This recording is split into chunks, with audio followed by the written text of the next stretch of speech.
Today, this October is an exciting month. Not only is it Halloween, but also it's Disney 100. So that means that from October 1st to October 16th, we're watching and celebrating.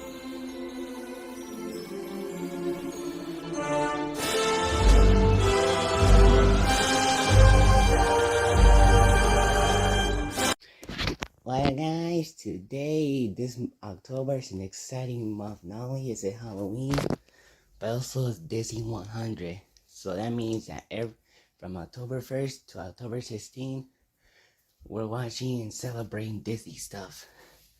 And the first thing I celebrated was The Lion King, the 1994 classic about a lion lion cub who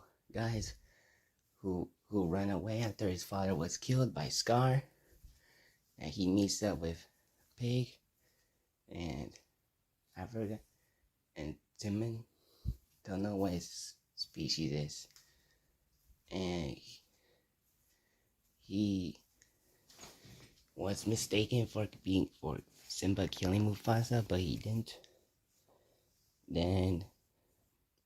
But Simba most of his life stayed with Timon and Pumbaa until Nala came out and tried to tell him to come with them, but Simba said no until a monkey told him to go with him, and Simba saw the spirit of Mufasa, and then Simba came back to his place and to defeat Scar and his hyenas, becomes the new king. And of course the film is a fantastic movie. I really like it.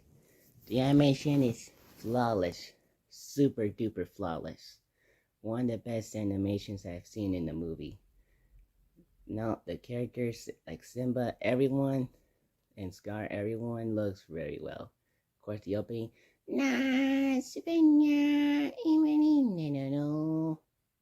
so iconic. I like the voice acting too. Matthew Broderick and the voice for little Simba do great as Simba. As much as we like Ferris Bueller, Matthew Broderick can do more than comedy with this role, Simba. James Earl Jones is decent Mufasa. He has the maturity and the kingness for Mufasa, if that makes sense. The voices for Timon and Pumbaa are funny. They steal the show. But the one that my favorite one that steals the show and is the best part of it is Jeremy Irons' Scar. Be prepared. My favorite Disney song. He's so fun, entertaining to watch. Not only because it's evilness, but also every scene he's in is fun to watch. It's mainly because of how he acts to other characters. It's very hilarious and menacing to watch. So I could take care of that. Of course, the songs are really good. Two of my favorite songs are Be Prepared and Hakuna Matata. No worries. Those two songs are the best songs. Of course, I just can't wait to be king. The Hasmania and the of tonight is good, but Be Prepared and Hakuna Matata are Grammy winners. And the characters are very well. Like Simba is a flawed but great character who was an outcast but then now becomes the king. Mufasa is a great character that overreaches the story. Scar is the very mainstream villain. Tim and Pumbaa are funny comic reliefs that are very fun to watch. And Nala is so decent. And Scoof, like the flamingo or the bird character, is funny, especially of how Zed talks. So yeah. So that is my Disney 100 #1 countdown. Stay tuned for more. Peace out. Also, also in Disney 100, I'm also watching Phineas and Ferb as an extra. But these 16 movies and shows are the two celebrations for Disney, in my opinion. The Lion King is the first one. So that is it for its Disney 100 countdown. Peace out. Bye.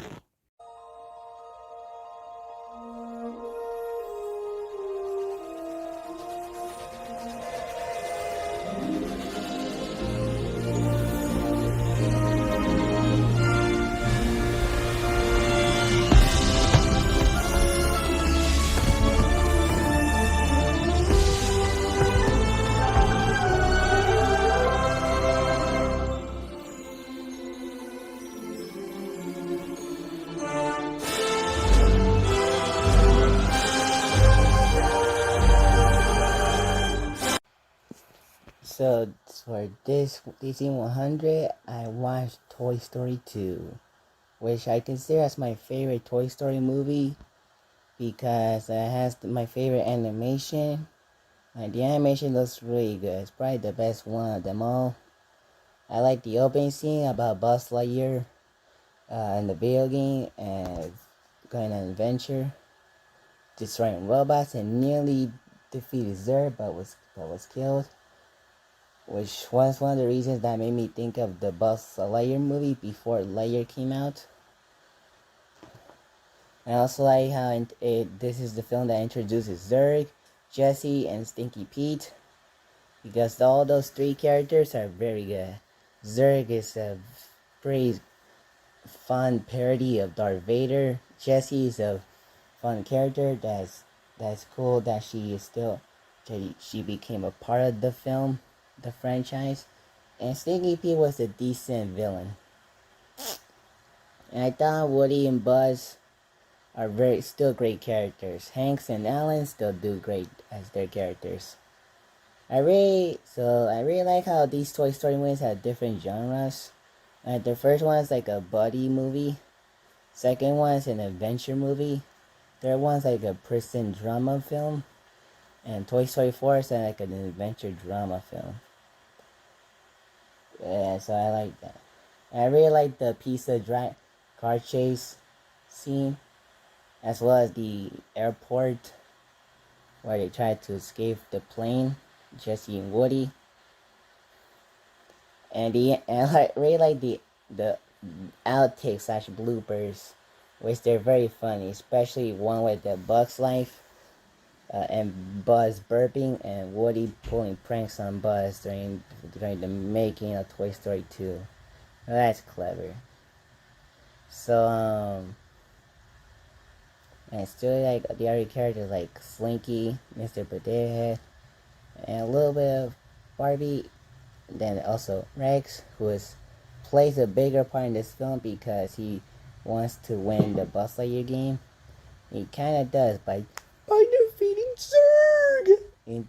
And when Utility Bell Buzz is fighting Zurg, I really like Utility Bell Buzz. He's very awesome to watch. He's pretty much like if the Buzz from the first movie was like this every time he was on the movie. That was kind of awesome. And yeah, so I really like the scene where Buzz and Zurg fight, like two of them, like the opening one and the one at the elevator. Of course I really like the elevator scene where you a Buzz and your toys going to a wall, but then Buzz let go of the wall and accomplished going to the elevator on the left thing. And so that's my Disney 100 celebration for Toy Story 2. Stay tuned for more. Peace out. Bye.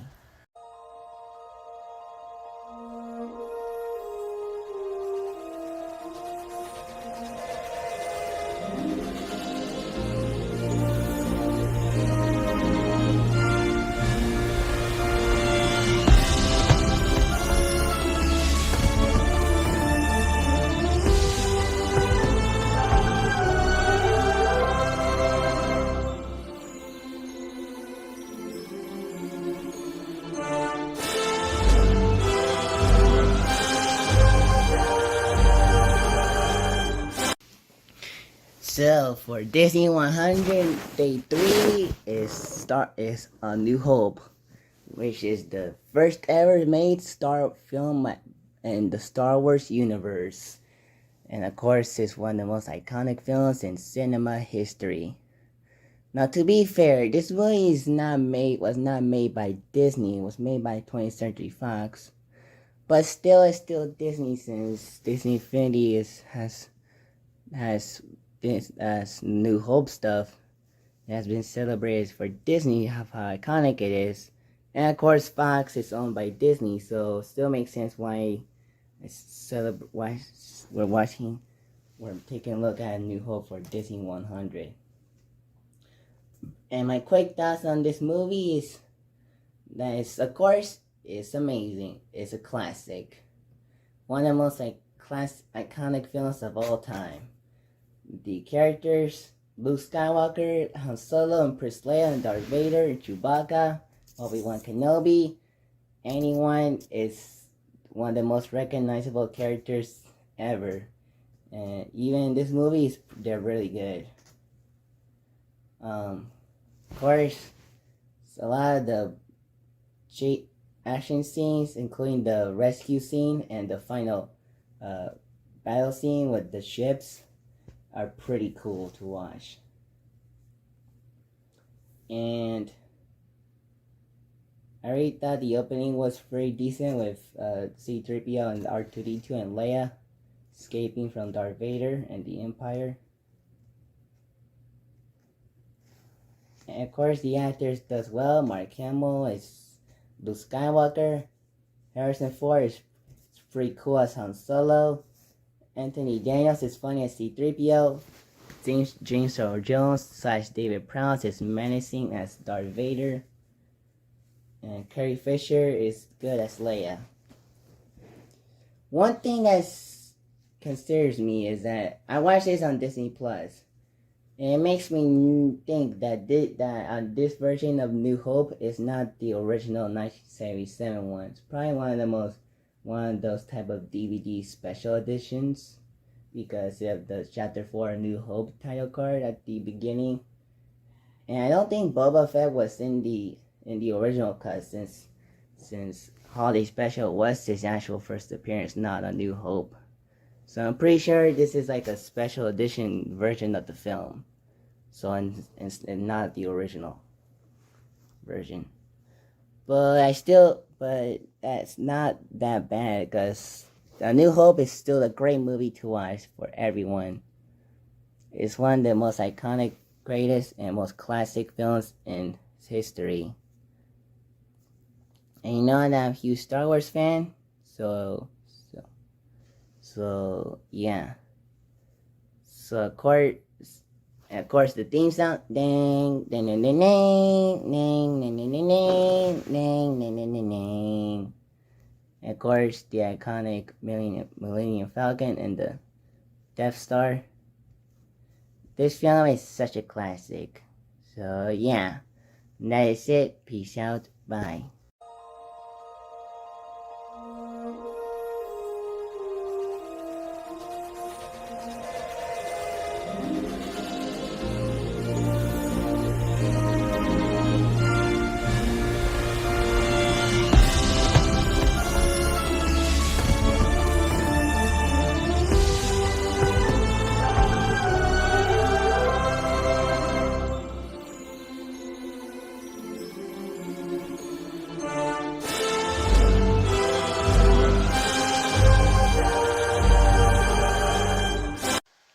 So this Day 4 of Disney 100, I decided to watch Captain America Civil War, which of course is part of the Marvel Cinematic Universe.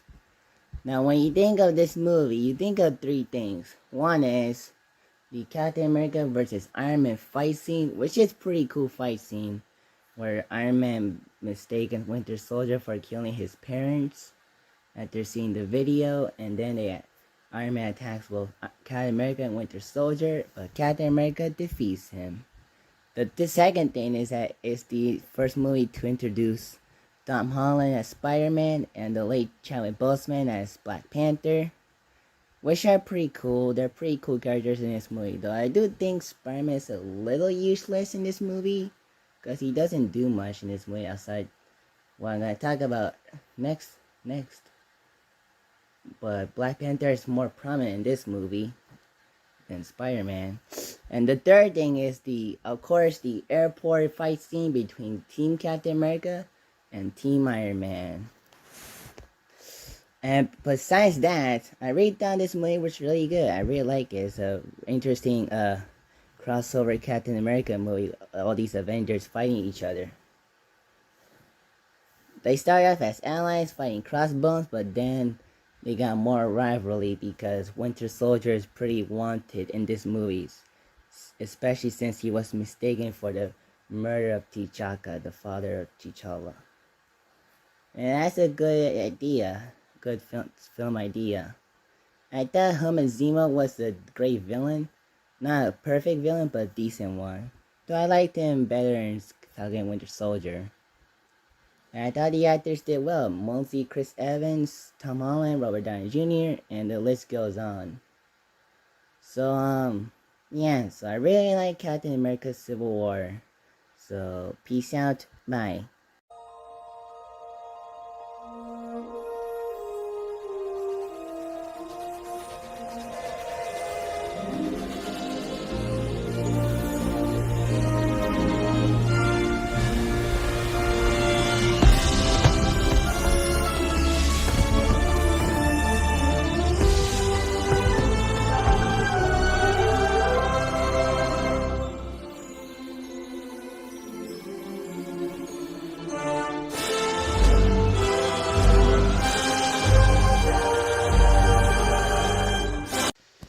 So, day 5 of Disney 100, I watched Pirates of the Caribbean 2, Dead Man's Chest, which is the film that introduces Davy Jones after Captain Bamboza, if that's the name of the character who was the villain in the first movie, who comes back at the end of the movie, probably to be a hero.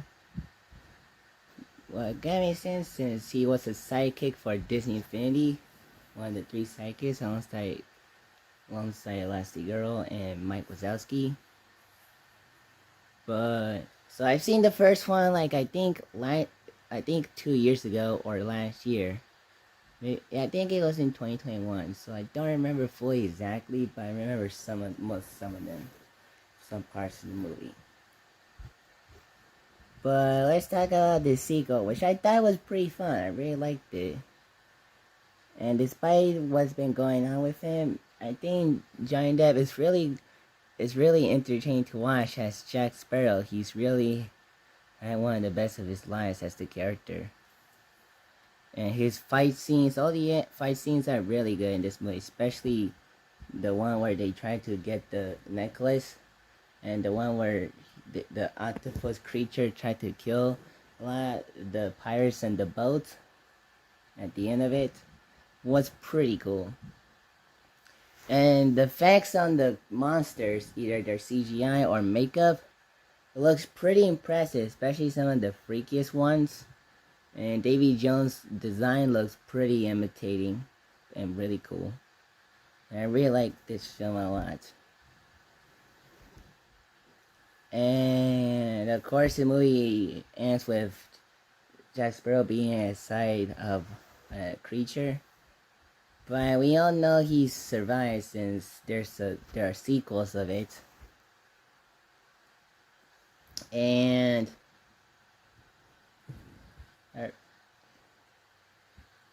so pretty much what I can remember watching this right now, it's about pirates trying to get a necklace and a treasure before Davy Jones could get it, which is kind of interesting because I really like the movie film.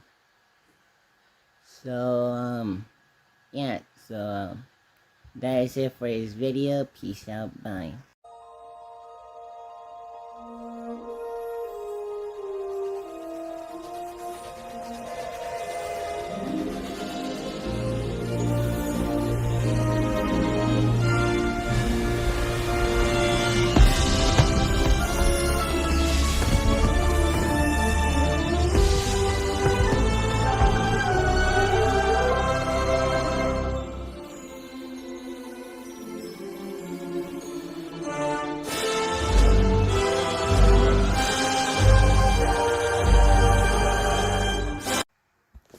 So day 5 of Disney 100, I watched Mulan.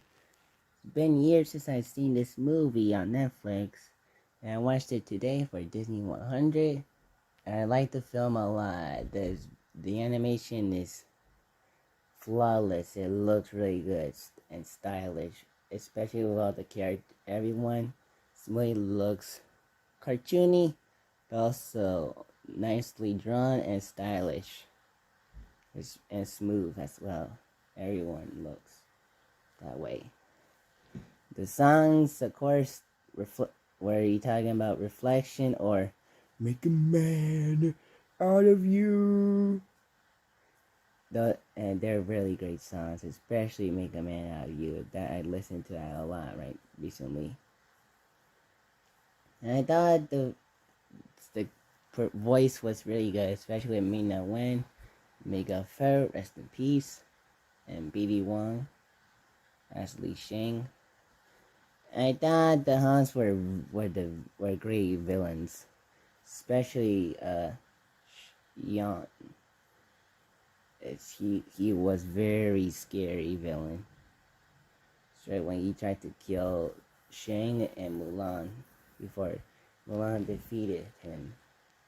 And I thought Mushu was a very funny comic relief. Eddie Murphy was really good as the character. I really like him a lot. I really do. And the action, there are two actions, and I really like both of them. The battle scene where Mulan's male disguise was defeated the Huns in the snow, and of course the big fight scene at the palace where they tried to save the emperor was really fun to watch. And I really like the idea of Mulan going against the Huns to protect his father. It's a clever idea. And if you're wondering what my thoughts on the remake, I think it's decent, but it could be much better. And I think they may be a bit. I do like that it's different, but maybe a bit too different. But as for this one, the 1998 classic, I like it a lot. So yeah, so that's it for this video. Peace out, bye.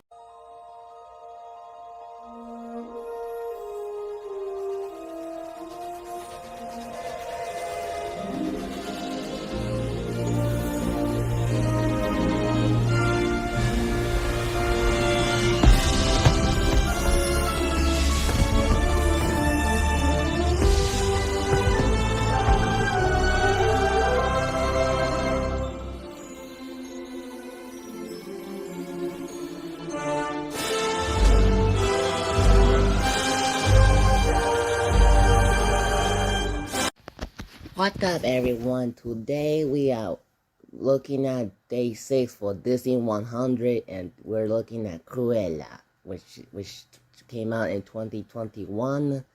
And starring Emma Stone as Cruella de Vil, and I really thought this film was really good. First off, I do think Emma Stone was a great Cruella, especially when she does her English accent. She does great. She's a great actress. And I like her as Cruella as much as Gwen Stacy. But she is a good Cruella, especially every time she dresses as costume and becoming a Stella. Feels like a different character sometimes. But I thought the Baroness, played by Emma Thompson, was a really good villain. I really liked her, especially who was super jealous of Cruella, and she killed her mother. And I thought she was one of the greatest Disney's modern villains. I really liked that. I thought the Cruella's partners were funny characters in the movie. They're really funny. And yeah, I really like all Cruella's costumes too. I really like how, unlike other live action Disney stuff, it's not a remake, it's more like a origin story / reboot. And I thought that was interesting choice for a Cruella movie, because this is a very interesting origin about Cruella being unpopular because of her hair, except for Annie in school, and she becomes a criminal after being friends with other two bodies. And I do like that there are some Dalmatians in the movie. And of course, the music at the credits was very pretty good. It matches the tone of the entire film. And I like how every time Cruella steals a spotlight from the Baroness, it was really interesting choice for a Cruella origin, that she becomes popular for stealing the spotlight from the Baroness. And I really like how she now got like turning to a dark side at the end of it. Still be like an anti-hero like Venom or Morbius and Morbius, and of course Maleficent and Angelina Jolie's Maleficent movies. It was pretty cool that she was probably set up as a villain. Maybe Craven will do that next year. But yeah, and I thought that the cinematography looks pretty good. It actually looked too bad. And I do like how Emma Stone portrays Cruella as a sympathetic anti-hero, but also a fun, uh, evil one too. It's whenever she's Cruella. Yeah, this is a really good movie. So yeah, I really liked it a lot. So, well, that is it. Peace out. Bye.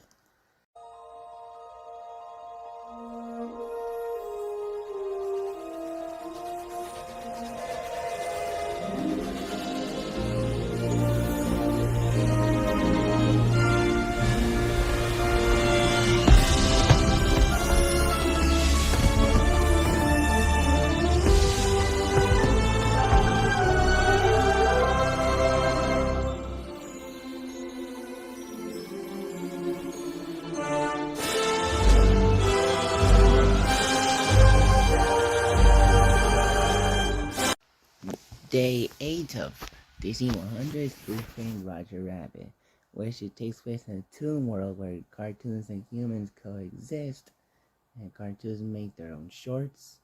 And in this movie, a detective, Eddie Valiant, is feels depressing about his brother, and then he teams up with a rabbit after news broke that he killed his brother, and he teamed up and get away from the evil Just Doom, who wants to now kill both Roger Rabbit and all the other cartoons alongside the Toon Patrol. And he teams up with other characters like Jessica Rabbit and the talking car. And this movie is pretty funny. I really like it a lot. The humor is really funny, and the animation of the cartoons looks stylish and cartoonish and cartoony. It looks really nice, especially Roger Rabbit's designs will basically look like cartoons from the 40s. And Just Doom is a very scary villain, like really scary, especially when he reveals to be someone else at the end of the movie. And of course, the cameos, which has Daffy Duck and Donald Duck fighting at piano, and Mickey and Bugs Bunny skydiving while Eddie Valiant's in a cartoon world, more cartoony world, which is crazy to see, especially today. It's crazy to see these cartoon characters at the same movie, but it's still really awesome. And I really like the music of it's not just the detective and mystery tone of the film. It really does it a lot. And I really like the performances from Bob Hoskins as Ellie Valiant and Charles as the Roger Rabbit. He's very funny and likable as Roger Rabbit. And Christopher Lloyd, like I said, is very scary as Just Doom. And I thought the final battle was really good, especially when Eddie Van was pretending to be a cartoon, which made the Toon Patrol die of laughter, and Just Doom trying to kill Eddie Valiant, but failed. and the Cartoon World's hooray for Roger Rabbit and Eddie Valiant. And yeah, so that's pretty much it for this day 8 of Disney 100. Wolverine Roger Rabbit. Peace out.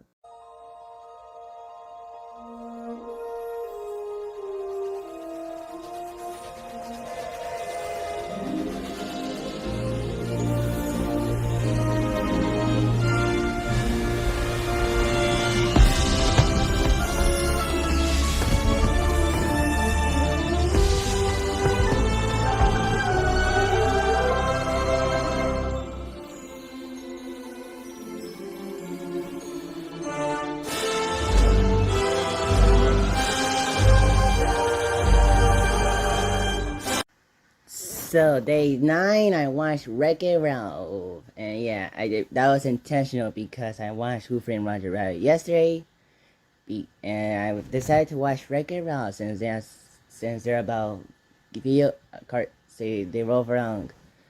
They have original cartoon and video game characters and cameos from real life cartoon and video game characters. And this one has Sonic and Ryu and Zangief. Just because I'm bad guy does not mean you're bad guy. And of course Bowser and the ghost from Pac-Man. And I haven't seen this movie in years.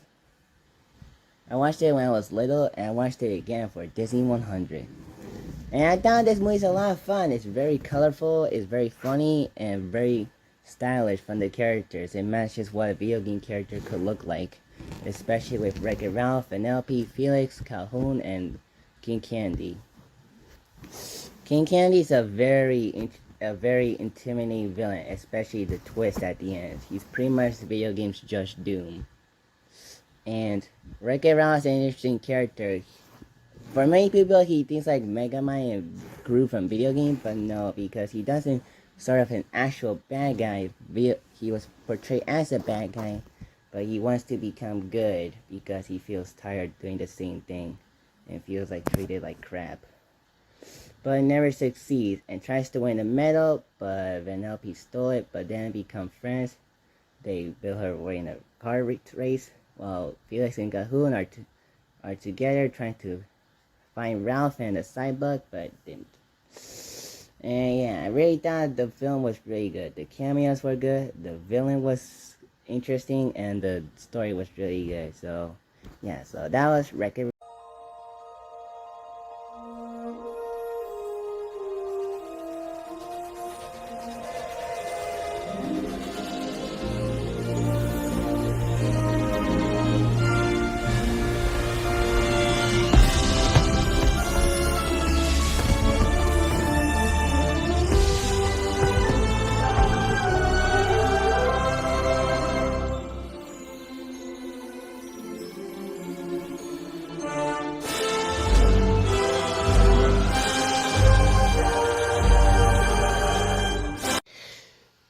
Guys, we made it to number 10, and it is Frozen this time around.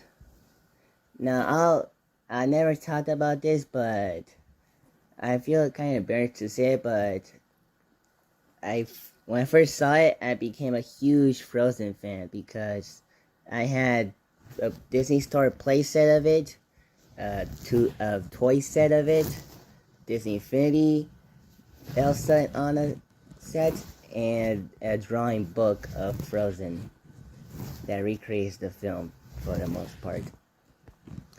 And so I watched this a couple of times, but it's been a while. The last time I saw it was in July of 2022, and now I saw it today for Disney 100, and I thought the film is still really a really great movie. I really like it a lot. It's pretty solid. First up, the animation is spectacular. All the characters look very wonderful, and the snowy aspect looks well drawn and very realistically animated. And the eyes as well too. And voice acting is pretty good. Everyone from Kristen Bell, Santina Fontana, Josh Gad, and Mr. Tudyk as Whistleton, or Whistleton, it's Whistleton! Duke Wilsonton. He is very funny in this movie, especially when he accidentally got his hair kind of removed in the beginning, and then when he was sort of taken to his town. I thought he was very funny. I think my two favorite characters are Olaf and Anna. I thought they were very funny and great characters. Like, yeah, this movie's, and of course the songs are really good. Open Doors really good. This is summer. It's probably my favorite out of all of them. Like, Olaf steals the show. Josh Gad, you did great. And for the first time forever, it was really good. And of course, the Let It Go song, of course, it's actually pretty decent. I'm always embarrassed to listen to it, but it's pretty, I guess, pretty solid.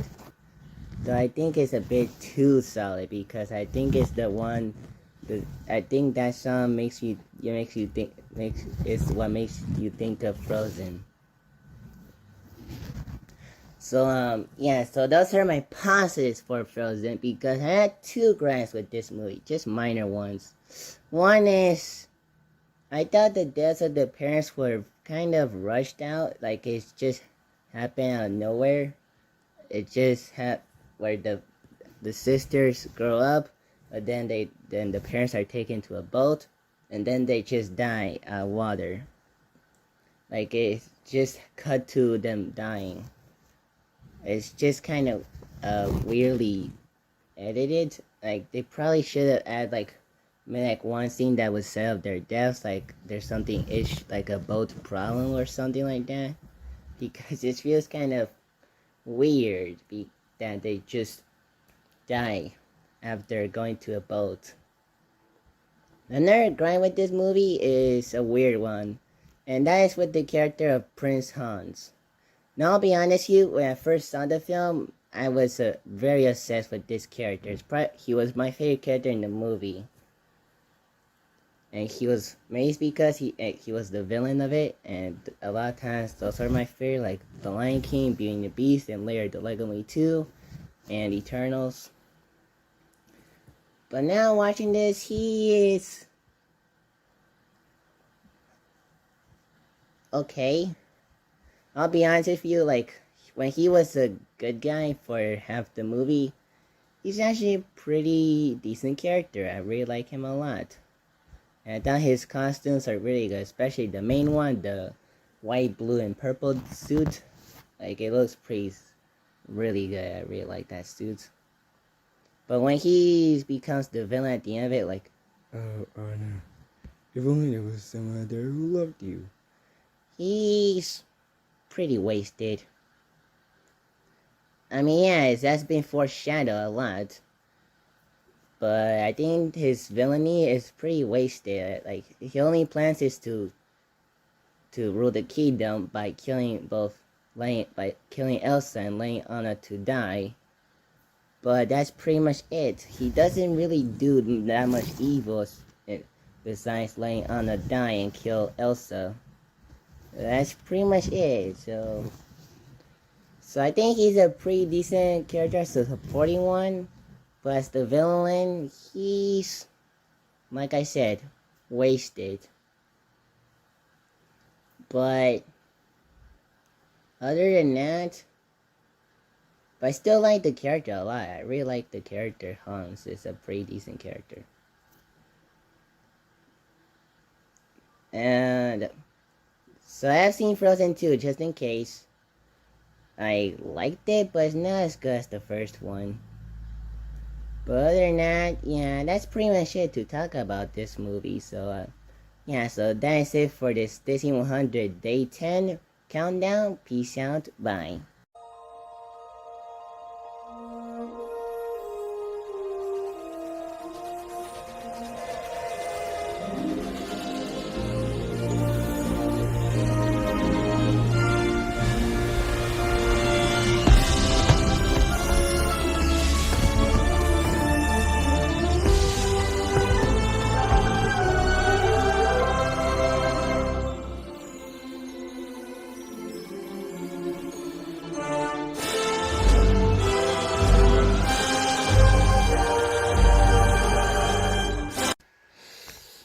Day 11 for Disney 100. It is Monsters University.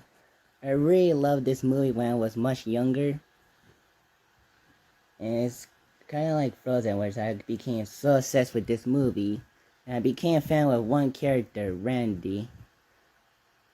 And I still like him a lot today, but not as much as today, because I feel like in this movie he feels kind of out of character because he sort of has his buddy with Mike Wazowski, but then for some reason he joins the Roar Mega Roar and becomes a kind of a jerk to the Uzma Kappa, the team for Monsters University, and stays quiet for some reason until he breaks inside going, "Next time we'll see you again, Sullivan."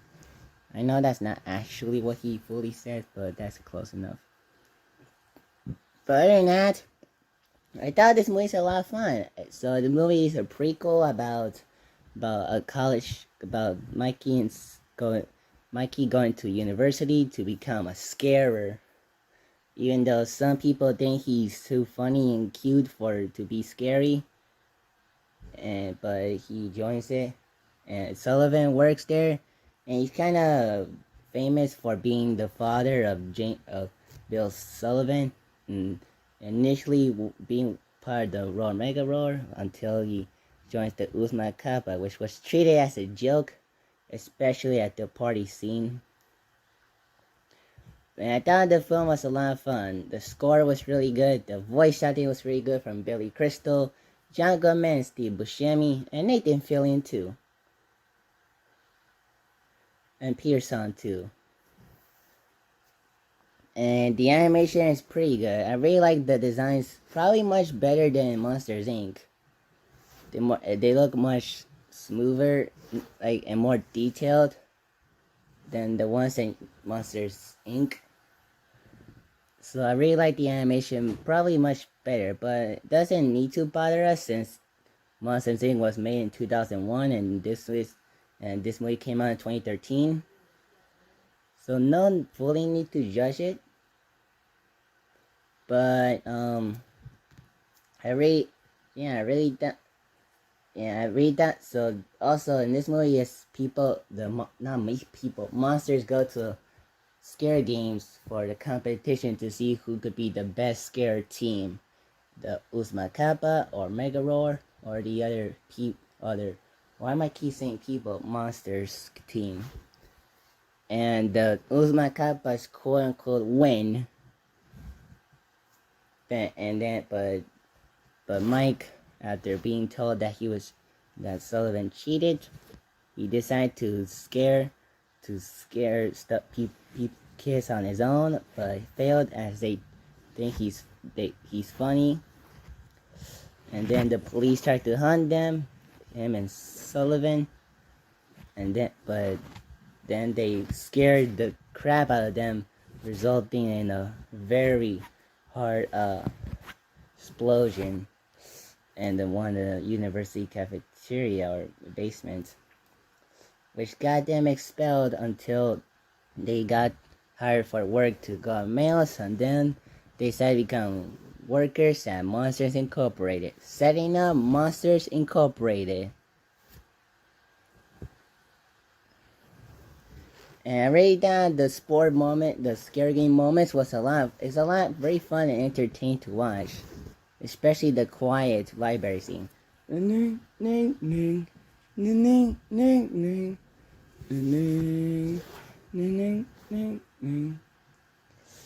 think my favorite scare games out of all of them is probably the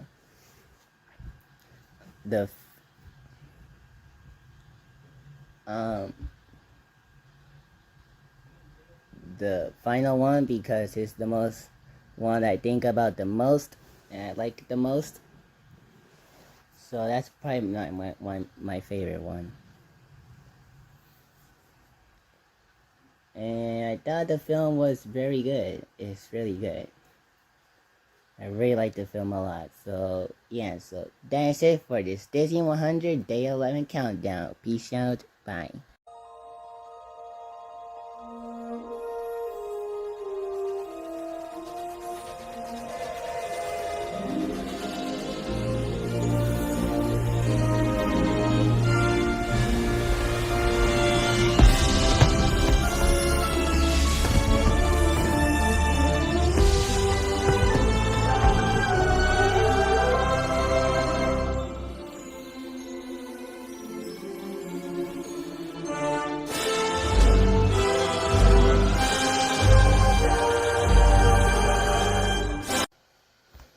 For Disney 100 Day 12, it is Lightyear. Now, of course, I have reviewed the film last year when it came out. I did both a free spoiler review and a spoiler review. So this is gonna be a quicker one. And my opinion is still mostly the same. I still like the animation. It's perfect. The action is really good. It's really good.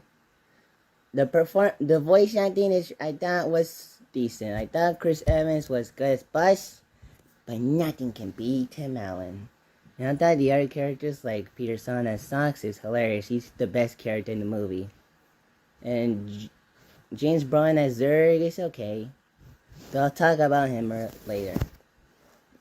And thought the theme was okay. It's not like awesome, but it's pretty decent to listen to, I guess. And I thought this story is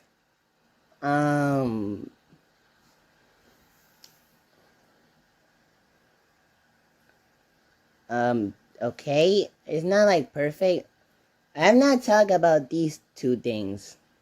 One is a lot of people in their reviews said that this doesn't feel so Buzz Lightyear-ish. And I'll be honest with you, I can understand why. But first, I want to talk about like the things that are connected to Buzz besides Buzz himself. Zurg, for the most part, the XL01 is pretty much a reimagining of the Buzz Lightyear spaceship we see in Toy Story. The quotes, of course.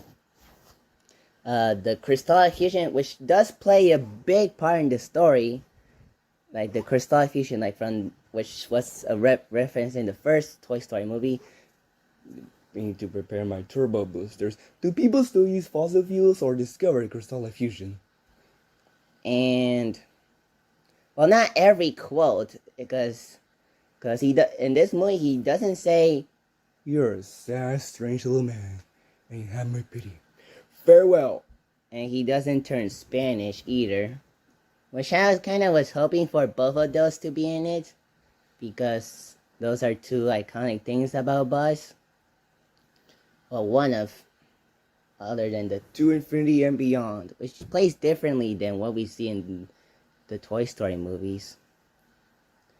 But other than that, yeah, there's not much connection to Buzz, because there's new characters. The story is not so Buzz Lightyear-ish. It's like a time travel, like adventure story, sci-fi film, and not like a big epic sci-fi superhero-ish film about Buzz defeating Zurg and his evil schemes to destroy the entire universe. And the other thing is, before the movie starts, there's an opening title card that says, "In 1995, Andy got a Buzz Lightyear toy for his birthday. It was from his favorite movie. This is that movie." And of course, a lot of people who have reviewed the movie said they don't buy it. They think the film is taken too seriously and for a child to like. And I understand why. It's not like a very exciting or fun, like awesome and entertaining film. It's fun, it's entertaining, but not in the way you expect. It's kind of like Toy Story 3, where some of it, the film is fun and entertaining, but for the most part, it's very dramatic and taken very seriously. So saying that makes me think this could be Andy's favorite, but at the same time, kind of doesn't. I also think that the movie feels a little too modern for a 1995 movie. It could have been like Tim Allen said, as an adventure story. But it's not fully like a fun adventure story exactly. Of course, I had two flaws with the movie. One is the surrender button, which is kind of an odd choice since it doesn't play a massive part in it, though it happened twice. But what happened with Mo Morrison, and it has like this big like raspberry thing, which is weird because that button is for the wings, not for a berry thing, grape like thing. And the other flaw thing is that, as many might know, it's probably the most controversial and most hated part of the movie, which is that Zurg is Buzz from the future. Now, of course, I have talked about this in my spoiler review, but I want to talk about it again because I have more flaws about it than most people think. The biggest flaw that most people agree with is that is the betrayal to Toy Story 2, in which he is Zurg's father, which Zurg is Buzz's father, unlike in here, which is Buzz from the future. And yes, that is true, it's a betrayal.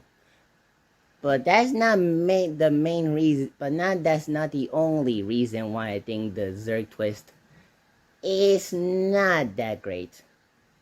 Well, it did shock me, but at the same time, it got me confused. One is, why does Buzz from the future don't give a crap that he's doing bad stuff when he kidnapped Buzz after disagreeing with him to get back to change things? That seems kind of weird. And second, I don't know why, but every time old Buzz talks, it feels like more like a father to Buzz and still Buzz from the future. Like every line sounds like something a father would say and not like an older version of Buzz. Maybe it's just me, but every line is like something that was written for Buzz's father and not like older Buzz. That seems weird. So, like I said, well, the old Buzz twist shocked me. It also really confused me too. And of course, there's 3 credits. One is 2 of them. The first 2 are just funny jokes, and the other one is a setup for a sequel that, fortunately, sadly, will never happen since the film did not do well at the box office. And I don't think people care about the film. It just kind of came and went. Like, people like to kind of forgot about it for the most part. But, other than that, yeah, I thought the film was very fun. I really liked the film a lot. Yeah, so that's it. Peace out, Mike.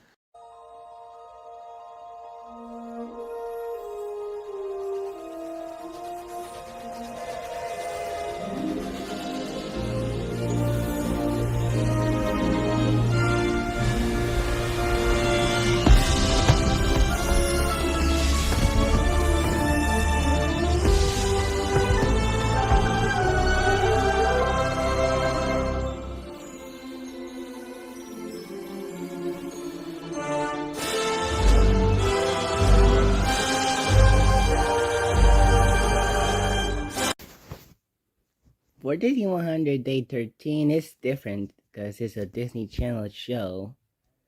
And it's Lizzie McGuire. And I'm watching the 2nd season right now. I'm on episode 9. I have not finished the show just yet. But hopefully I will today. I could today. Because because of course I'm gonna watch a Halloween movie at 7. And so far, as for all the Lizzie McGuire show episodes I've seen, this movie, not movie, though there is a movie about it, but I have not seen it. But I'm not gonna watch it, not today, but maybe some other day. But I thought, for right now, the show is pretty funny. I really like the show a lot. It's really funny. It's very entertaining, and yeah, those are the 2 words to describe the show. Both the live action and the animation segments were really good. Of course, mostly the show is live action, but there are some animated moments with Lizzie, of course, after some moments. which are very funny, especially with how it happens with her as a cartoon. But there are still some cartoonish sound effects and during when it's live action, but it's used for comedy and it's very funny. And of course, Hilary Duff, Adam Lunger, and Jack Toomer and LaLanne are very good actors in the child actors in the show, or teen and child actors. I thought they're really good actors and funny ones too. And the opening theme, sometimes we make it. Is a really good intro song. I really like it a lot. Where they keep throwing a red ball. It's very cool. And so I like how like each episode they Lizzie and the other friends does different stuff, like sneaking into an R-rated movie, going to try to get the fix the football but fail, go try to sneak to Aaron Carter's concert, as well as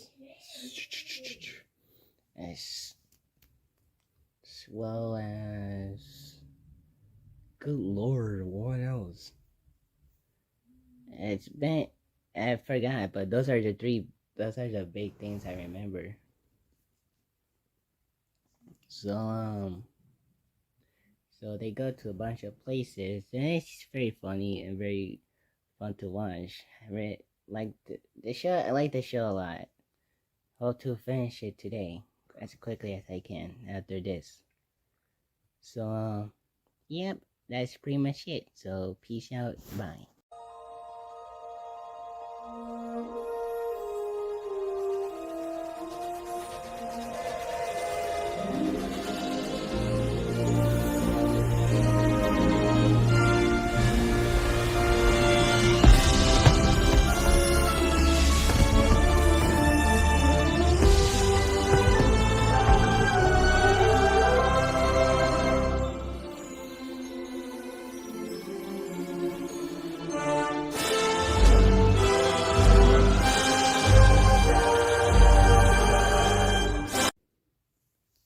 Hi, so this day 14 of Disney 100 is Power Rangers Dino Thunder. So in case you don't confused by like, wait, Disney Power Rangers? What? Well, it's because in the early 2000s, from Ninja Storm to RPM, Disney bought the rights to Power Rangers and the seasons aired on ABC Family. But then they brought back to Saban, but they began with Samurai. So that's how it is, Disney. And I also like this season a lot. It's one of my favorites. It was my 3 favorite Power Rangers season as a kid in 2014, alongside Megaforce and Samurai. And today, I have not watched all the episodes today. I've stopped on Strange Relations, but I'll watch it more after this. And I probably watch one episode, waiting for this video to process. But I'll wait for the rest after I watch my Halloween movie of this day. And I also record another video regarding Halloween. But what did I think of this season? I still love it. It's one of my top 5 favorite seasons of Power Rangers, alongside Mighty Morphin, Beast Morphers, Ninja Storm, and this, and Cosmic Fury. I really like this suits and the suits of it. They're really good, especially the White Ranger and Black Ranger suits, which is interesting to say because Trent Mercer and Tommy Oliver are the best characters of the show. I think Trent is a very interesting character and a very cool evil ranger. And Tommy is both a great ranger and a good leader. And he still proves that he's the best ranger alongside Antonio, especially in the Fighting Spirit episode. That's one of the best episodes of the show. And I really like the theme song. Power Rangers roll! Power Rangers school! She was from these evil forces. Power Rangers Dino Thunder. And of course, I like the Zords of it. It's really cool. All the fight scenes, the action sequences are really good. They're very fun to watch. Fighting monsters versus Power Rangers is really cool to see on screen, just like all the Power Ranger shows or seasons. And of course, this has a Ninja Storm crossover. I have not seen it today, but I have seen these episodes when I was much younger and on Netflix. And it's a very cool crossover. I like that crossover a lot. Where first they were against each other and then they team up together. And Trent is a very interesting character, like I said, because he starts off as an evil White Ranger for 9 episodes, which is interesting because Tommy was for 5 episodes evil in Mighty Morphin, but he spends a lot of times as evil. And when he's evil, he's very awesome to watch and entertaining to watch. But as a good guy, not as strong, but he's still a very good character. Especially when he fought his own clone in Strange Relations, which I stopped as of now, but I will continue. And I thought the other characters were good, like Ethan, Kira, and Connor, as well as the other supporting characters like Cassidy, Devon, Haley, and Mezega, Zordrox, and Elsa. They're very good villains, those 3 characters, as well as the evil White Ranger clone. And I really like his voice. Trent, you're going to die! I know that's what he says, but that's pretty much his character in Strange Relations. Even though he has appeared in other episodes, starting with Copy That, at the end of Copy That, which is the first episode that White Ranger becomes officially a member of the team. And I really like the Legacy of Power episode, where it shows just the Tommy Oliver biography as well as Tommy Power Rangers from a video. One thing that's confusing is that they were shot about evil Power Rangers, like in White Thunder Part 3, Ethan says, "Since when there were bad Power Rangers?" Which is weird because he saw it in the Tommy Oliver video and Legacy of Power. He said he was the evil Green Ranger, but then his spell got destroyed by Jason Lee Scott. And then in Thunderstorm Part 1, Kira said, "Evil Power Rangers? How is that even possible?" Forgetting the same thing about Tommy, as well as the fact that Trent was a villain, as started off as the White Ranger for a long time. That's very strange. I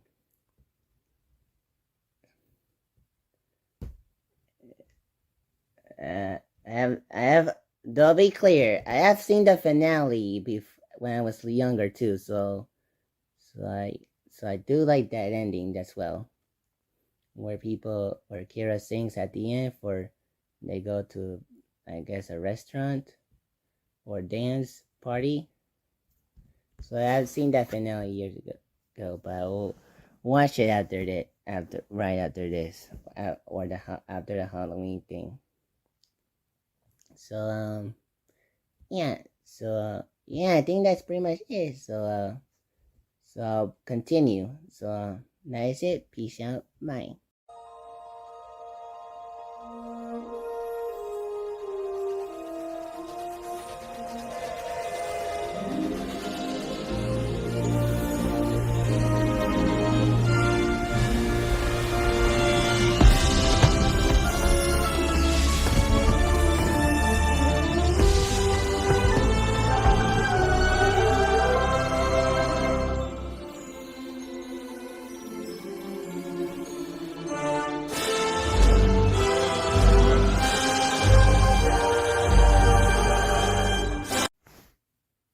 Day 14 of Disney 100 is 1937 classic Snow White and the Seven Dwarfs. Now, of course, it was necessary to include this since it was considered the first Disney movie. I almost said DC, but Disney. And what do I think of this movie? It's actually pretty good. First off, the animation for a 1937 movie is very colorful and smooth, especially when the characters move. And the design of the characters look very well, especially with the dwarves and the young evil queen. And I think those two characters are my favorite ones. The dwarf steals the show, especially their hi-ho, it's all to make the know song, as well as the hilarious shower scene in which Troop was having shampoo hiccups and Grumpy gets getting bathed up, where their dwarves are giving Grumpy a shower that annoys him. That actually is very funny. And the Evil Queen is a very interesting villain, where she wants to kill the Snow White with an apple, but first she has to age old before having a poison apple to kill Snow White, and then she successfully did, but tried to kill the dwarfs, but died of a fall. Well, I think, except for my villain, I thought she was really good. And I thought the songs are very interesting, because in modern days, songs are like more epic and something to watch. This one is more if we want to listen to it instead of wanting to see the song, watch them singing. I think this one we want to watch them singing. I'm also surprised how long it takes the dwarves to get on Snow White. It took like 50 minutes into the movie, even though they showed up in 21 minutes in the movie, the dwarves, and they met her at 36 minutes into the movie, but still. One problem with this movie is the prince, because he was kind of useless. It was for one scene talking to Snow White, then Snow White talked briefly about how she wants him, but it's never seen until the very end, where he brings Snow White back to life and they live happily ever after and go to a castle that looks a lot like the Disney castle that we see at the Disney logo before the movie starts.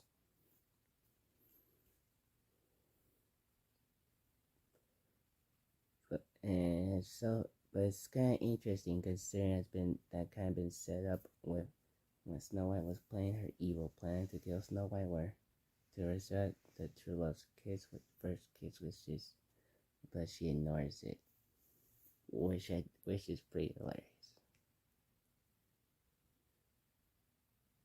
So like I said, I was surprised that took 21 minutes for the dwarves, because the first 20 minutes of it was Snow White was talking to animals, which does funny stuff, especially with the turtle, where he has trouble climbing up, down, and up the stairs. And also how the other animals were cleaning up the clothes during the song. That was pretty funny. And I guess that's my wrap up. So peace out, bye.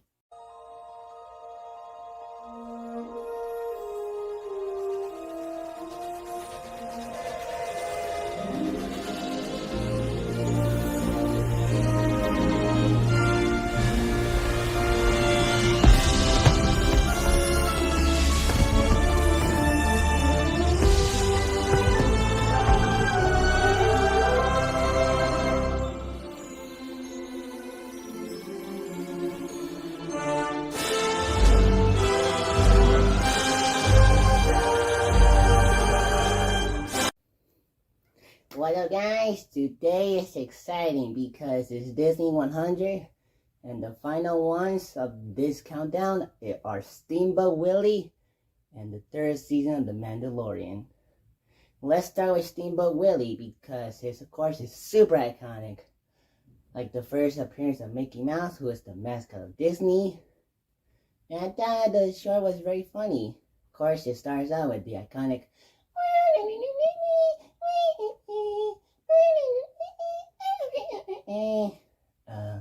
boat scene with Mickey whistling.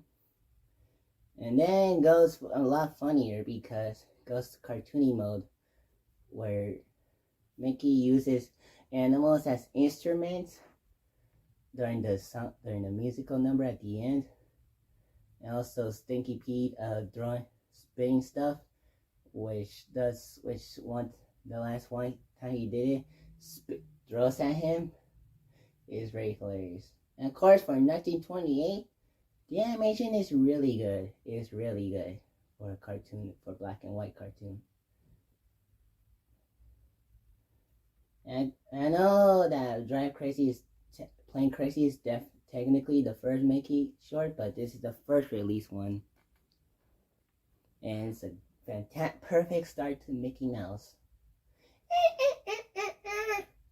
That's the final sound effect for the short where Mickey Mouse laughed after a crow throws out, which was making fun of him twice, and Mickey was annoyed by it. And that's it for Steamboat Willie. For Mandalorian Season 3, if you guys don't know, Mandalorian is probably my favorite TV show of all time. I really love the first 2 seasons. And I really like the 3rd season, but not as much as the first 2. I really enjoyed the season still a lot. I still think the action, the acting, and the visuals look flawless.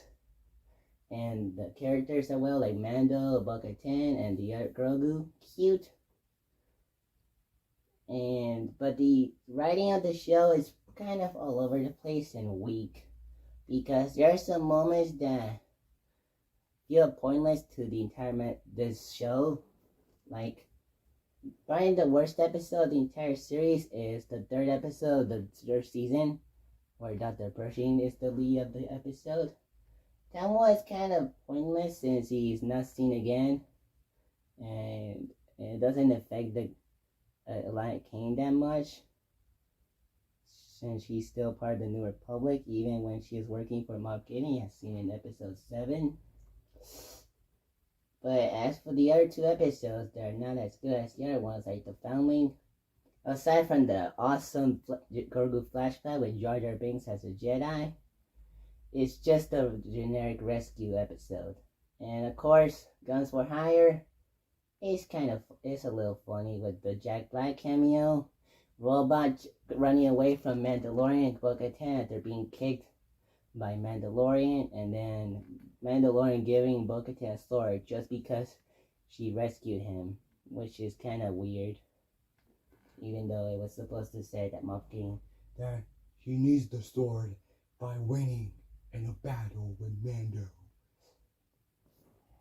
But Rey's like, screw that, let's just give him the sword. The sword, because he saved him in the 2nd episode. And the season focused more on Bo-Katan, which I'm okay with it, but though it's kind of strange since that Mandalorian is a kind of a supporting character, like a side character in this season, like more than the first 2 seasons, especially since it would start out Mandalorian's going to Mandalorian, which was a cool premise. I think my favorite episode of this season is The Spies, so it's really cool to see Mandalorians together going to Mandalore to rule it, for Bo-Katan to rule Mandalore. But then Moff Gideon and his troopers stop them and kills one of them. Moff Gideon is still a really cool villain, especially when he has his Beskar armor. And he was planning to do clones, but then Mandalorian kills them all. Kind of wasted. And I still think Grogu's very funny and very cute, especially at the IG-12 one. It's like, no, yes, no, yes, no, yes. That's pretty hilarious. It got me laugh out of me. But yeah. So I guess that's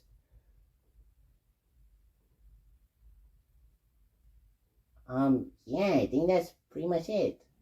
But it's weird because the episode started out Mandalorian trying to get his get redeemed back by going to Mandalore and the Living Waters, but then it goes to Bo-Katan, becoming part of the Mandalorian crew, and then decides to go to Mandalore to rule it.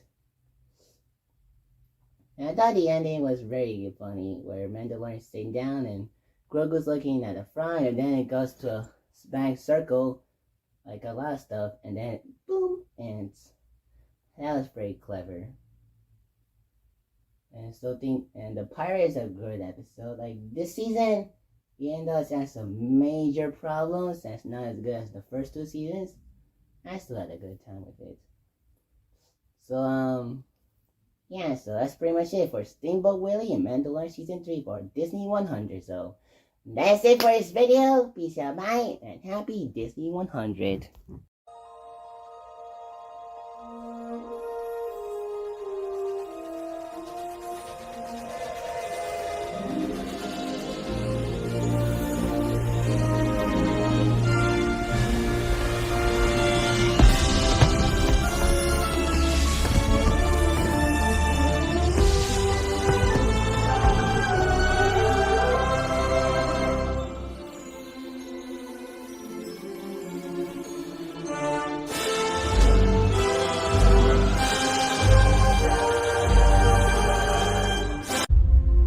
So I look up at the stars to guide me. I wish and throw caution to every warning sign. I'm talking. I am talking. Ha!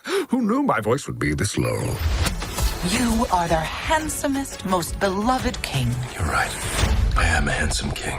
And this is the thanks I get. So I make this wish.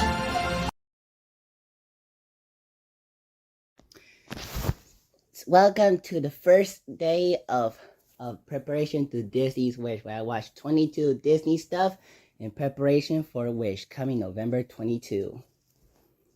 And to kick things off, today it is Cinderella, the 1950 Disney classic. And what do I think of this one? Honestly, I really like it. It's probably one of my favorite Disney movies. Because first off, two things that interest me and shock me is that Cinderella is not portrayed as like this princess who needs to be rescued by a prince. Oh, there's three shocking details, but let me continue. Cinderella is not a princess who gets saved from a prince kiss after a Disney villain trapped her soul, or destroy her soul for the most part, and gets saved.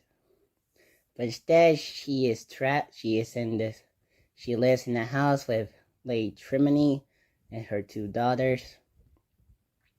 But she locks Cinderella until the mouses unlock her and gets back home and puts on the slipper, because two men that are trying to make the prince marry a princess finds a slipper from Cinderella, and Cinderella puts it on and has a happier life. Another thing is that Lady Trimini is not like I wouldn't call her more of a villain. It's more like a menacing, evil mother or something like that, where she is not being nice to Cinderella, or like she doesn't want to be with Prince Charming, and then she locks her to avoid being seen by the prince two men. That's pretty mean. And the other thing is that I'm surprised that Prince Charming is barely in the film. He's only in like 2 scenes. The first scene where he is trying to find the perfect princess for him until she finds Cinderella, but then they quickly stops when Cinderella runs away. And then at the very end, where him and Cinderella get married and live happily ever after. And I really like it. So Cinderella, us like Snow White can talk with animals, but this time it's mostly mouse, as they do most of the work. Like they get cheese even by avoid being caught by the cat. Lumiere, I believe that's the cat's name. Oh no, it's Lucifer actually. The cat's name is Lucifer, to avoid being caught by the Lucifer, as well as the blue fairy godmother giving her the iconic dress from the poster, and also as turning the mouse into horses, as well as turning the gray horse into a human, which is kind of funny. And I really like the bluish color scheme that blue fairy godmother gave to Cinderella and the other animals. It's very good looking. The animation is very good. I really like the animation. Smooth and colorful. And as the character designs have their own unique style that matches the characters. Like even though the two dolls look a little too off and ugly, it kind of matches the tone of the characters. And Lady Trim's design matches with her evil personality.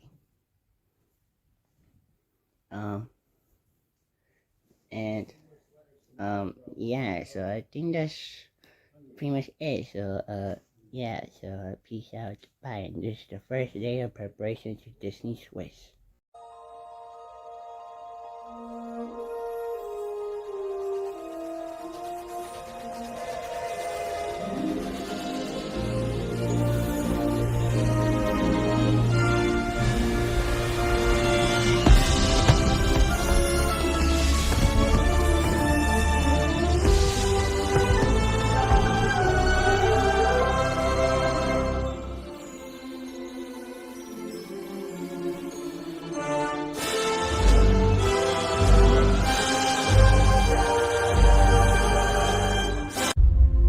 So I look up at the stars to guide me.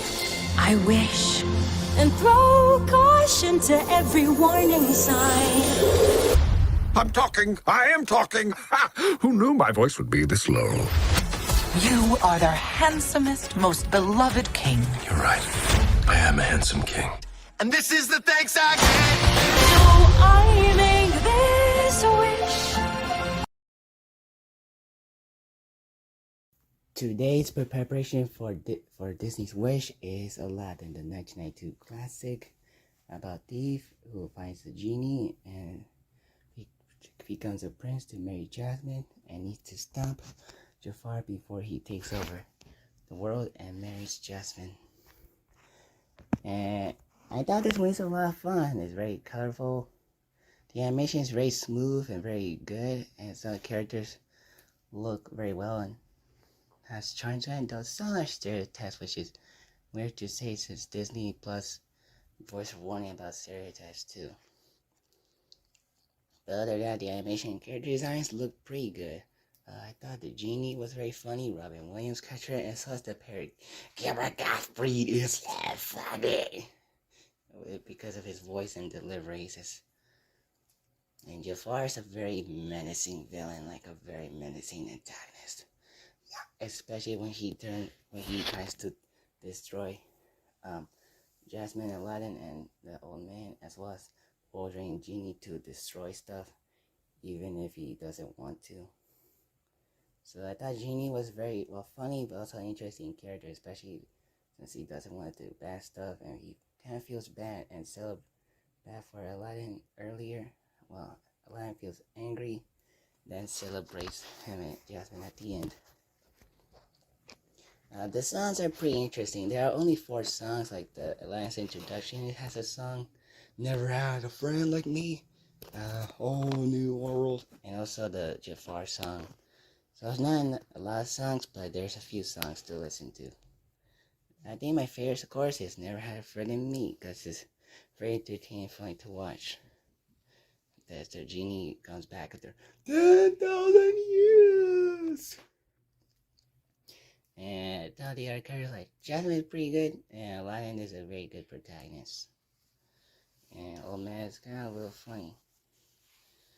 Though I do think, and I thought some the action like in the beginning with Aladdin, as well as the final battle between Aladdin and Jafar, is very cool. Especially when Jafar gets defeated as a red evil genie.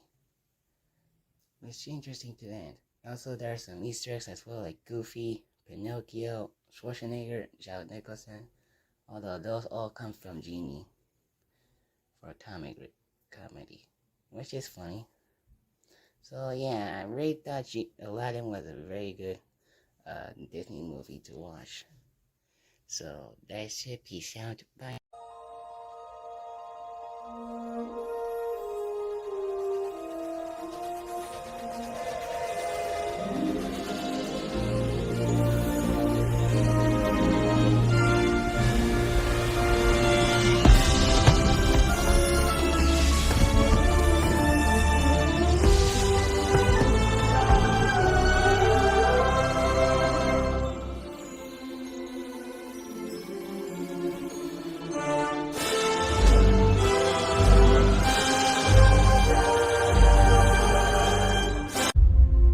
So I look up at the stars to guide me. I wish and throw caution to every warning sign. I'm talking. I am talking. Ha! Who knew my voice would be this low? You are their handsomest, most beloved king. You're right. I am a handsome king. And this is the thanks I get. So I make this wish. Today's preparation to Disney's Wish movie is Zootopia. This is more recent than the previous two. It came out in 2016. But I watched it on DVD because I own it on DVD. And what I think of it? So, before I think of it, so pretty much the film's about this bunny who once becomes a police officer. And later teams up with a fox who felt at first was like a fraud to make money, but then they get along and team up to solve something. They first tried to find another animal, but then they noticed that a lot of animals have been turned into predators, and they tried to solve why is this happening. And they do by solving this a serum that was put by one evil person, which I'll talk about later. And what do I think of this movie? I actually like the film a lot. It's pretty interesting, original, and unique. I thought the animation, it was like most Disney movies.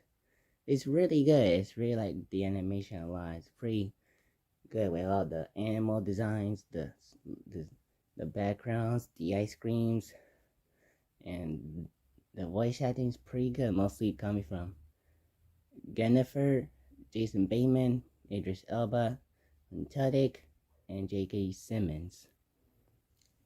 And so I really like J.K. Simmons as this Mayor of the Lions. Very interesting idea to do, make Mayor a lion. And also, yeah, I say about unique and original.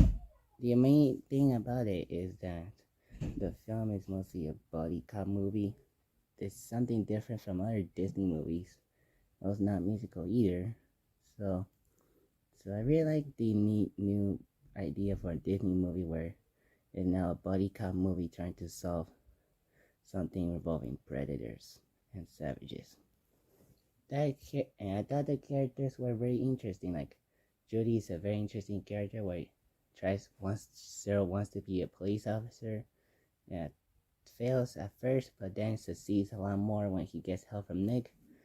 Who is an interesting character, not only because of his backstory, it's is part of the main story since it revolves around predators, and fox are considered predators, which made Nick feel a little sad about and angry to Judy halfway through. Also, he's a good partner to Judy. He's a little funny, especially with the lollipop scenes. With that little animal thing that first was a baby, but it's now like a tiny man with a deep voice, which is funny.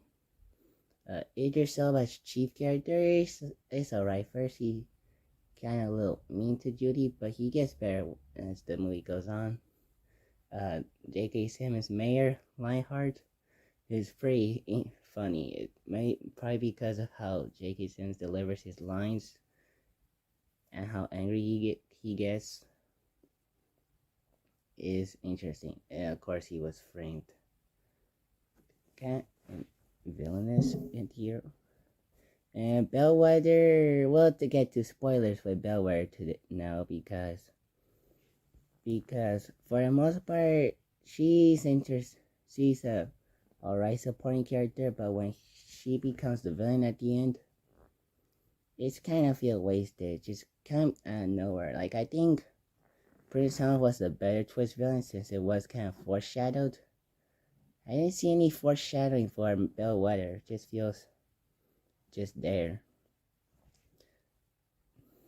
Especially since he doesn't do that much evil except for turning animals into predators. And fails have Nick because he put blueberries. And then she gets caught by police and sent to prison. So I think her supporting role is interesting, but when she becomes the villain, feels wasted. Like Hans is much better. Now let's talk about probably the most famous scene in the film, the try everything and Shakira moment. Now I'll be honest with you, when I first saw it and song, I was a little embarrassed by it, but watching it recently, it's actually a lot of fun to listen to. And don't want to hear it, but that Shakira for so minor role, she tried to do her best, especially when she talked to the news when Judy felt very sad, and of course at the concert where Shakira sings, or Gazelle sings "Try Everything" is pretty fun. Doesn't not fully like on the music video, but still. And that's some of the action stuff, like the train scene is very fun to watch, as well as the chasing between Nick, Judy, and that one panther that got turned into a predator after being attacked by one of their animals and then be shot by one of the animals that shoot animals to become predators. It's very cool chase. So yeah, so I really like Zootopia a lot. It's very fun and clever and unique Disney movie. So that is it for this video. Peace out. Bye. Oh yeah, I forgot one more thing. There are some very funny moments, like the scene where a lot of wolves howl after Judy howls. Is very funny. That Judy made all the wolves howl. The Godfather reference a little funny, even though I have not seen Godfather. And of course, Lash is very funny for supporting role.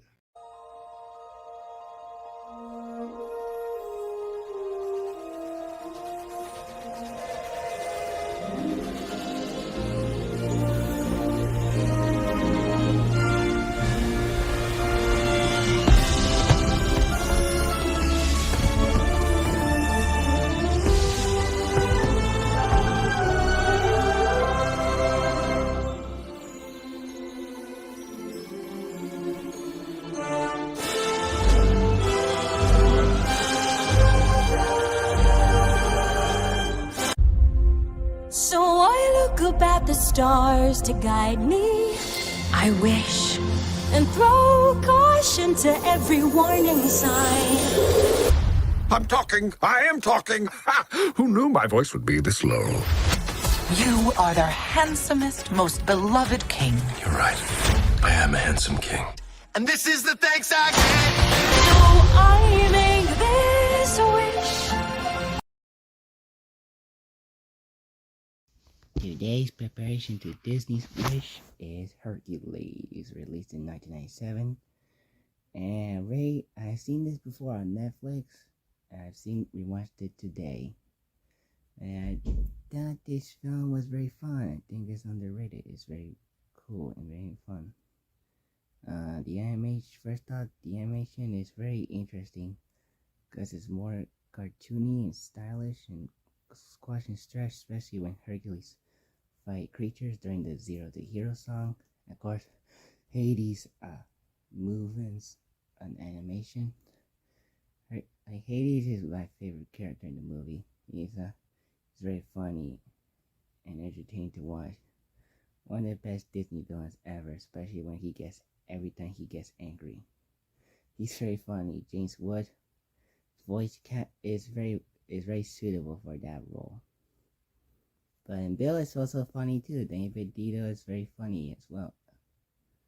I think Hades and Bill are the best characters in Hercules.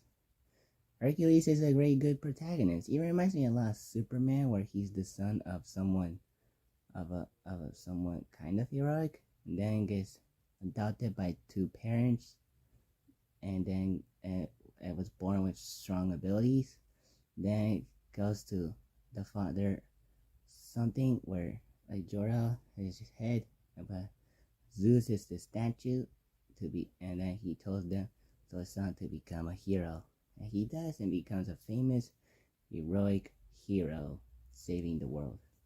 And Hercules saves people from monsters, most notably the Titans at the end, where he saves Meg at the Soul Lake, I forgot the name, but he saves him and destroys Hades by punching him and gets soul traps into the lake.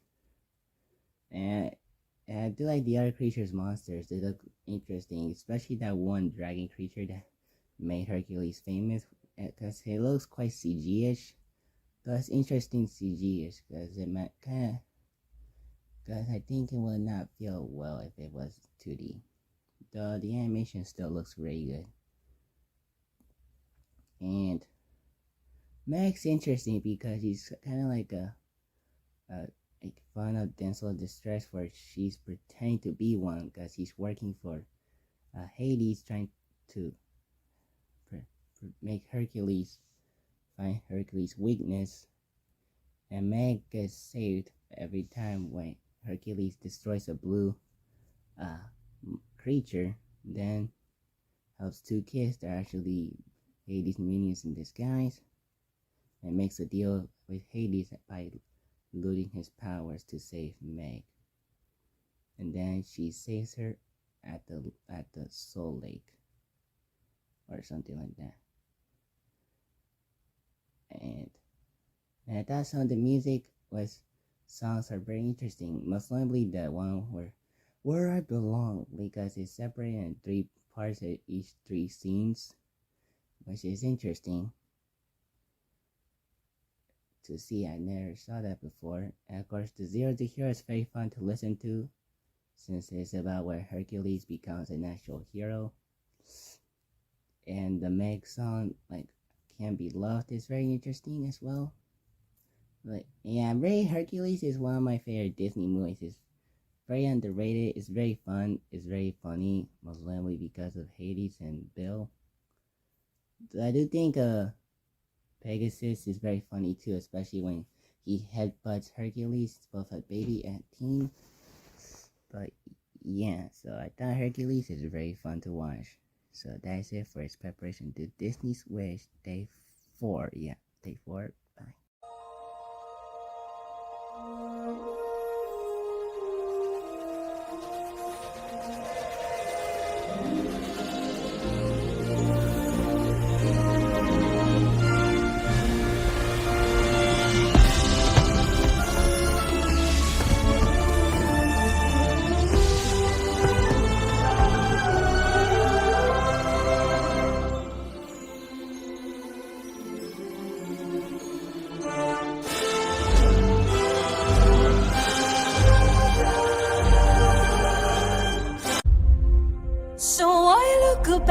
stars to guide me.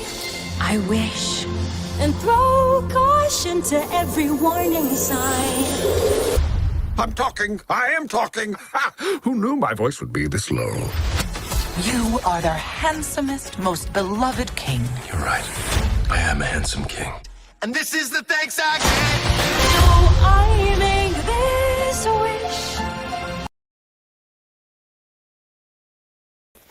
Today's preparation to Disney's Wish is actually a TV show this time around. It is Lizzie McGuire. Now, I already did a Disney 100 countdown that has Lizzie in it, but I wanted to do it again because I wanted to finish it. Because when I did the Disney 100 countdown, I didn't finish it. Today I watched the last episodes of season 2 and I finished it. I haven't seen the movie yet, but I will maybe someday. Not when, but well, it'll probably be quick because I still have the same feelings as I do with, like I said, with a Disney 100 countdown. I do think that this show is very funny, interesting, some interesting edits, some funny cartoony sound effects, good acting from Haley Duff and Adam Lambert and Jake Thomas, who is very funny as Matt or Matthew, like his teacher calls him. And I do think some of the supporting characters are interesting. Kate is a little unlikable, but it can be a little funny. Ethan's kind of a goofy weirdo that everyone likes, including Lizzie. And Larry is kind of the worst. He's so weird and kind of gross. I don't like Larry. But other than that, yeah. I really like the honestly, for a split second, I was surprised that Magic Train is the final episode of Lizzie McGuire. Because that's how it ends, interesting note. So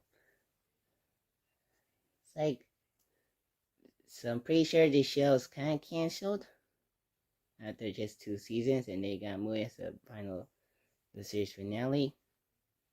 But that was interesting ending on Lizzie and Miranda going to a kid's show live that they watched when they were little. Interesting finale.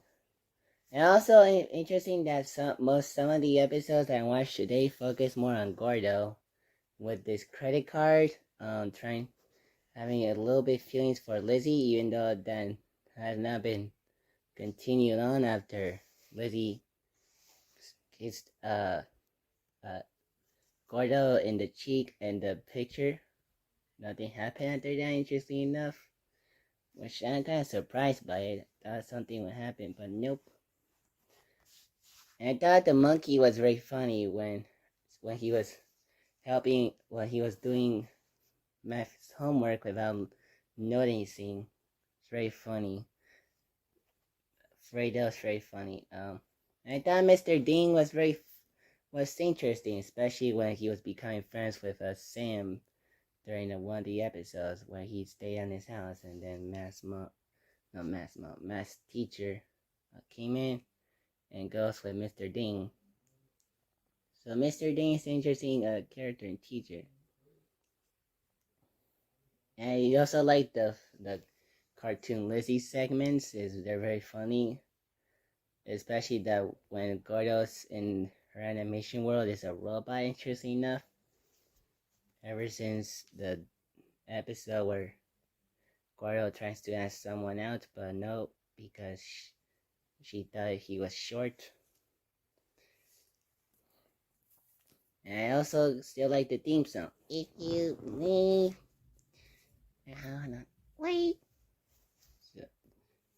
So I really like Lizzie McGuire. It's one of my favorite shows of all time. It's very funny and interesting. What the edits that what the places going weird funny edits, as well as the acting is very good, and some of the cartoon sound effects are very funny and well used for the comedic timings. I also like the outtakes as well. They're a little hilarious.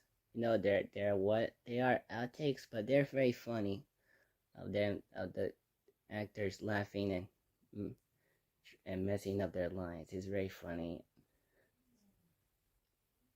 So yeah, I still like C. Maguire. I'm glad I got to finish today. So yeah, so that's it for this video. Peace out. Bye. Preparation for Disney's Wish.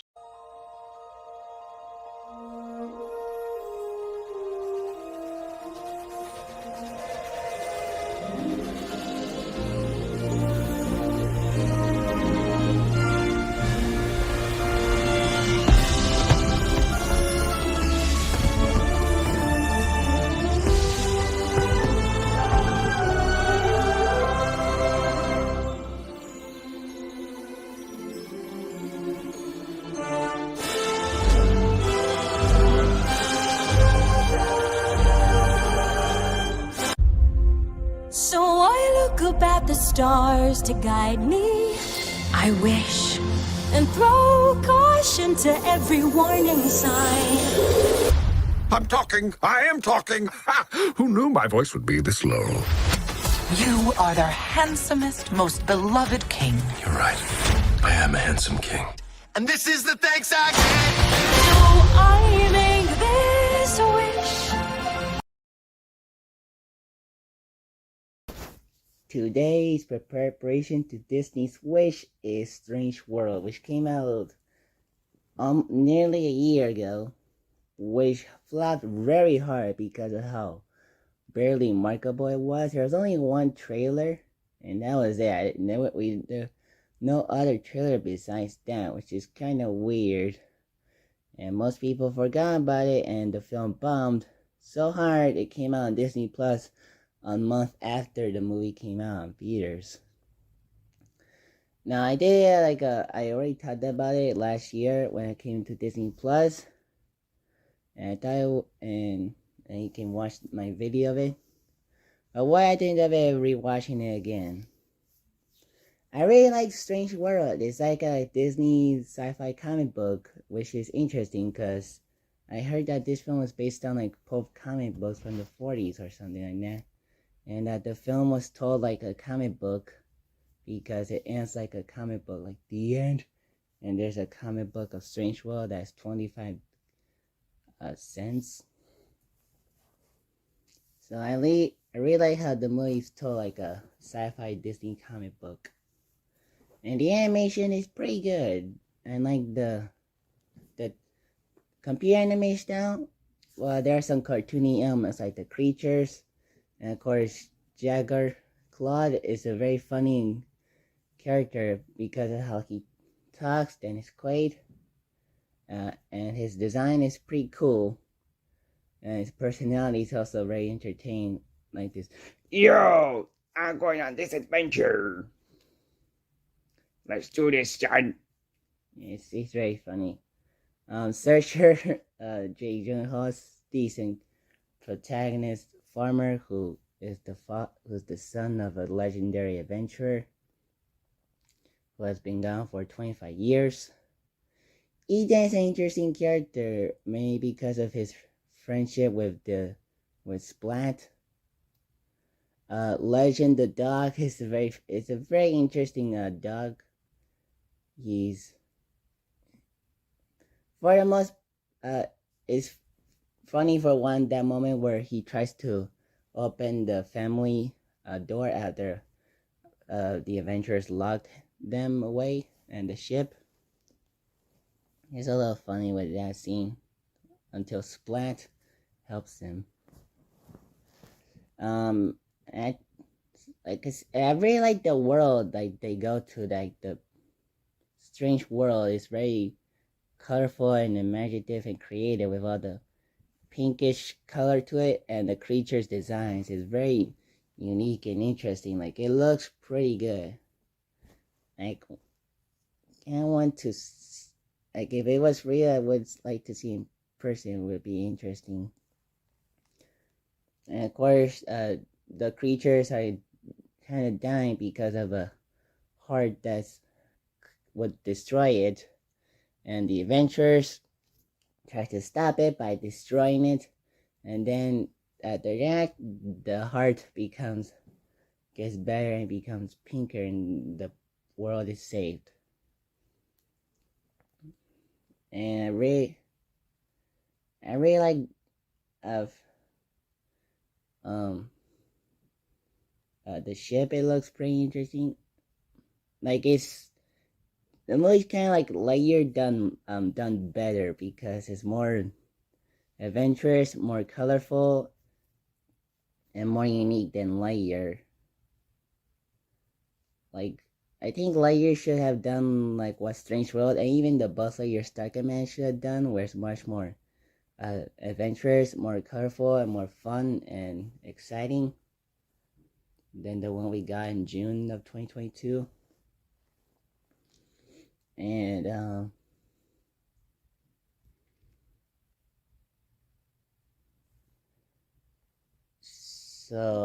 yeah, so I guess that's pretty much it. So that's it for his preparation to Disney's Wish. Peace out, bye. This is Strange World.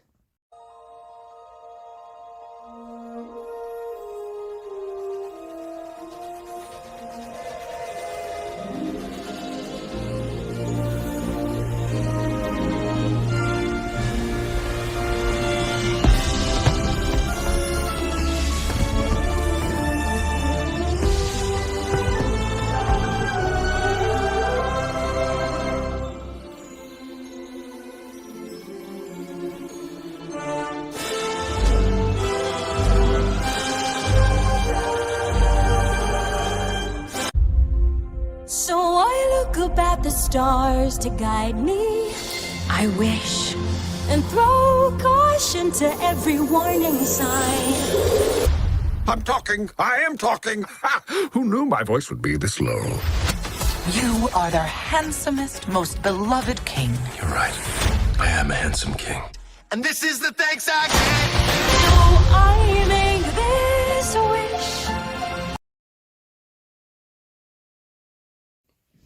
Today's preparation to Disney's Wish is The Little Mermaid, in which Ariel, a 16-year-old who is one of the few daughters of King Triton, gets into Eric, but then the Triton gets angry for her looking at the human world. So then she goes to Ursula, who tells her that he could be with Eric, but she needs her voice. So they make a deal, and then she goes to the human world without a voice until Ursula comes in to ruin everything by becoming a young woman to marry Eric. And I thought this film was I liked the movie. I really liked the movie a lot. It's actually one of the most stylish and unique films, maybe because of the animation of the water is very good. And when the characters move in the ocean, like the fish, or the crabs, Sebastian as well, or the mermaids, like either King Triton or the mermaids like Ariel or the sisters too. It's very good. And the animation is still like most Disney Renaissance films. It's very smooth and very colorful and then cartoony. And I like that a lot. I really like it a lot. Ursula is very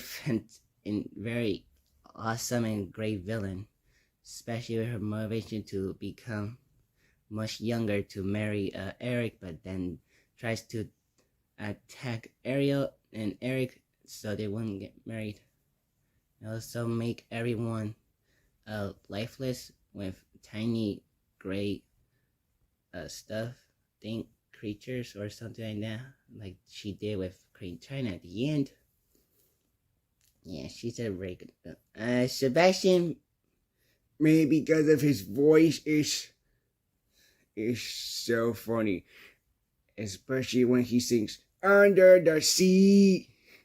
And when he tries to run away from one of the chefs when he goes to the human world with Ariel and Eric, it's very funny too.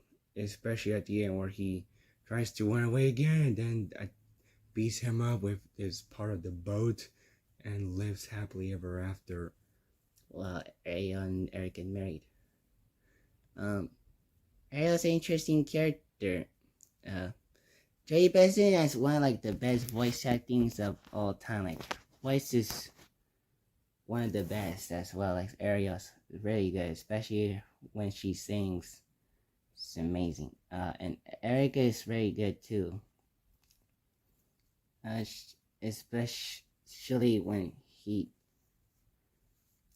feels about Ariel and then gets manipulated by Ursula, but then she saves Ariel to stop Ursula, and then they marry Ariel at the end to live ever after. And I thought the bird was a little funny initially because he tries to sing one of the songs for Eric and Ariel.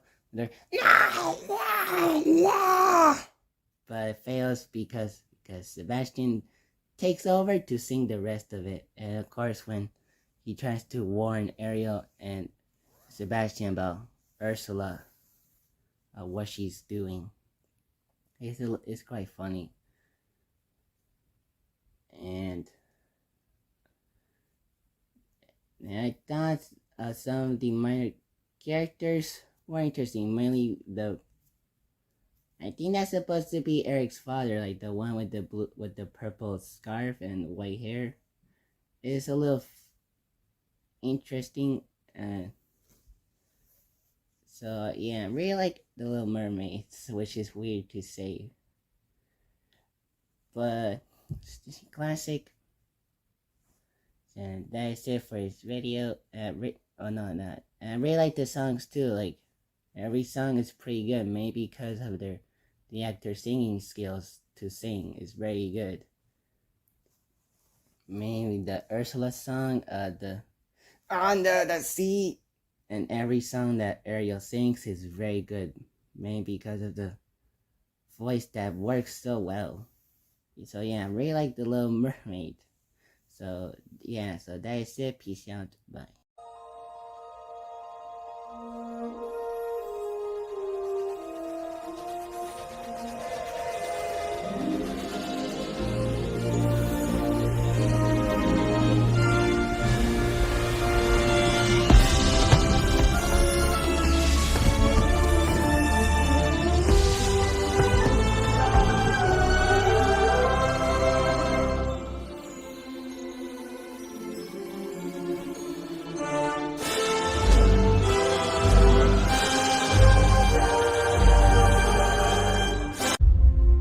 So I look up at the stars to guide me.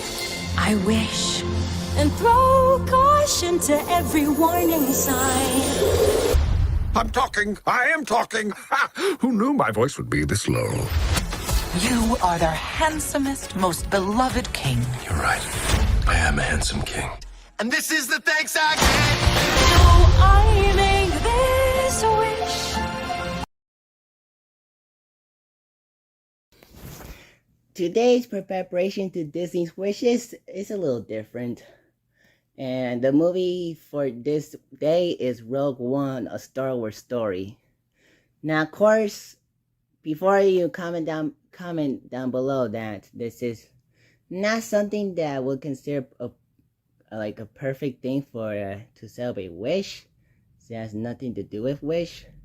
But it's still Disney. I wanted to add 4 stuff that were not made by that franchises that were not made by Disney, but like properties that were made by Disney. So one of them was made by Disney, though Disney don't own them anymore. But we'll start things out with Rogue One, A Star Wars Story. This was actually one of my favorite Star Wars movies, and and why did I think of it now? I really like Rogue One. It's actually one of my 3 favorite Star Wars movies. I think The Empire Strikes Back, this, and Revenge of the Sith are the best Star Wars movies. And I think Rogue One is my favorite Disney Star Wars movie. First off, the movie is very different from other Star Wars movies because it's not about the chosen one or Jedi or a Jedi versus Sith. So it's mostly about these group of rebels trying to steal and the Death Star from the Death Star and stop the Imperial, including the one who killed Jyn Erso's mother. And they consist of Jyn Erso, Cassian Andor, the Alan Tudyk droid character, Donnie Yen and his friend, as well as a hacker some sort of.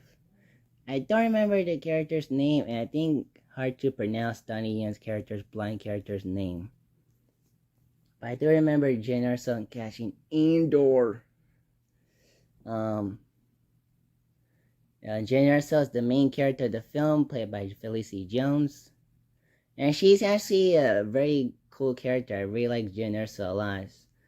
Like one of my favorite heroines in cinema too. Felicity Jones did a great job, especially when she tried to break stuff from the Death Star ship with Andor before Ben Mendelsohn tried to stop them. And when she says, "May the Force be with us." Yeah, like she's a very cool character, one of my favorite characters of all time. Jyn Erso is a great character, as well as Cassian Andor is decent. Donnie Yen's character is pretty cool. Alan Tudyk's droid is a little interesting and some funny in one moment where he hits a guy softly in a "screw you" way or something like that. And I thought the other characters were they're okay. They're not the best type of characters. But I think Mads Mikkelsen's character who is Jyn Erso's father is alright. And I thought the villain was not the greatest, but it's decent. Darth Vader is pretty cool. We'll talk about it later. Leia's cameo is because of the CGI is not amazing cameo. Those C-3POs and R2-D2's cameos were very cool to see. The climax is pretty awesome. Probably my favorite Star Wars climax of all time. It's very epic. Feels like an actual war, and when Jyn Erso and Cassian Andor tries to destroy the Death Star, is pretty cool as well. And what's interesting about this film is that spoilers. I talked about spoilers already. Every main character in this movie dies, not just the villain, the heroes. First off, Alan Tudyk sacrifices himself by destroying a computer. Then Donnie Yen's character pulls out like part of the computer or something like that during the war and explodes to death. And then the hacker, the person that's telling the Donnie Yen, his friend, about what to do, gets exploded by one of the stormtroopers after putting a bomb in his ship close to him.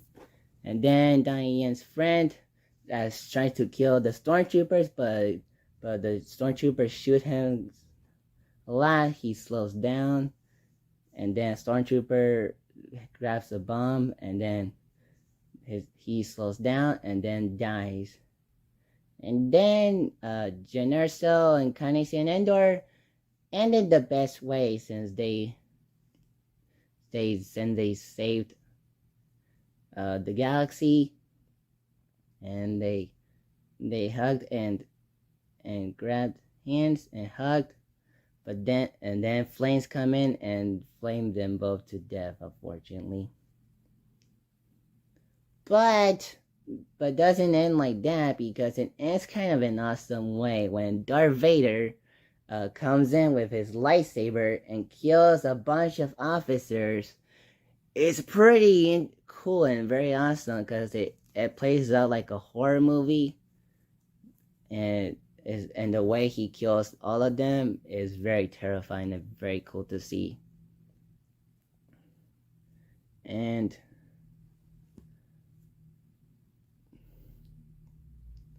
I thought that the appearance of one of the characters from either Clone Wars or Rebels, like the character that's with that talks with Jyn Erso for a little bit before he dies, I guess.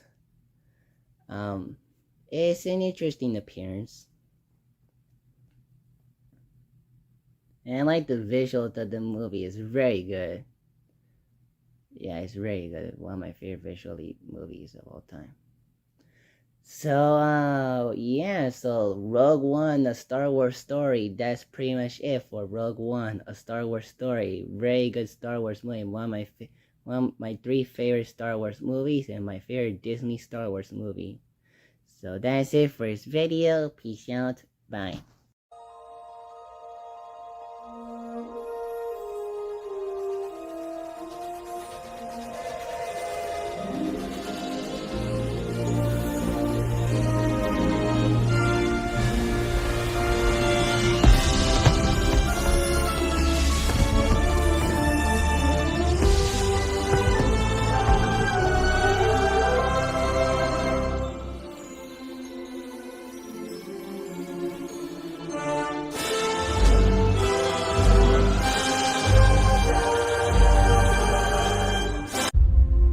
So I look up at the stars to guide me.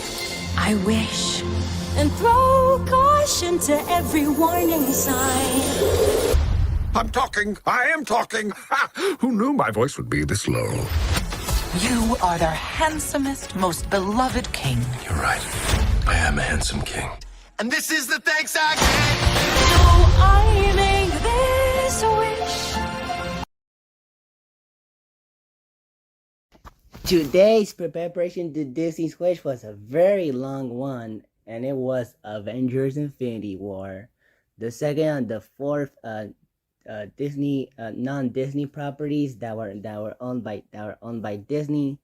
Though the fourth one was owned by Disney, but not anymore. And the second one is Infinity War. So Infinity War is like Endgame Part 1, where every single superhero in the Marvel Cinematic Universe at that time came together, well, sort of together, to stop Thanos from getting all the Infinity Stones. And Thanos gets all the Infinity Stones in different ways. At the opening, after killing Thor's other family members like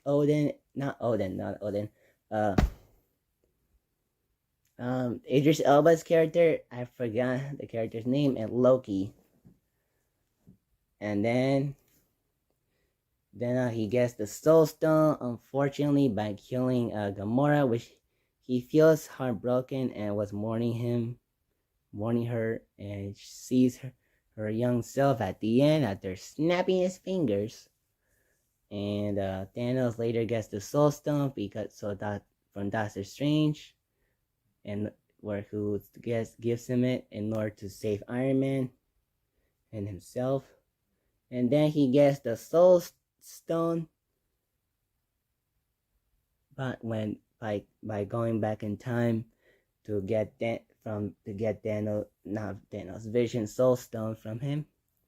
And then he gets all of them and wipes half of the universe and kills out Bucky, the Guardians, except for Rocket Raccoon and Nebula, Spider-Man, Strange, Bucky already, Scarlet Witch, Maria Hill, and Nick Fury, who sets up Captain Marvel at the post-credit scene, and other civilians as seen in the post-credit scene too. And I really like this movie. It's really awesome. It's spectacular. It's very cool. This is my first time seeing this movie since I saw it in the theater in 2018 and on Netflix for a little bit. Or half of it on Netflix. So it's been since it's been like 5 years since I've seen Endgame. Not Endgame, Infinity War. I've seen Endgame a lot. But Infinity War. I really love this movie. It has some great action sequences, mainly the big long battle in Wakanda and in space between the Wakanda people and Captain America, Black Widow versus the Titans and some of the Guardians, Iron Man, Spider-Man, and Doctor Strange fighting Thanos. And Thor, Rocket Raccoon, and Groot find the Stormbreaker and then join Wakanda to fight the other Titans. I really like that movie. The action sequence is very cool. Another action, including the city one at the beginning, as well as the Asgard battle with Hulk and Thanos, which is the only Hulk scene as Bruce Banner becomes human after his defeat by Thanos at the beginning, and Hulk refuses to come out.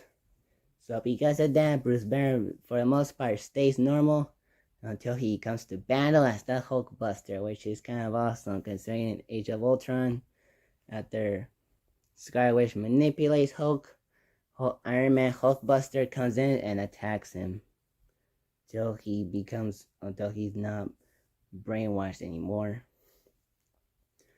And Red Skull's comeback is pretty cool, even though Hugo Weaving is not reprising his role. And I thought Captain America and Black Widow and Iron Man are pretty cool in this movie. I really like them a lot. Doctor Strange was a little bit kind of an idiot to give Thanos the Time Stone since they kind of wiped out the universe and destroyed Vision for the second time after Scarlet Witch kind of kills him, in order for Thanos not to get the Soul Stone until he gets back in time. And Spider-Man is also pretty interesting, especially he gets the spider suit, and his final words in the film, I don't want to go, Stark. I don't feel so good. And I really like Stanley's cameo as a school bus driver in one of his final lifetime performances before his death a few months after the film's release. And Black Panther, Chadwick Boseman is pretty cool. And I thought visually it looks pretty cool. I really like the film a lot. I keep saying, like, this movie is one of my favorite Marvel movies of all time. Probably my favorite Avengers movie. Sorry, Age of Ultron, you're no longer my favorite. Infinity War is. I really like Infinity War, so yeah. And Thanos is a very great villain. One of the best, if not the best, villains in the Marvel Cinematic Universe. He's a menace. He's great and interesting to watch, especially when he attacks the Avengers and when he feels remorse about Gamora's death after killing her, after being told by Red Skull to kill her so he could get the Soul Stone. Yeah, Thanos is a really great villain. And so yeah, unfortunately the Avengers lose, which is interesting to see, since usually heroes win, but not in Infinity War. because most of the heroes disappear, though some survive the snap or the blip, and will continue in Endgame. So yeah, so I think that's pretty much it for this talk about Avengers and Infinity War. I almost said Endgame, Avengers Infinity War. So that's it for this video. Preparation to Disney's Wish. Peace out. Bye.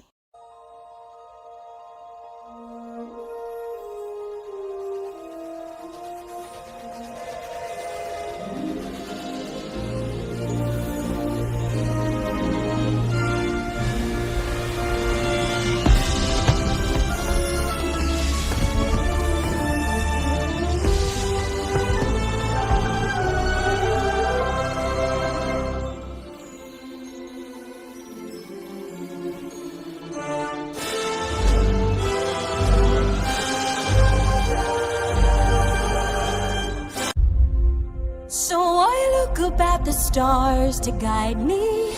I wish and throw caution to every warning sign. I'm talking. I am talking. Who knew my voice would be this low? You are their handsomest, most beloved king. You're right. I am a handsome king. And this is the thanks I get. So I make this wish. Today's preparation to Disney's Wish is Free Guy, the third of the fourth non-Disney franchise that are owned by Disney, though the last one is not owned by Disney anymore. Free Guy is a 20th Century Studios film that is owned by Disney now, and Free Guy was made during Disney's acquisition of 20th Century Fox, so it counts. And I was a huge fan of this movie. It was my favorite film of 2021. Ryan Reynolds is my favorite movie star, and I really liked the film a lot. So it's about Ryan Reynolds as Guy, who is a video game NPC from the video game Free City, who is one of the most popular games in the Free Guy world. And he plays a bank robber who likes to make people have a great day. Not a good day, a great day. And he has a best friend called Buddy. And he sees Jodie Comer, Millie, and he gets into her. But then later, during her talk, he later becomes a hero of Free City, which made one of the game developers, Antoine, super angry about it. Wants to shut him down, and wants to destroy the game. But Free Guy makes it to the bridge because thanks to keys. And do I still like this movie? Yes. This Free Guy is not a good movie. It's a great movie. See what I did there? It's very funny, very cool, and unique. It's like the closest. It's like how Fortnite is, but its own thing. Since it's about players going to a world and to shoot people, mostly the non-players characters, and then a guy later becomes a good guy, but everyone gets angry about it, and a guy and Molotov girl, aka Millie, who is an actual player in real life, get along after eating bubblegum ice cream and swinging. And then there's a funny character called Dude. That's another Ryan Reynolds character who has a catchphrase called Catchphrase, who attacks him until he gets him the glasses that makes him see a bunch of stuff that are very video game-ish, that gives him more lives and make Guy turn into a hero. And Dude is very funny because of that. And there are some interesting pop culture references, mainly at the scene where the fight scene between Guy and Dude with the Captain America shield, which leads to a funny Chris Evans "What the" cameo, then a lightsaber, then a Fortnite llama, then the portal gun, and also like other cameos like Hugh Jackman at the beginning with Motive Girl, John Krasinski on scenes, Alex Trebek posthumous cameo, and our YouTuber cameos like Ninja, Pokoname Ninja, and Laserbeam, and Don TDM, I believe that's his name, are very cool cameos, especially since it's a video game. So it's very fun to see these guys. Oh, and Jacksepticeye too. Did I already see him? Not Q-Bird, Jacksepticeye. Pierce as Jacksepticeye. And I really like the music, the use of music. Like, of course, fantasy is a sweet fantasy. See what I did there? It's the main song of the movie. So that's Believe It or Not during when Dude wears the glasses, and other songs as well are very funny and enough and very cool and suitable for the movie's tone. And Ryan Reynolds is the best. Is very good as this character guy. He's very funny, very likable, and very fun to watch. Especially when he delivers his lines, does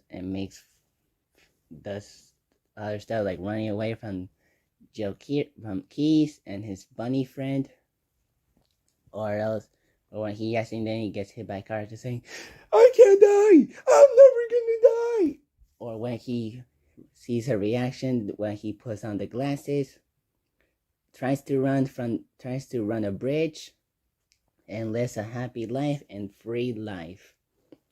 So Guy Ryan Reynolds is very funny. The best part of the movie, of course.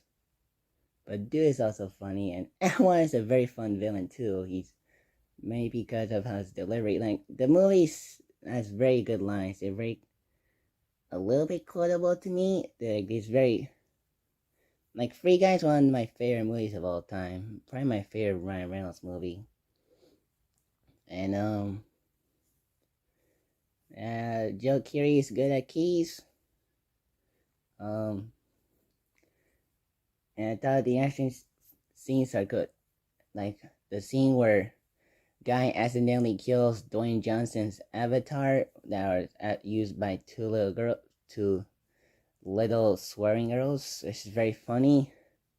Especially when she was about to say the F-bomb, but cut out for PG-13 reasons, even though later Guy says, "Good morning, Goldie." And also when, of course, Guy versus Dude is very fun to watch, and also hilarious because of some comedic moments that happen in that scene. So yeah, Free Guy is very funny, fun, and very cool to watch and unique. I really like it a lot. So yeah, so that's it for this video. Peace out. Bye. Preparation to Disney's Wish.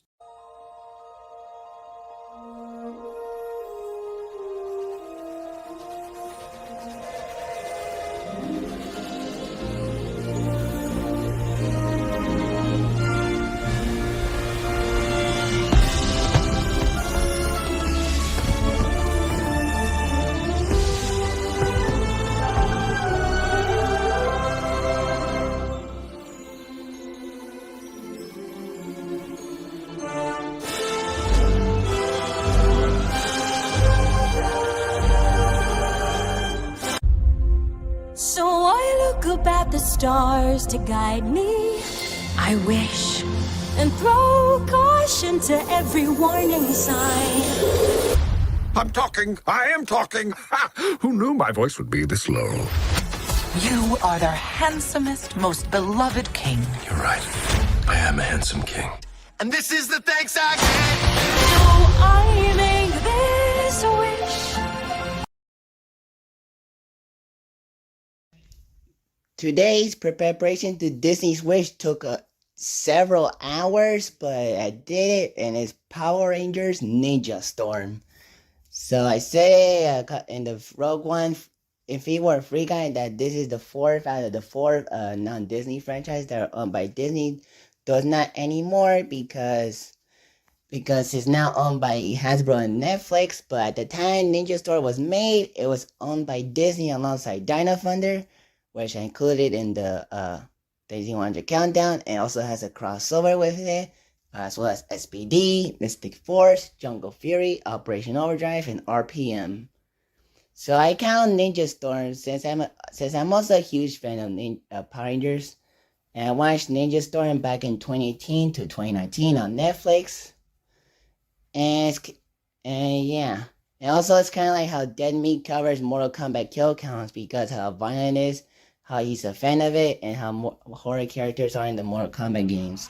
So it's fair for me to do more, to put Disney Power Rangers shows on Disney list stuff. And what I think of this season is very fun. It's one of my favorite Power Rangers seasons. Like, it's very cool, it's very great and unique. Like, the ninja and sports elements combine really well because they're both cool at the same time. And the theme song, Go Ninja Storm, let's go, is one of my favorite, if not my favorite Power Rangers theme song. It kicks butt, it's so cool to listen to, and very fun, and captures the tone of the show and the fun and cool aspect of the show. There are some silly moments, but some of the humor are funny. Mostly comes from Shane Clark, who is also cool and funny. The two sisters are very funny villains, who are kind of like Bulk and Skull of Ninja Storm. And yeah, so my favorite Rangers are Shane, Hunter Bradley, and Cameron Watanabe, and Tori Hansen. Those are my four favorite Ninja Storm characters in this season. They're very cool, and it does have some funny moments. Most notably Shane, especially when he's playing around with Dustin, skateboarding, and also when he sings at Simbusu Returns Part 2. And there are a lot of episodes that I love, but my favorite ones include Samurai's Journey, Prelude to a Storm, the finale, of course, which is the perfect way to end it, with Shane, Tori, and Justin becoming teachers, with an interesting cameo from James Napier as Eric McKnight, as the twin brother of Kyle McKnight from Dino Thunder. And of course, the sisters are becoming ninjas, as well as the Wild Wipeout, where Tori fights evil rangers, teams up with the good versions of the villains, as well as I Love Lothar is very hilarious. And the list goes on. It's one of my favorite Power Ranger seasons. It's very good. It's really, really good. Of course, the suits are really cool. Like, this show is really cool. But the suits is probably the best part of it. I also like the ninja uniforms that they mostly wear during the headquarters. They're very unique. I do think Sensei is very interesting. I do think his Ginny and Pig CGI looks like too video game-ish. So I have mixed feelings about his Ginny and Pig version, but he's decent. Lothar is a very entertaining villain, maybe because of his voice. I'm going to take over the world. But other villains are very interesting, most notably Volkazar or Volsakar, who, especially when he kills two monsters, which is very kind of dark for this Power Ranger season. I really like how the Thunder Rangers are different from other evil turned good Power Rangers, where they're not mind controlled at first, like they were tricked by Lothar, thinking that Sensei killed their parents, but then they come kind of good, but then they got expelled from No, they were spelled by Chulo or Chubo, and then they come bad again, but then they redeem again, but then Chubo Micro told him a Crimson Ranger and becomes bad, and later becomes the good side, and then the Green Samurai Ranger comes up and becomes the Sixth Ranger. So it's interesting that the evil turned good Power Ranger this season is not Sixth Ranger, interestingly enough. So yeah, I really like Power Rangers Ninja Storm. It's one of the most unique and best Power Ranger seasons of all time. I really like Power Rangers Ninja Storm. Rest in peace, Paul Makasiva and Grant McFarland. So that is it for this video. Peace out. Bye. Preparation to Disney's Wish 11.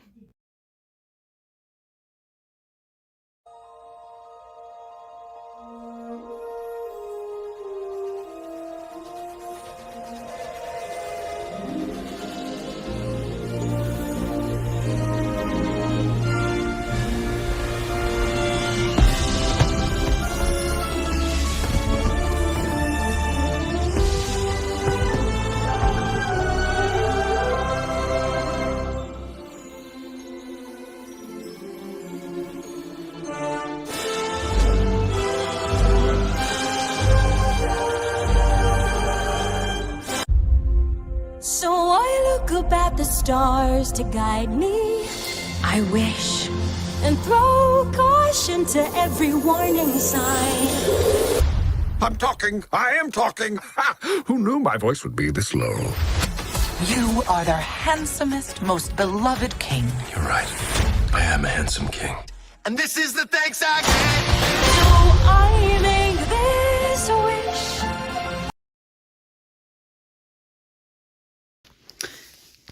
Today's preparation to Disney's Wish is the famous Jet Jackson. I have not finished the show just yet. I'm on season 3, episode 6. All New Age, I think is the episode. All New Age story. I believe that episode's title. I just blanked on it so quickly. But I mean, I have 20 more episodes left.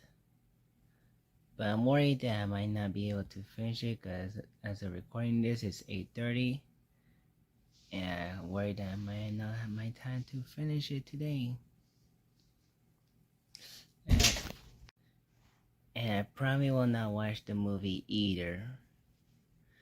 Because of that reason. But I'll watch just the show. But I think it's safe to say that what I think so far about the famous Jet Jackson. And I think the famous Jet Jackson is pretty good. It's really good. It's very season 1 is very interesting, where it's about a child star that has become a celebrity for doing a spy TV show called Silverstone, where he plays a secret agent. But he also does other stuff with his friends and his sheriff father and his grandma. And season 2, it goes bigger with his acting career and his life and his personal life. Where a lot of times when they're going to real world, it cuts to a clip from Silverstone with the late Lee Thompson Young who plays Jet Jackson as Silverstone, fighting a bunch of bad guys and doing spy stuff with his partners. And it's actually a pretty cool show. Like the famous Jet Jackson is pretty cool. Not just before the spy stuff, but also every time he goes to his personal life, because Jet Jackson is pretty interesting doing all different stuff, like playing baseball, going to school, being with his friends, working on Silverstone or other different stuff. And it makes it. He's one of the most interesting TV Disney characters. Though it's really sad that Lee Thompson Young was gone way too soon. especially knowing how he died in 2013. But aside from those two main moments, that JB, Jed Jackson's best friend, is very funny. He's mainly in season 1. He's very funny, especially when he tries to become an actor, but didn't get the job. Especially that when he was doing a line about his dead horse, his is very hilarious. Kayla Silkright, she's a good friend to Jed Jackson, but there's not much to her that I care about. And there are not a lot of characters that's like quite interesting. Maybe aside the sheriff and the grandma, they're fine. It's interesting that in the episode where Jed Jackson becomes was auditioning for Julius Caesar, the actor who plays Larry and Lizzie McGuire is in it, who plays Julius Caesar for a Shakespearean play. And if I were to name my favorite episode of each season, it would be Swisheroo for season 1, Premiere for season 2, and Step Up for season 3 so far. It might change if I watch more of season 3, but that's all for season. Sorry about that, but yeah, those are so far my favorite each season. And if you're wondering how I got to watch this, it's by not being on Disney Plus, or hopefully, or maybe not on DVD.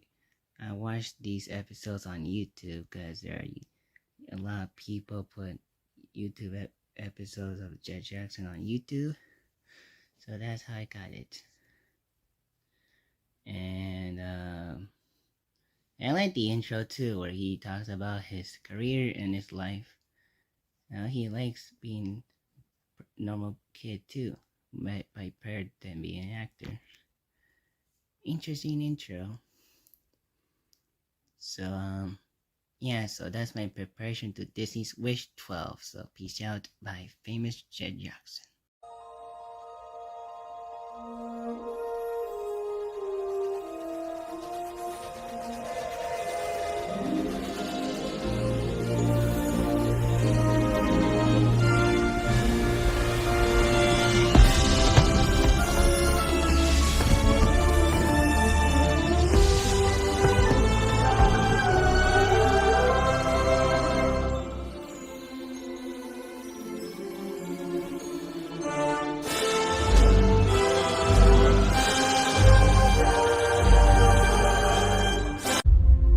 So I look up at the stars to guide me. I wish and throw caution to every warning sign. I'm talking. I am talking. Ha! Who knew my voice would be this low? You are their handsomest, most beloved king. You're right. I am a handsome king. And this is the thanks I get. So I make this wish.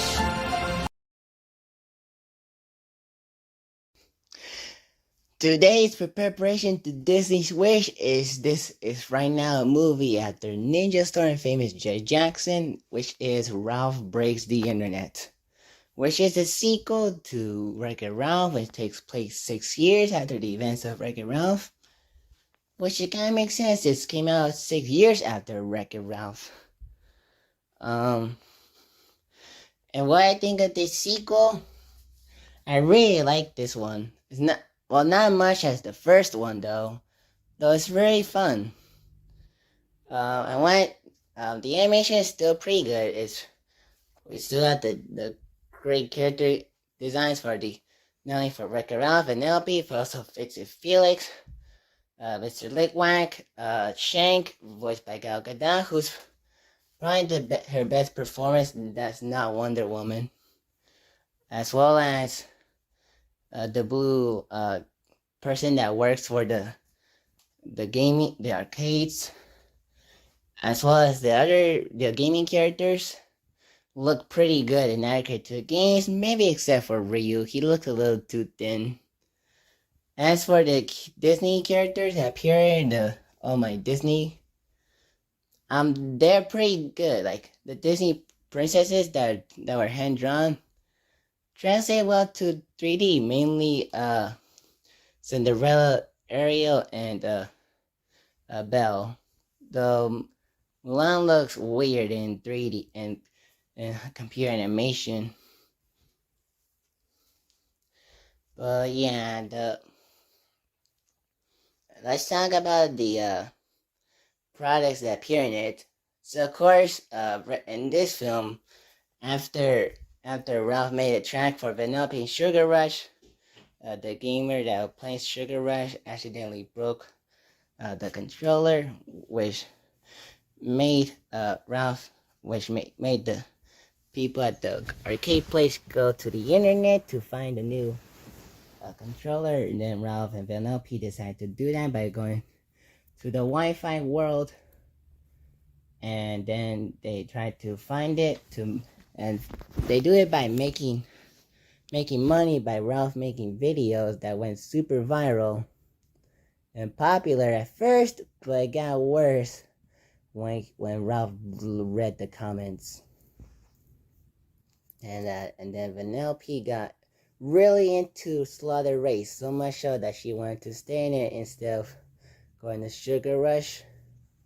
The end, which I'll be honest with you, is so weird. Because as you might know, in the first Wreck-It Ralph movie, Sonic says, "If you leave your game, stay safe, stay alert, and whatever you do, don't die. Because if you die outside your own game, you don't regenerate ever. Game over." To the point where Turbo, the villain of the Wreck-It Ralph, dies at Sugar Rush because he's not character made for Sugar Rush. He's made for Turbo Time. So that's a weird way to end it, though. There are some funny moments, mainly the Fix-It-Furious and Cahoon talk about like children at the end, especially maybe because when they're about to say stuff, the racers drive. Maybe as a way to censor some very fishy stuff that Fix-It-Furious and Calhoun said, to the point where even the hologram game, I forgot his name, but feels kind of weird about it. I honestly, I don't kind of mind the products because they're not like in the vein of Transformers, Man of Steel, or even the Emoji Movie, because they're just a bit of it, though. Some feel a little too marketable, like Instagram, but eBay serves a plot. I wonder if Buster's supposed to be like a parody of YouTube, considering that YouTube is in the film for a bit of it. And it's also IMDb too, which is interesting enough. So not just like social media profiles, but also like accounts like IMDb. I think Wikipedia is in it, as well as Pinterest. Point where he Wreck-It Ralph put and like a nail or something like that at Arthur, who's sort of the villain, though he wants to be friends with Vanellope. And Arthur was the virus that got rebooted Slaughter Race, which is kind of supposed to be like the Twisted Metal or GTA of Wreck-It Ralph world, with Shank and her crew. And Vanellope sings a song after meeting with the princesses, as well as C-3PO and being chased by the stormtroopers. Yeah, I really like my Disney scene. Like it's because later at the end, the Disney princess saved Ralph from falling after Arthur blows himself. So I don't mind the Disney and the products in the film. So I get why some people might not like that. And of course, the voice acting is pretty good. Like John C. Reilly's pretty good. Vanellope's pretty good. Sarah Silverman and John C. Reilly are pretty good. Gal Gadot as Shank is better than most of her roles, not Wonder Woman. And Roger Craig Smith is very much probably better as in Sonic in this movie than Wreck-It Ralph, probably because he has more lines in it. And of course, there's more reprises for Zangief and Sour Bell. I really like the scene with Jean and Sour Bell. That was kind of hilarious. And I also like the Tron cameo at the beginning, which kind of foreshadows the virus thing at halfway through, since he talked about it. Wreck-It Ralph talked about it while talking to Alpha Molina's character about the virus, about unleashing the virus. And yeah, so I think Ralph Breaks the Internet is a good sequel to a Wreck-It Ralph. Not like the best sequel, but one of the most interesting films of Disney sequels. So that's it for the 13th for preparation to Disney's Wish. Peace out. Bye.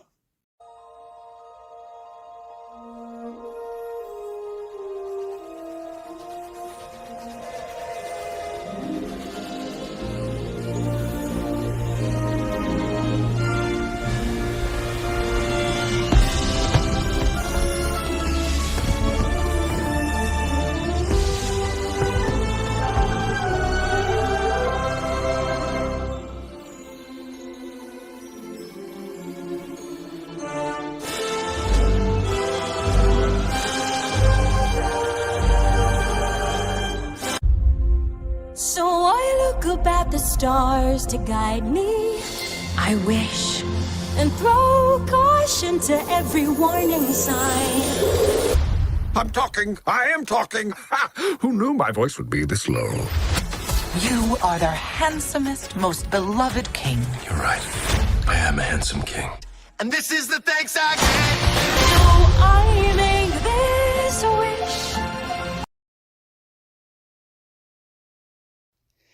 Today's preparation to Disney's Wish is Cars, the 2006 Pixar film about Owen Wilson's race car, Lightning McQueen, who is a famous race car driver. Not a famous race car driver, a famous race car and rookie, and he is one of the 3 race cars that are being part for the final race alongside J. Hicks and I forgot his name, but he's Dinoco. And while Mac and Lightning are driving through California, Mac fell asleep, and so is Lightning McQueen.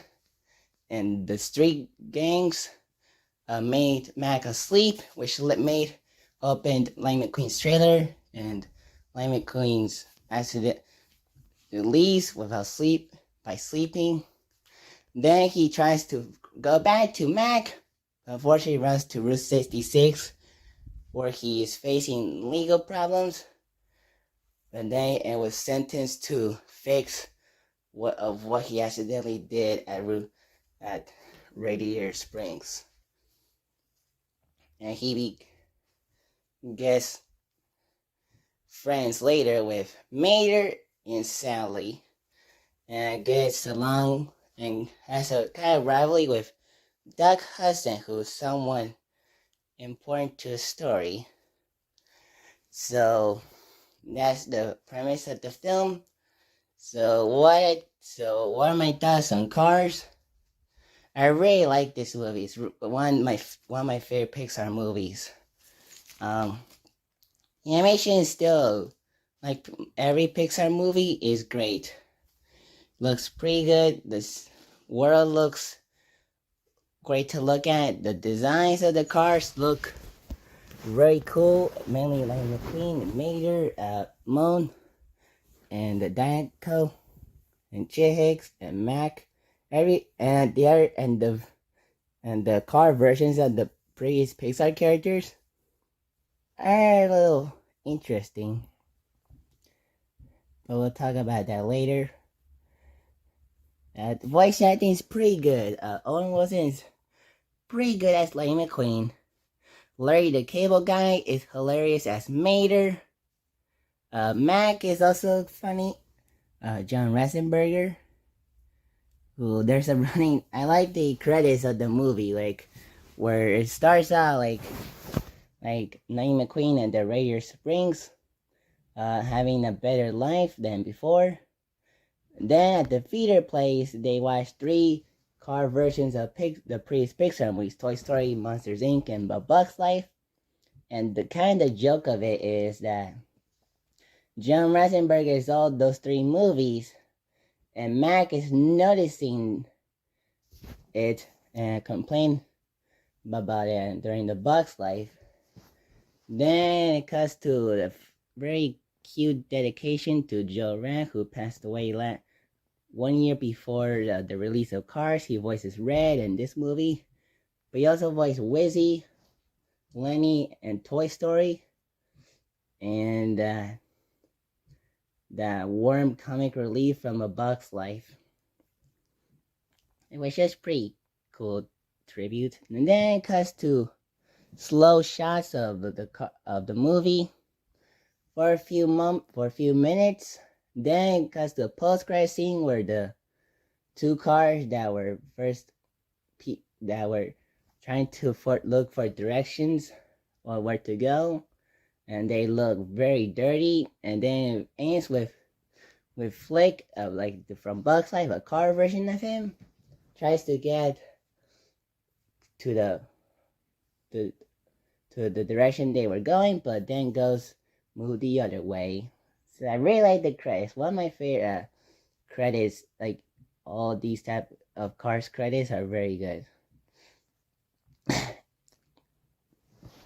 I know some people feel confused about the Cars world, since sometimes kind of makes no sense. And I completely understand, because the restroom is how can cars pee, and how can cars eat, and what kind of sauce do they have to drink or eat?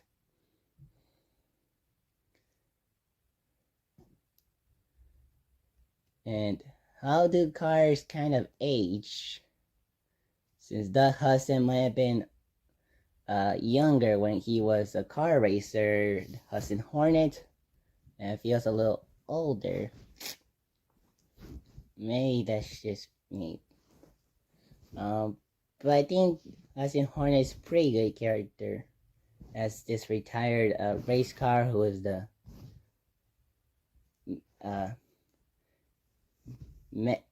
car and Radiator Springs with Mater, Guido and Luigi, Ramon, Flo, and Sally, and Sargent and Fillmore. Character, especially when he helps Lightning McQueen at the race. And I really like when Lightning McQueen helps the Dynaco racer to finish the lap, even though Chick Hicks win. But it was pretty cool knowing that he wants to help him, especially an earlier, as in Hornet got crashed very hard, and then he retired. So it's a very good decision for Lightning McQueen to do.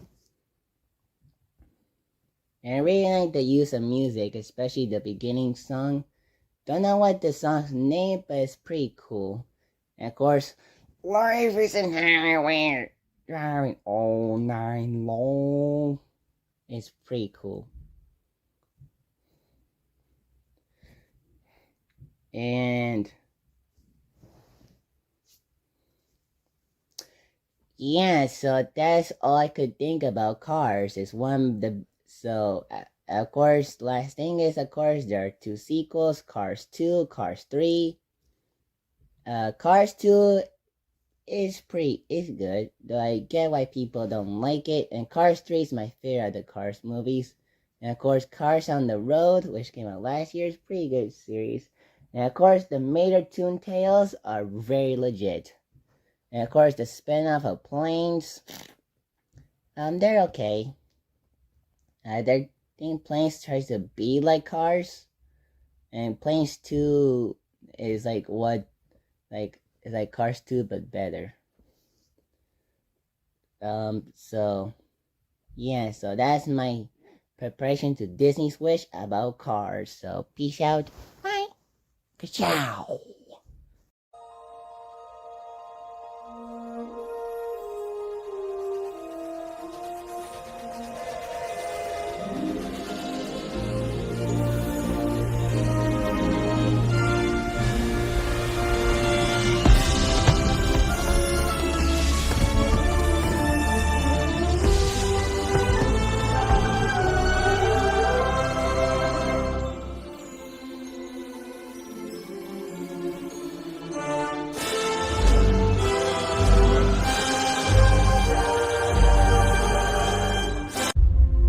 So I look up at the stars to guide me. I wish and throw caution to every warning sign. I'm talking. I am talking. Who knew my voice would be this low? You are their handsomest, most beloved king. You're right. I am a handsome king. And this is the thanks I get. So I make this wish.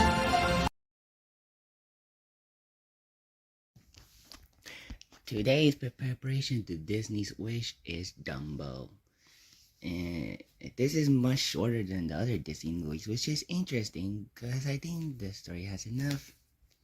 And this is actually my first classic Disney movie I have ever seen as a kid. This was my first one. I really enjoyed it a lot. And what I think of it now, it's not like my all-time favorite Disney movie, but I don't hate it either. It's good still.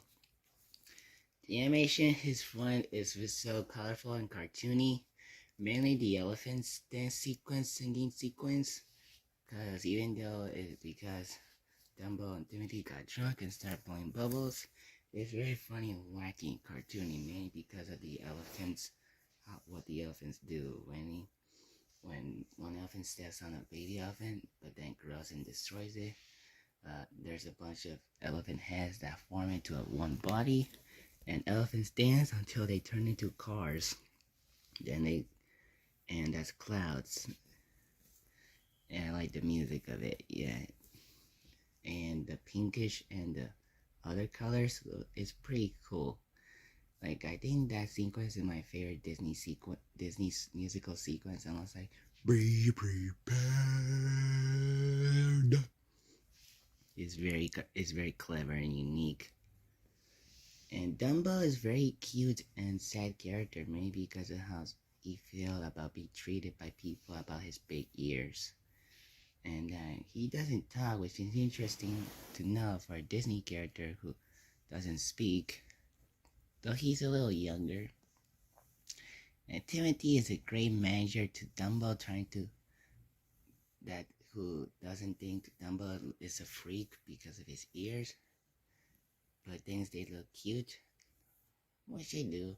It's also kind of funny how Dumbo, big ears, can wrap himself, mainly when Miss Jumbo first has Dumbo, he wraps him with his ears, which is kind of funny. And I do like the circus moments, mainly the clown sequence, both in halfway through and the ending are very cartoony, but also very hilarious. Mainly at the end where Dumbo takes back of everyone that treated him so horribly, including his other elephants, which are very mean characters. They're probably the least favorite part of the movie. I think the crows like well offensive. Start off as them too, but also become much better trying to help Dumbo, and they go with Dumbo flying for the first time and said goodbye to him at the end, where Dumbo gets back to her mother after being locked away for driving mad at the children laughing at Dumbo's big ears. I do like the shadowy circus moments with the human characters not showing their bodies or faces. Which is interesting. It makes me a little laugh, mainly the clown ones. And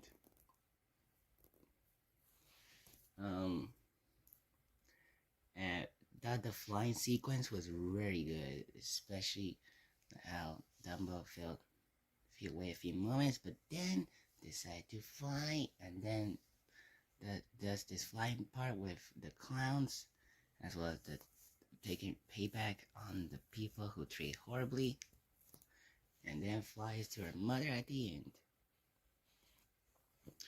And yeah, so like Aladdin, this Disney Plus has like a apology or something like that, probably because of the crows or other characters. But so far, Dumbo is pretty good. I really like Dumbo a lot. It's very good. Very cute, but also really sad, especially when you feel bad about Dumbos. And I also like the story in the movie at the beginning, giving Miss Jumbo Dumbo is very funny. It's also interesting that Miss Jumbo says one line, "Jumbo, Junior," and that's it. But the other elephants talk a lot. So yeah. So that is it for Dumbo preparation to Disney's Wish. Peace out. Bye.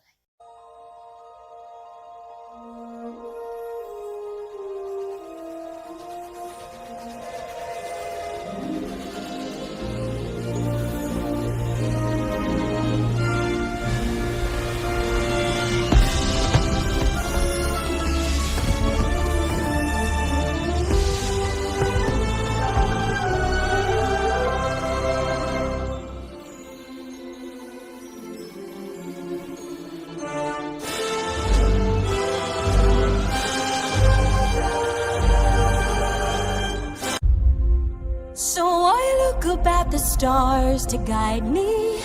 I wish and throw caution to every warning sign. I'm talking. I am talking. Ha! Who knew my voice would be this low? You are their handsomest, most beloved king. You're right. I am a handsome king. And this is the thanks I get. So I make this wish. Today's preparation to Disney's Wish is Moana. I haven't seen this movie ever since it came out, so I decided to watch this for preparation to Disney's Wish. And it's really, really good. I really like Moana a lot. So in this movie, in Oceania, Moana, ever since she was a baby, she interacted with the water. And as an adult, she wanted to go to the water, but his father didn't want to. But then she found out about the heart, which was something that Maui stole, which unleashed the lava monster. And then she goes on a journey on her boat with a chicken friend, who is very funny, as well as her pig Paw, and go find Maui, voiced by Dwayne The Rock Johnson. or I like to call him in this one, Dwayne the Maui Johnson. Get it? And for the most part, Dwayne the Maui Johnson was not kind of being cool to her. First off, Maui steals Moana's boat after the You're welcome song. And then while they're both at the boat, Maui keeps throwing her at the water, but then the water brings her back to the boat, and then he kicks her a couple times until he decides to dive out, until the water gets him back to the water. Like, get up there, that boat, and help her. And yeah, I think Maui is probably, alongside Luke Hobbs, Dwayne Johnson's best character. he's very cool. Mainly, especially when she fought. Why am I keep saying she? Maui keeps when Maui fights the lava monster at the end, as well as whenever he transforms into an animal. And I think one point he transforms to Sven from Frozen, but his main animal is a bird or a falcon. He uses with a hook that gives him those powers. I really like the giant crab in the movie, who is like the mascot of like Shurafield's Productions, if you know. And he for a brief villain role, he's very funny, especially during the Shiny song. And when he changes color at the end of the Shiny song, it's very, very cool. And I also like the post-credit scene where he makes a reference to Sebastian from Little Mermaid. It's pretty kind of very funny. And I really like the songs too. Like, of course, the main song in the movie is like, of course, there's happens 3 different ways in the movie. And listen the credits. And also like, you're welcome. But I think my favorite one is, I quickly forgot how the song sings it, but it's like the song where the boat, everyone at the boat sing at until it's, and then the song is sing again at the end. You know what I'm talking about if you've seen the movie. And Shiny's pretty good too. And I really like not just the lava monster fight, but also like the scene where Moana and Maui fight the coconut pirates. That was pretty cool. And there was a funny moment where one of the pirates shoot a dart at one of the other pirates and fall down. Also, speaking of funny, oh yeah, the funniest part is like what I said earlier, that Maui kicks Moana off the boat until the water gives her back. Then he does it again until he decides to dive out the boat, but then water gives him back to the boat. That was pretty hilarious. And the chicken is pretty funny too, especially when he reacts to like the fact that there's no way to go besides the boat and the water. It's pretty funny when he screams, and when he jumps to the water, it's like what he does is like his feet up like he's dead.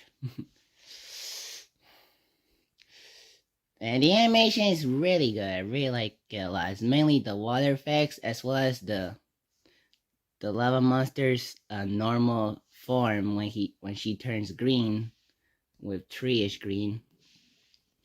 It's a great good effect. So Moana's really good film. So great preparation to Disney's Wish. Peace out. Bye.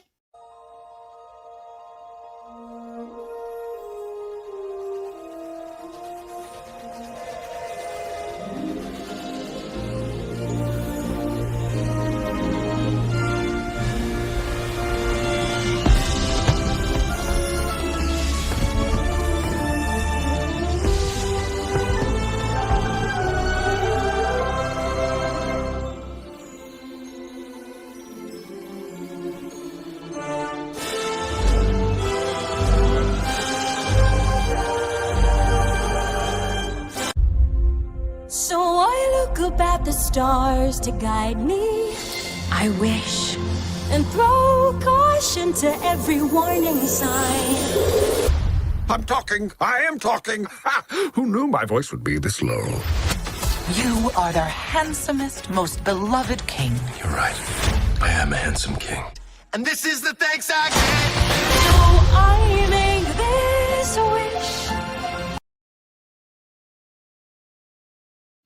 Today's preparation to Disney's Wish is Sleeping Beauty, the 1950 classic in which Aurora gets cursed with her poking her finger as spinning wheel until she sleeps to death until True Love's kiss come, spelled by both Maleficent and the fairies, as Maleficent did the curse spell, but the fairies did the good spell. And I really like this one. Maleficent's one of the best villains, of course, not only for her motivation and her design, but also her dragon form is pretty cool. And her voice is pretty good, and characters the evilness of the character. As well as her bird, who sees a bunch of people doing other stuff to make sure something goes nothing as wrong as planned. And really, the animation is quite smooth, colorful. Yeah, I think the old Disney movies had like the much better animation than what we had today, because hand-drawn makes it more colorful and unique than computer animation, and that's just me. The fairies are a little funny, mainly at when the red and the blue one fight over what color the dress should be, whether it be red or blue. And they do that at the cake scene, as well as the very end when Aurora and Philip dance. Both the fairies change the color from blue to red, from blue to red, from blue to red, and they continue that Once Upon a Studio with the Fantasia hat. So it's quite funny. And I think my favorite part about it is Prince Philip, as unlike the Prince from Snow White and Prince Charming from Cinderella, he gets to do more stuff than just met for the first time and then at the end they get married. But this one, he meets Aurora for the first time, but then he talks with his father, but then he gets kidnapped by Maleficent, gets free from Maleficent, and teams up with the fairies to stop Maleficent, and he gets to a very epic fight with Maleficent, who turns to a very cool dragon until he stabs her and blood comes out of him. Blood comes out of her, which is pretty interesting to see, since we don't have that animation anymore with kids films. And then he saves her up by kissing her, and then they live happily ever after by dancing at the castle. And I really like Sleeping Beauty. I really like it a lot. So I wonder about Maleficent tomorrow. So that's it for this video. Peace out. Bye.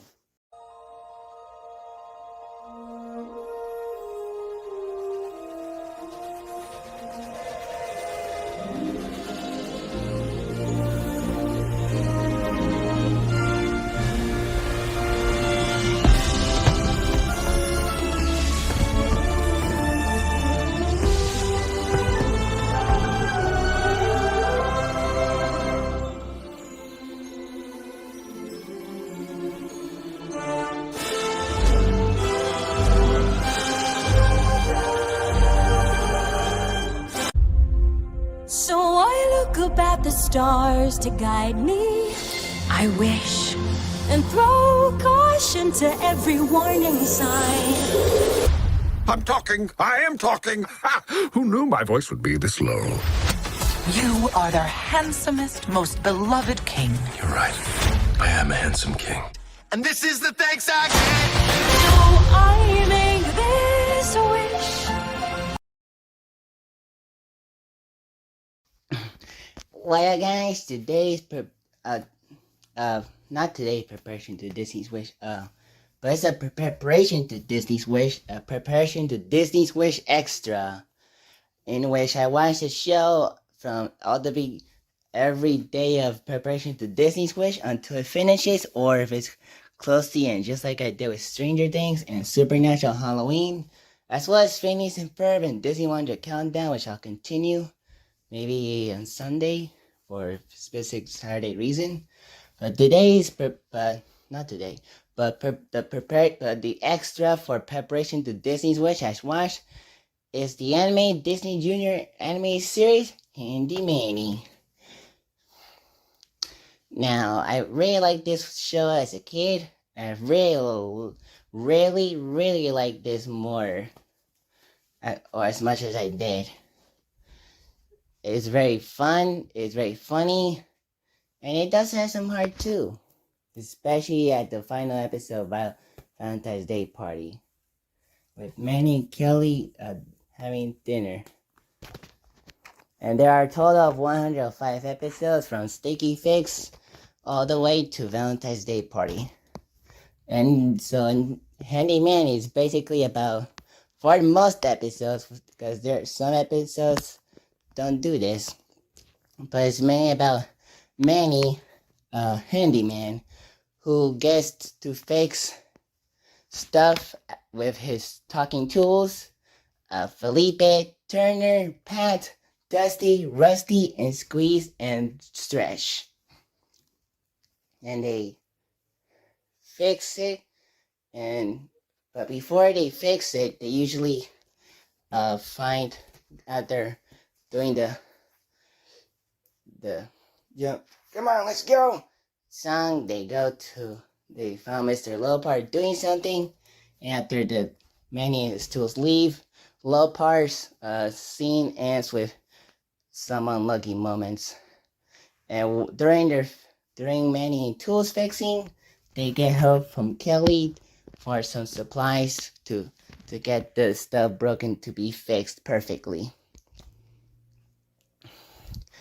And so, yeah, I really like Handy Manny a lot. One of my favorite cartoons of all time. Really like, I thought the animation looks pretty decent. Not like Pixar or DreamWorks or style animation, but it's mostly like kind of a mix of Poppy Performer, but better.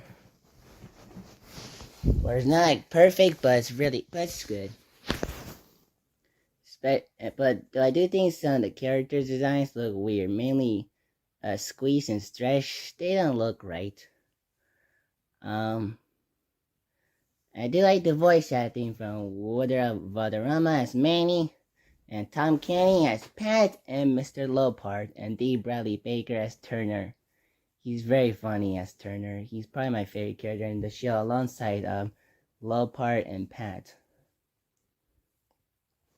Some of my favorite episodes include Motorcycle Adventure, Big Race, Wilderness Adventure, Handyman the 7 Tools, Sticky Fix, A Very Handy Christmas, and Valentine's Day Party, and the list goes on and on. And there are some great good episodes.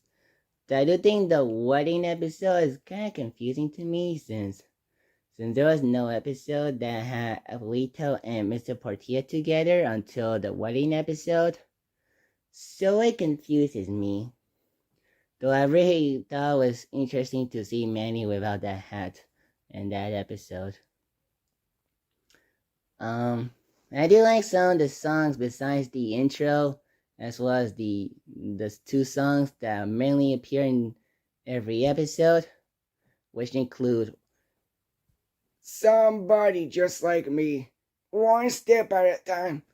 Battle with me, good as new.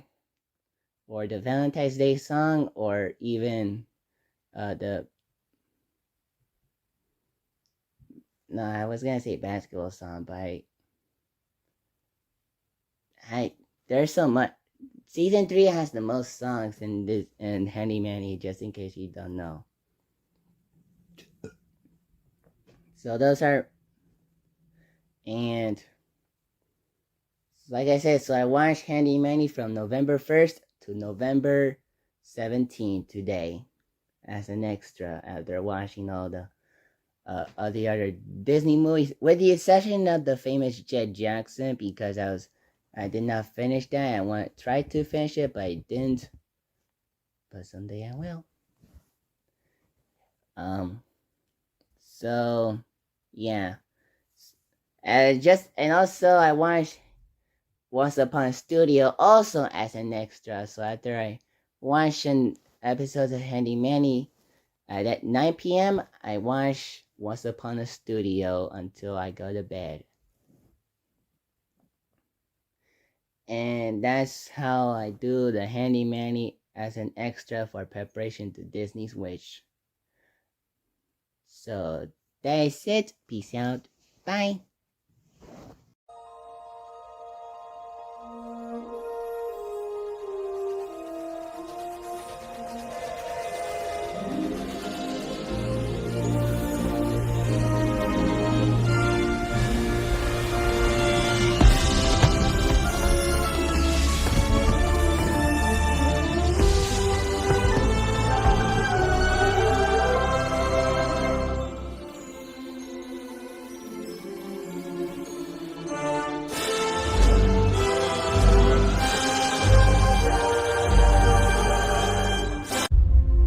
So I look up at the stars to guide me.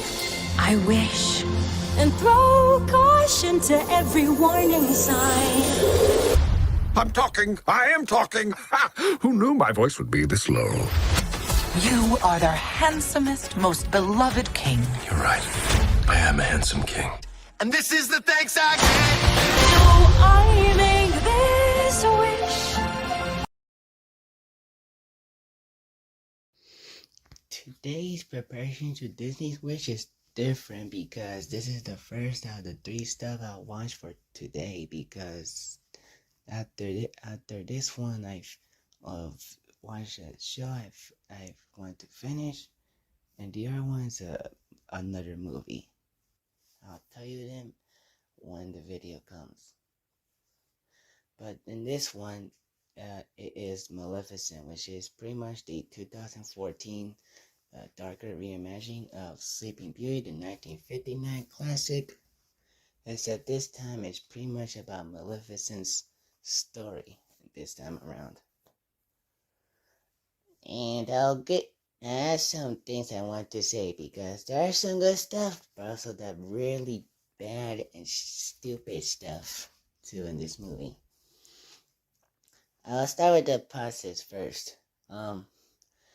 I will say this, like, the movie does look pretty good. I really like how the visual looks pretty good, mainly at the Maleficent, especially at the dark colors of it, and the bright colors look pretty good too. I really like the visuals of the movie.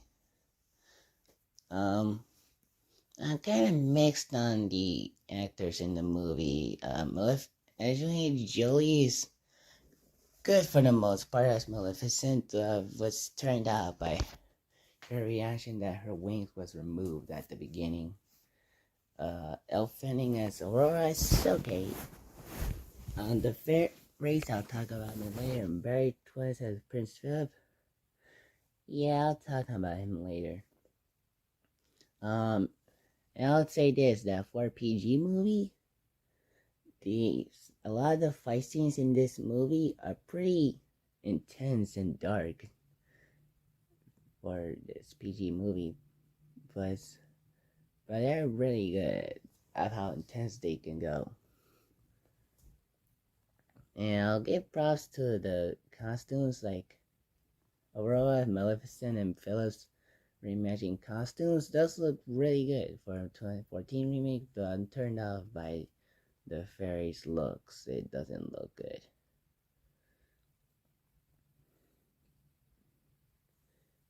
And I think my favorite part about the movie is Aurora's reaction to Maleficent when she was younger. Because when she was a baby, she felt, ooh, especially when Maleficent then tried to scare her, but she didn't feel anything. And when she's little, when she becomes a child, she sees Maleficent, but instead of being afraid, she hugs her and touches her ears or horns. Yeah, horns. And I'll be honest with you, that's kind of cute.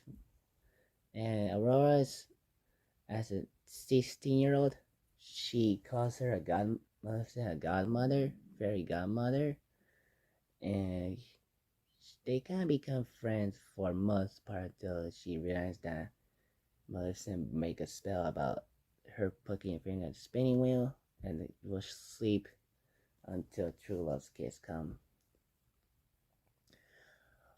But I think that's pretty much it for the positives, because there's some bad and stupid stuff that are mostly changes to the original. One is the crow. So in the original, there was a crow who is with Maleficent, and all he does is spy on them and kind of attacks them during Prince Philip and the fairies. And this one, he is a human that turns into a crow that can tell that it has a more heart than Maleficent, and tries to tell Maleficent different stuff. The first thing is about the castle, which is what led to where the spell coming, about the poking finger sleeping thing curse. That, you know, if you've seen the original, you know what I'm talking about. But also, he also gives him sympathetic information to Maleficent about Aurora. Man, I don't know how to feel about it, because that's like if, I don't know, Santa's little helper also became another Santa at the same time. It transformed to a dog. But worst of all, remember the dragon that Maleficent transforms to attack Prince Philip, and then bleeds from Philip's sword? Well, screw that, because that dragon is a creature that's transformed by the crow, not Maleficent, the crow. That is so weird. Like, it's been a while since I've seen this, and rewatching it again, that's a really weird source change. Like, these live action remakes are when they're trying to do something different, it kind of doesn't work. It makes it probably much worse.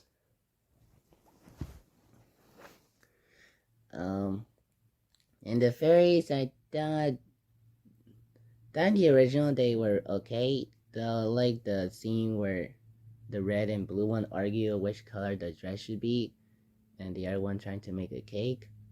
But in this one, they're just kind of silly comic reliefs. They make dumb talks and voices and act crazy. And I don't know how I feel about that. And I don't think they look good when they're smaller.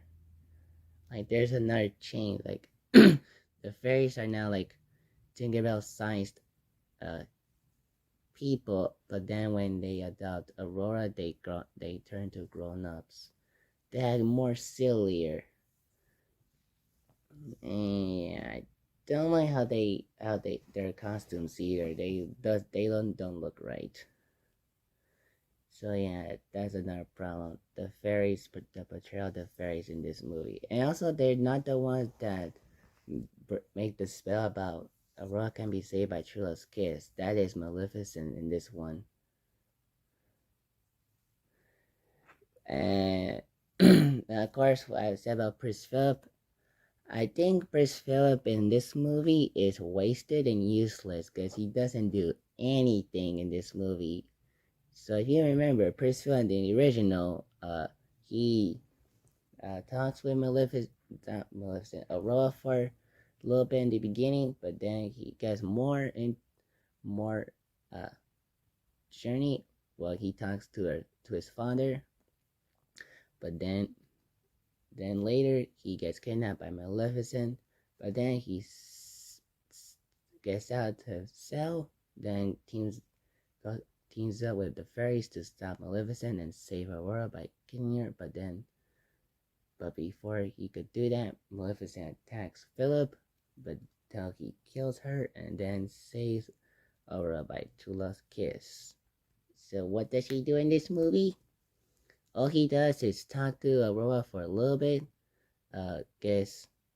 Want to talk to Aurora, but Maleficent make him sleep until the fairies see Philip in the ground.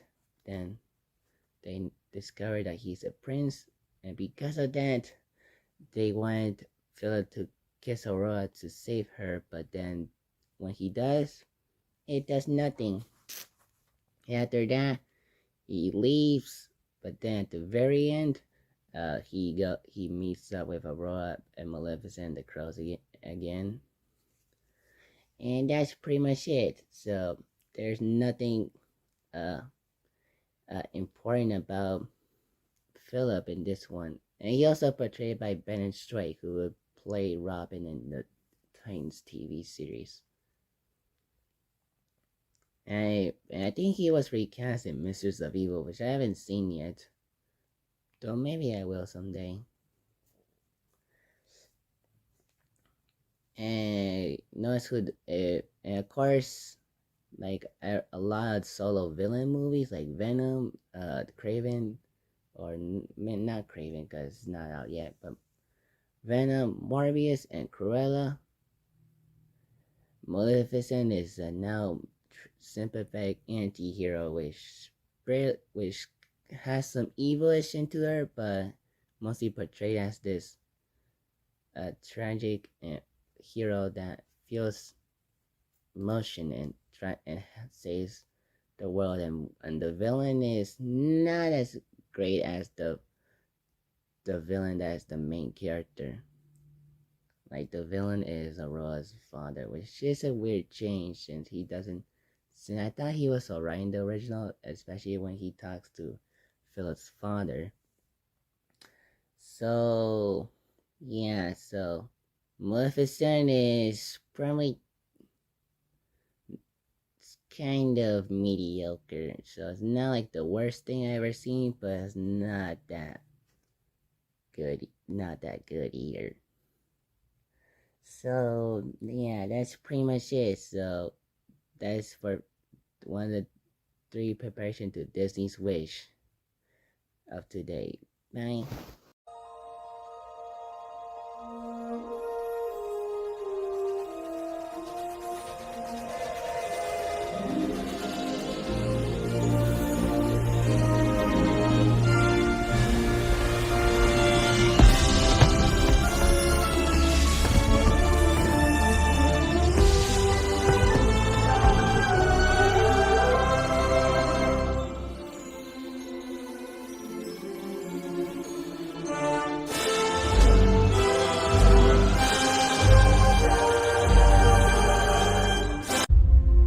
So I look up at the stars to guide me. I wish and throw caution to every warning sign. I'm talking. I am talking. Ha! Who knew my voice would be this low? You are their handsomest, most beloved king. You're right. I am a handsome king. And this is the thanks I get. So I make this wish.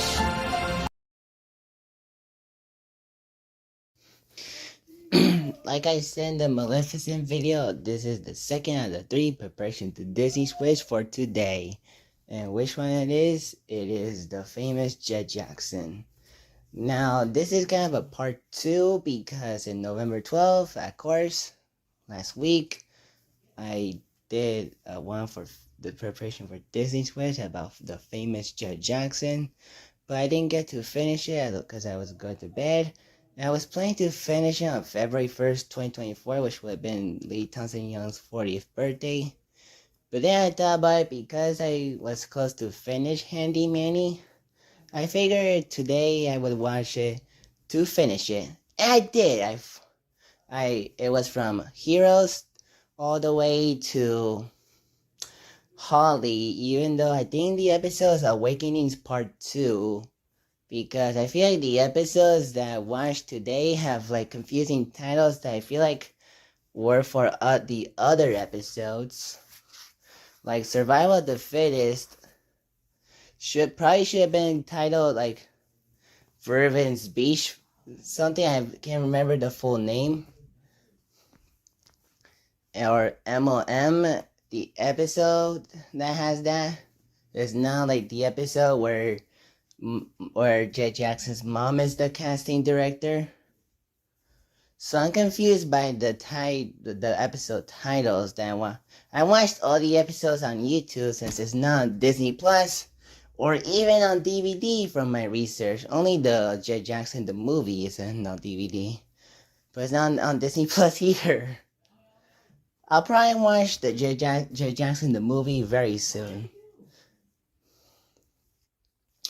But so just in case if you haven't seen my video, so the famous Jet Jackson is a 1998 to 2001 Disney Channel television series about Jet Jackson, played by the late Lee Thompson Young, who is a high school student who spends time with his friends and family. His father is a sheriff and he has a grandma. But he's also best known as the titular character on the action spy television series Silverstone, where he fights a bunch of bad guys, works for Artemis, and has a partner named Hawk, played by Lindsay Booth. And there are some celebrity appearances throughout the show, like Hayden Christensen, Britney Spears, and Beyonce, and Rachel McAdams, who plays Hannah on the episode, one of the episodes. And so far, if you have seen my video about my first Jet Jackson video, you know that I really liked the famous Jet Jackson. It's actually a pretty good show. Like when it's Silverstone, it's pretty cool to watch, but it's just famous Jet Jackson with Jet Jackson doing what he does. That is not Silverstone. It's still a pretty good show, especially when he went to the beach playing cheating volleyball against someone who is also cheating, as well as being with Tara at Awakenings Part 1 and 2. Watching TV with his friends and family at the premiere episode, which is my favorite episode, as well as playing golf at season 2, as well as saving Kyla at season 1 at a very young age, I think 14 Lee Thompson was. And as well as a bunch of different stuff. So I will not make this one quick since I already talked about it. But overall, I really like the famous Jet Jackson. It's actually a pretty good show. You guys can see it. You guys should watch it. It's on YouTube. All the episodes were uploaded to YouTube by different YouTubers. And they're pretty good episodes. And yeah, so I don't have much to. I really like how the show ends, Awakenings Part 2, with Artemis having more character with his actor Nigel, where he goes to dinner with Jet Jackson's family. Then Kyla tries to feel for Jet, which doesn't surprise me since a lot of teens characters like Sam from Danny Phantom also at Santa, where for the most time she is friends with Danny, but gets together later. Although Kyla doesn't get together with Jet, but they still become friends at the end, where Jet and Kyla and JB get walk together. And also, I like to mention that Kelby is a very funny character. It's like I think he's my favorite character in the show alongside JB and Jet Jackson. He's very funny in terms of his humor, especially in the episode Wheels, about him teaching the students, mainly JB and Kala, about how to drive. And the way he was talking with a lot of bruises or injuries on his face makes me laugh a lot. And he is also very cool when he's working on the Silverstone. And also, interesting fact that Sean Levi is involved with this show a lot as executive producer and director of the show, and also as actor of the show because he plays the director of Silverstone, and he tries to boost the ratings by giving Jet Jackson / Silverstone a gun called the Eliminator. But Jet Jackson refuses to, and keeps on. I also really like the final villain of the show. I think he's a very cool villain to end on, the famous Jet Jackson / Silverstone, especially when he got more into backstories, because in the episodes he's in, Artemis, while he is injured, tells Jet Jackson his origin, about how Artemis adopted him and trained him to become a secret agent. And you should guys check out the famous Jet Jackson. It's a really good show. It's a really, really good show. So that's it for this video. Peace out for this second out of 3 preparation to Disney's Wish of today. Peace out. Bye. And rest in peace, Lee Thompson Young. You were gone too soon. RIP.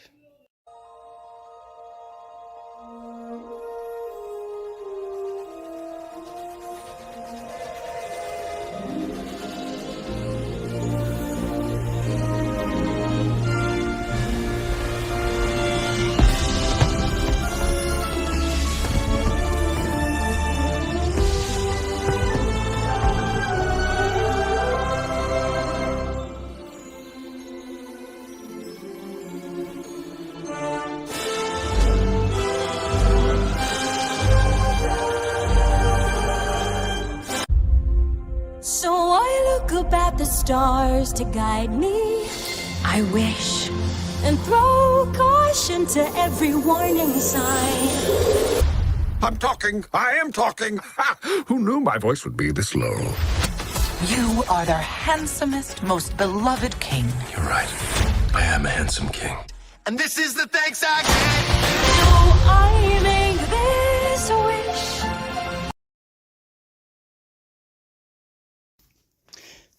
So the 3 out of 3, the last of the preparation to Disney's Wish of today, besides Phineas and Ferb, of course, is now the extra preparation Disney Wish of today. But the final one, the 3 out of 3, after Maleficent and half of the last half of famous Jet Jackson, it is the Lizzie McGuire movie. And if you see my previous 2 Lizzie McGuire videos, you know that I really like this show. It's one of my favorite Disney shows of all time. It's very funny. It has some good acting, great characters, and good opening intro. And yeah, the show is really good. And one thing about the movie, not as much as the show, but I don't hate it either. Like, for the first half of it, I thought the film was but the more I keep going, I really start to like it even more. So in this movie, Lizzie, as well as Gordo and Ethan and Kate, no Miranda in this movie, which is really weird to say the least, because she is Lizzie's best friend, but it's kind of explaining the beginning of the graduation, but it feels weird that she's missing. But Lizzie, Gordo, Kate, and Ethan, after graduation, traveled to Italy for a trip for 2 weeks, I believe.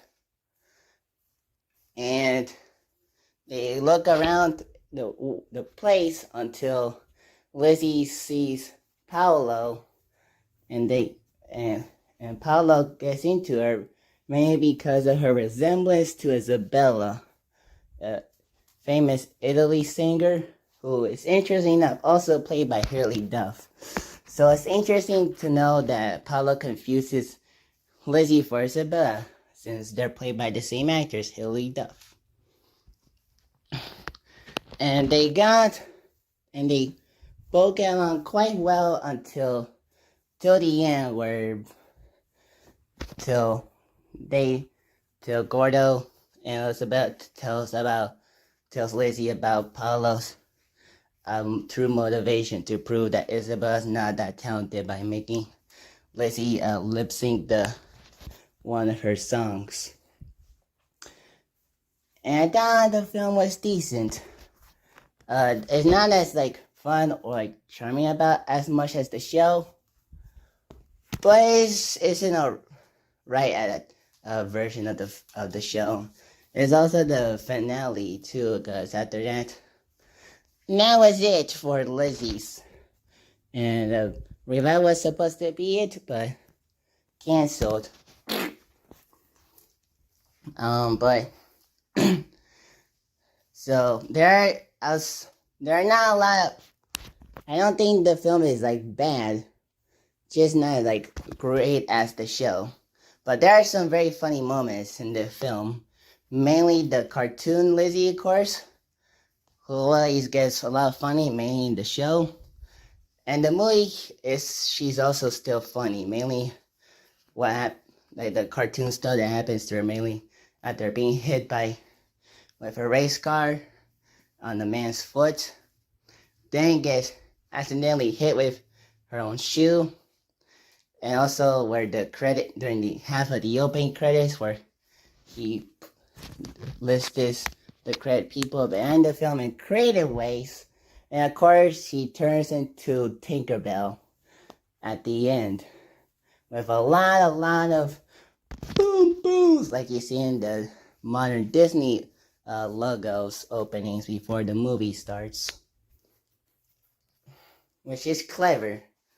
And I really like the opening of the Walt Disney and the few of the title cards, like how most policely action-packed, since because of that, Matt is using the remote controller for a police car to go to Lizzie's room as kind of a prank, and records her singing and tries to show it with one of the Italy people, but throws it in the water.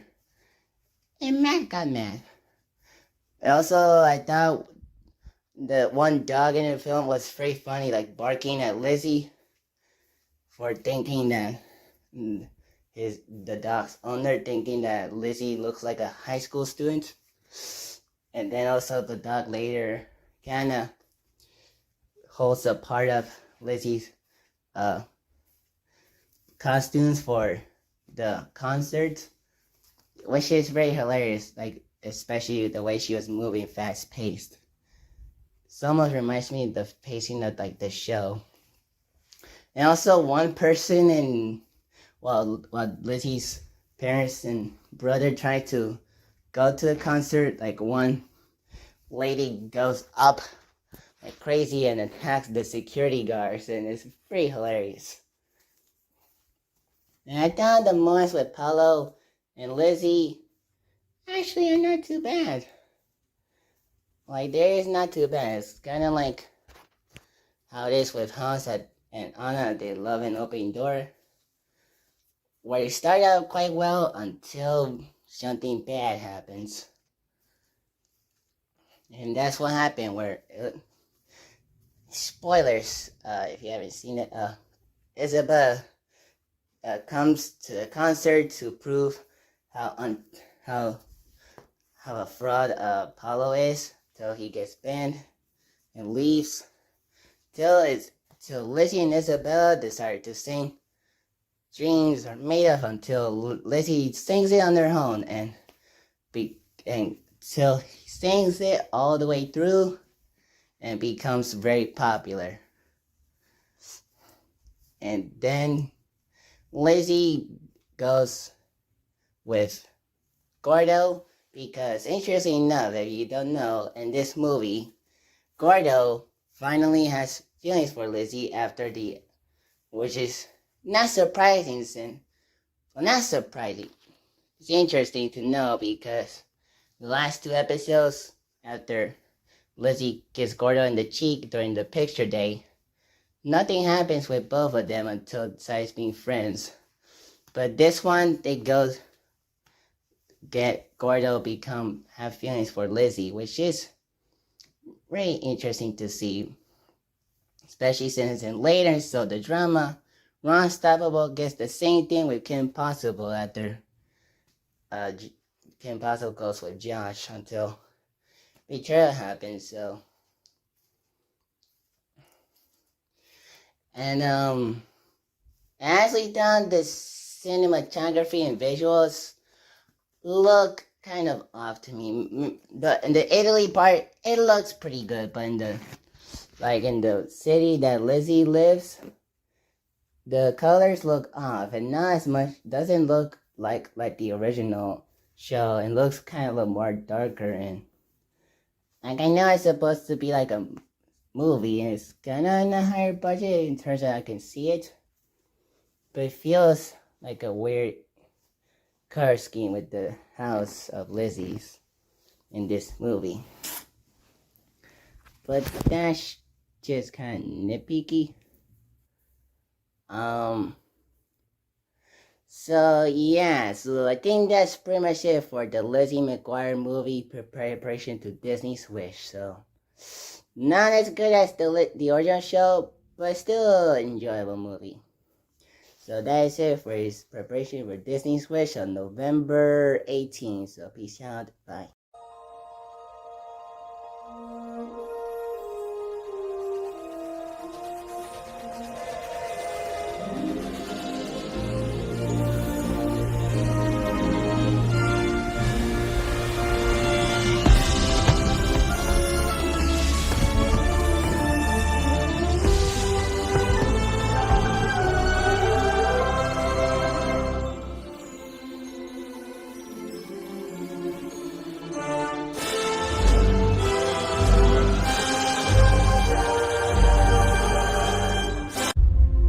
So I look up at the stars to guide me. I wish and throw caution to every warning sign. I'm talking. I am talking. Ha! Who knew my voice would be this low? You are their handsomest, most beloved king. You're right. I am a handsome king. And this is the thanks I get. So I make this wish.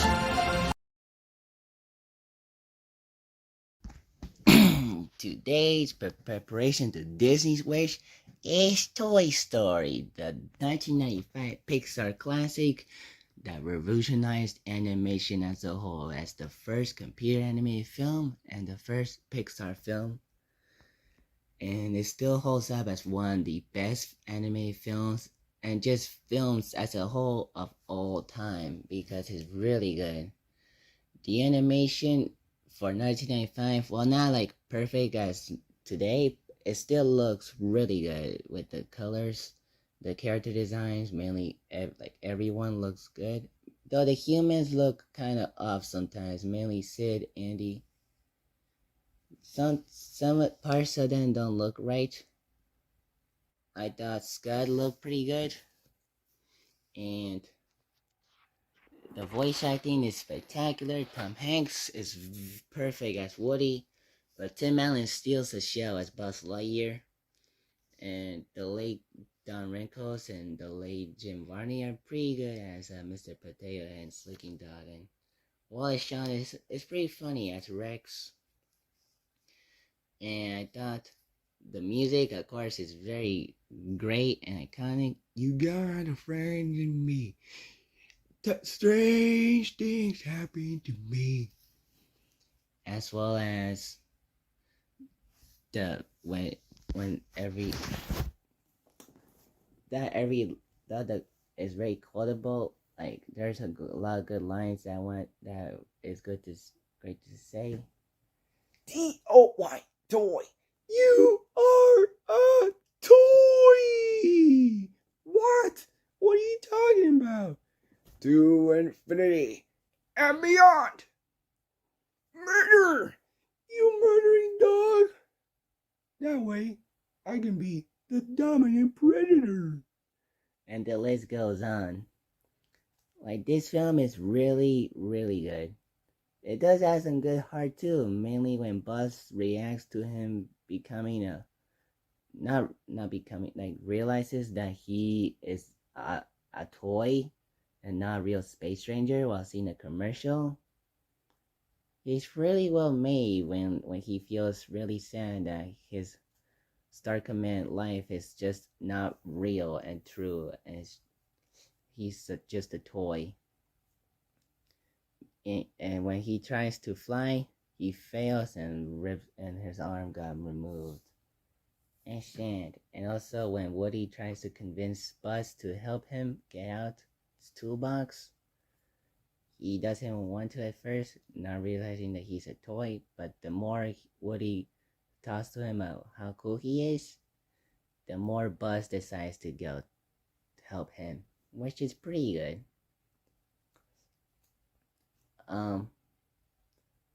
Now, of course, Woody and Mr. Potato Head are kind of jerks, but they're pretty good characters still. They're really good characters and very iconic characters. Buzz is still a really good character. It's both thinking that he's a space ranger and when he realizes he's a toy.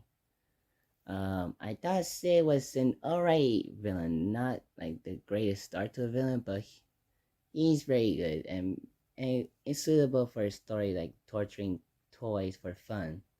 And then Woody and Buzz tries to stop that, but when Woody made every toy that Sid tortured come alive in front of him, which is pretty intense to see since no one else knows that the toys are alive. So it's essentially now that Sid is the only one in the franchise. And really like the ending where it's Christmas and Woody and Buppy are together, and then Mr. Potato Head shaves for Miss Potato Head, as well as Woody and Buzz trying to discover what new presents Andy's getting because of the military led by Sarge.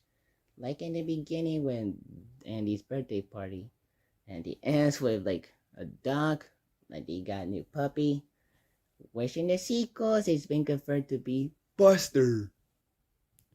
I really like their reaction since makes sense since they kinda had a scared history with the dogs earlier in the film with Scud.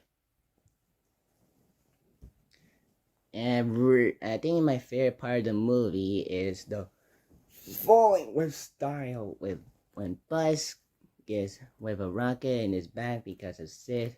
Woody fires out the rocket, goes really fast, and then before they could both blow up, Buzz unleashes his wings to remove the rocket from him. It blows, and then Woody and Buzz fall down until Buzz starts falling with style.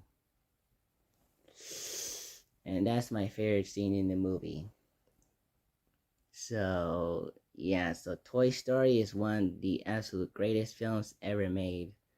Revolutionary and very iconic. One of the best films ever made. So that is it for this preparation to Disney's Wish. Peace out. Bye.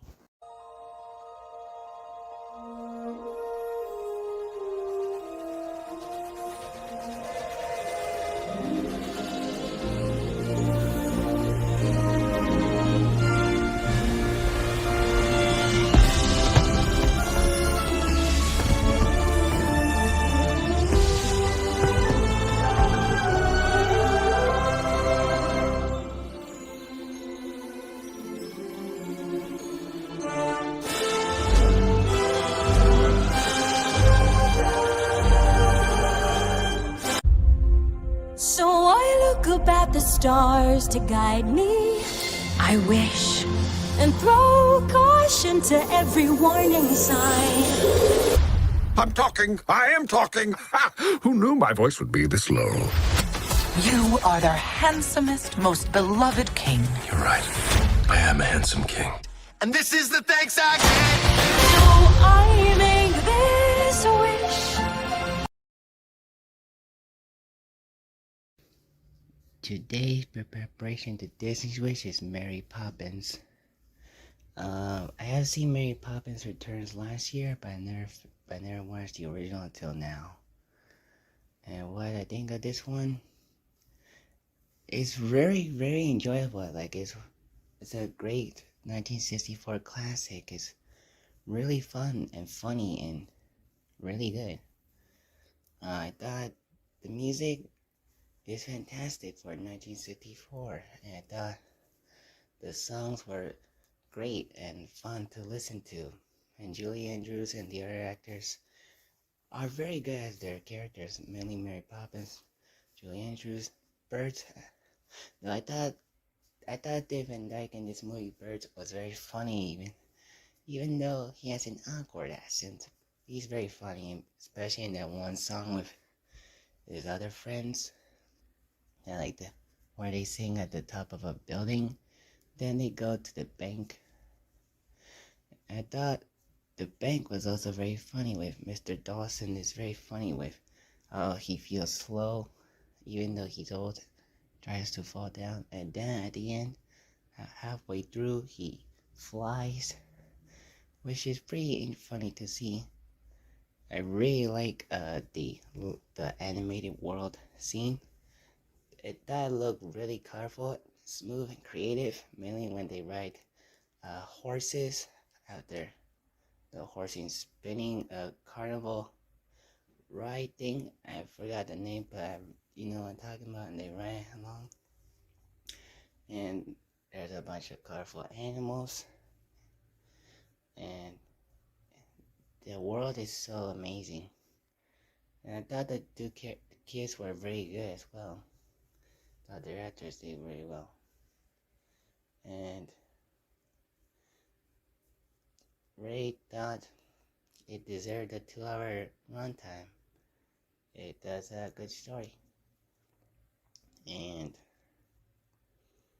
I thought some minor characters were very funny. Mainly the parents were very funny too. And Mary Poppins is a good grandmother. And that Mary Poppins was a good end to the children. So yeah, that's for preparation to Disney's Wish of Mary Poppins. So far, that's all I can think of. So peace out. Bye.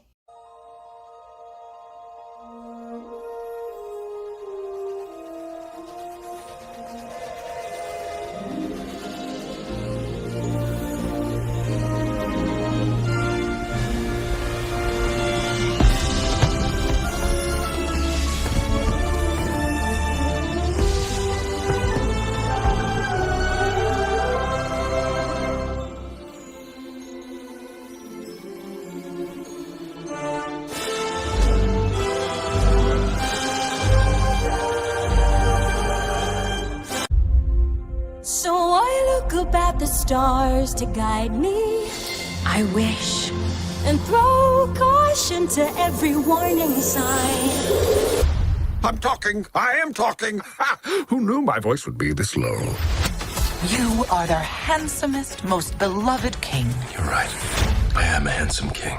And this is the thanks I get. So I make this wish.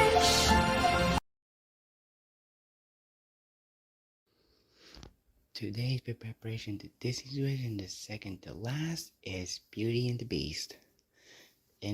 So this 1991 classic about a prince who gets turned into a beast after a spell after being rejected by an old woman. And when he turns into the beast, he feels anger, a flower. But if he finds love, the flower can break the spell. And then later, Belle comes in to his house to find his father. But then the beast orders Belle to stay, and then At first, they not get along at all. But when Beast saves her from the wolves, and then Belle takes care of Beast, they get along quite well. But then she has to find her father. Then they had to go to Gaston and his friends, and then after that, they live happily ever after. And this is one of my favorite Disney movies. It's such a good movie. It's really good. The animation is very well done. It's very cartoony, but also really smooth and colorful. Especially with the animated characters like Lumiere, Cosworth, and Miss Potts as a clock, a lamp, and a cup. The Beast is also an interesting character because of the things I said about how he's a prince who turns into a beast and he feels anger, and when he finds love with Belle, he feels better. Belle is a good character. It's when he goes with her French relation with his father, and the Beast. Her and the Beast are very good together, and halfway through, especially at the dance. I really like the songs in it, like Be Our Guest, Belle, Gaston. understand you. Also, the mob song. And really like Lumiere and Coswell. They're very funny, mainly when they fight at the end. As spoiler alerts, humans after the spell breaks when Belle mourns Beast after being stabbed by Gaston, which I'll talk about now. Gaston, as well as his sightless buddy, is very funny and is one of my favorite Disney villains of all time. He's very funny, but he's also very intimidating, and how interesting that he starts out as this lunatic hunter who tries to marry Belle, but Belle rejects her, and then the more he feels he doesn't get Belle, the more evil he gets, especially when Belle's father, Maurice, tells everyone about the Beast, and when they're about to imprison Maurice, Gaston decides to do that with Belle after telling him that she likes the Beast and monster, that Gaston is a monster, not the Beast.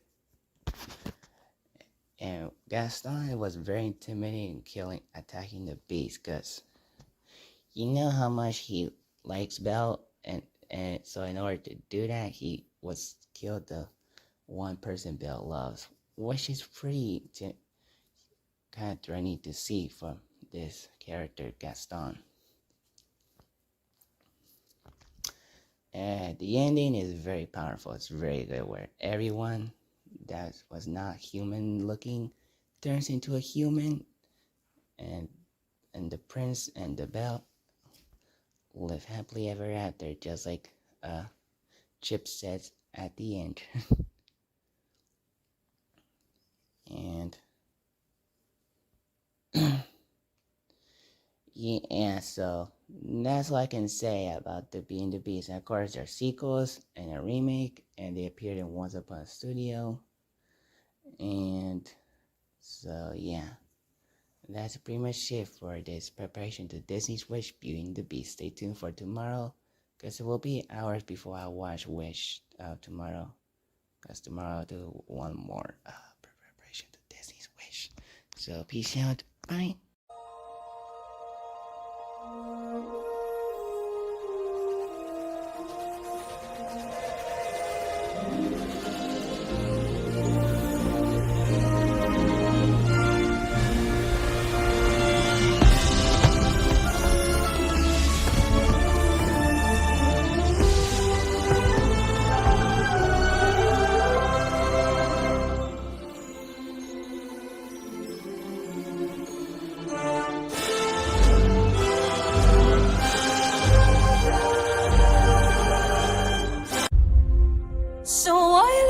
at the stars to guide me.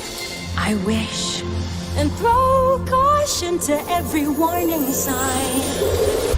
I'm talking. I am talking. Ha! Who knew my voice would be this low? You are their handsomest, most beloved king. You're right. I am a handsome king. And this is the thanks I get. So I make this wish. The preparation to Disney's wish, besides handy-manning things in Verb Extra, was Once Upon a Studio.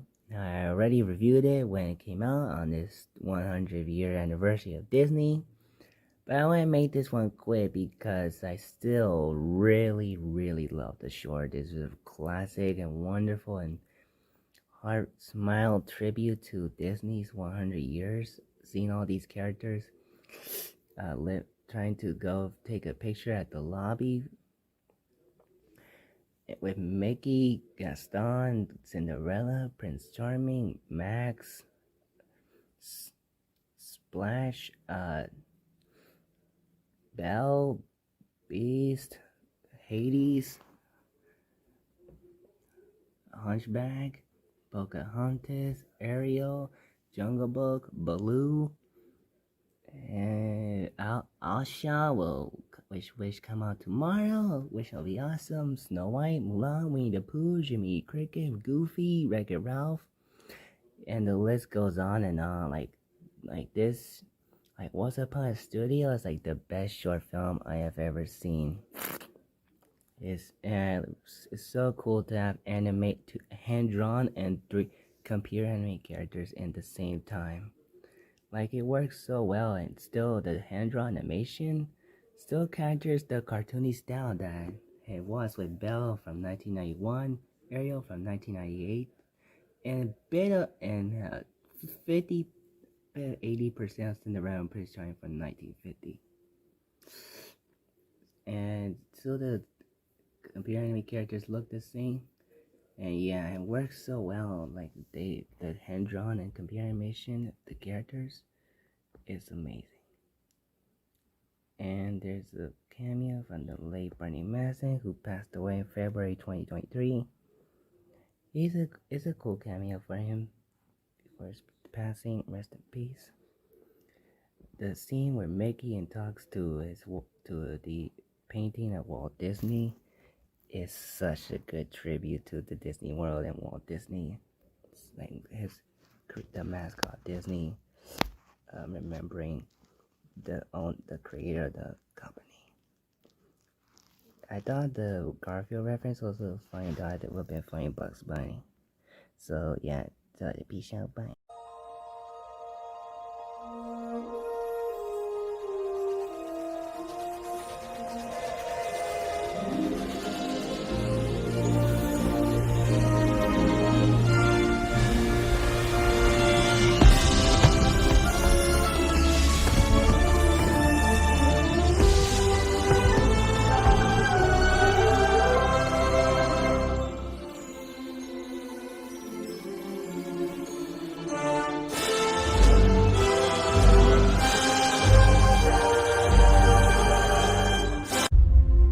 So I look up at the stars to guide me.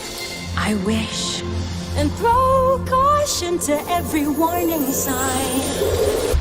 I'm talking. I am talking. Ha! Who knew my voice would be this low? You are their handsomest, most beloved king. You're right. I am a handsome king. And this is the thanks I get. So I make this wish. Alrighty guys, so to the final preparation to Disney's wish. Before I want to wish today at 1 p.m. in theaters, it is Fantasia, the 1940 classic, in which a bunch of people tell imaginary stories about cartoons doing fantastical stuff, and while they don't talk, you can hear some music and sound effects, since that's what the Taylor said at the beginning. And Taylor is this guy who about to tell the story about what each story of the cartoon segment will be about. And then the composer starts composing the music for each segment, and then the segment starts. And this is an amazing movie. It's like one of my favorite Disney movies ever made. I've seen this before last year, but I only watched half of it and then rewatched it again a few months later. Today I watched the whole thing and it's a wonderful time. Like, this movie feels like the cartoon segment feels like art from the museum if they were alive, because they were so colorful and imaginative, and they're made by different type of people, from what Taylor said. And I like how the colors of the real life world looks, the composing universe. Like, it looks really good with all the blue and black elements to it, as well as the orange in some parts of the real life filming of the movie. If you're wondering what my favorite cartoon segments are, is Night on Bald Mountain, Nutcracker, as well as the one with the unicorns and the cupids. Even though it feels weird knowing that there's some certain parts that feels weird to see in Disney G-rated Disney movies, since never happened other children's movies. You know what I'm referring to if you've seen it. But that's a good one. I really like the one about volcanoes, organisms, and dinosaurs. That was a really good one and pretty awesome one. Mainly when they showed the dinosaur part, it was very cool. As well as the dancing hours is a very good one, where crocodiles start to dance with the hippos. And of course, the Sorcerer's Apprentice, the best of them all. Sorcerer's Apprentice, about Mickey Mouse, who is serving under a sorcerer, and when he leaves his hat, he decides to wear it and use his magic on broomsticks to clean up, to use the water that he was usually working as. But when he's sleeping about and dreaming about him magically using the water, the broomstick uses way too much water, and then Mickey destroys it until an army of broomsticks decide to attack Mickey, until he kind of falls down to the water while trying to read a book. And then it ends with Mickey talking to the composer, Mrs. Owaki. And so Mickey Mouse is, interestingly enough, which makes sense, the only character that speaks, cartoon character that speaks, as no one else in the cartoon segments talks a single word, is only about sounds. I also really like one funny moment where Taylor announces one person, and it's literally a character named Soundtrack, who's just a line who just makes music noises in many different ways, mainly a violin and then other music ways. So that's a very funny. I got a chuckle out of that.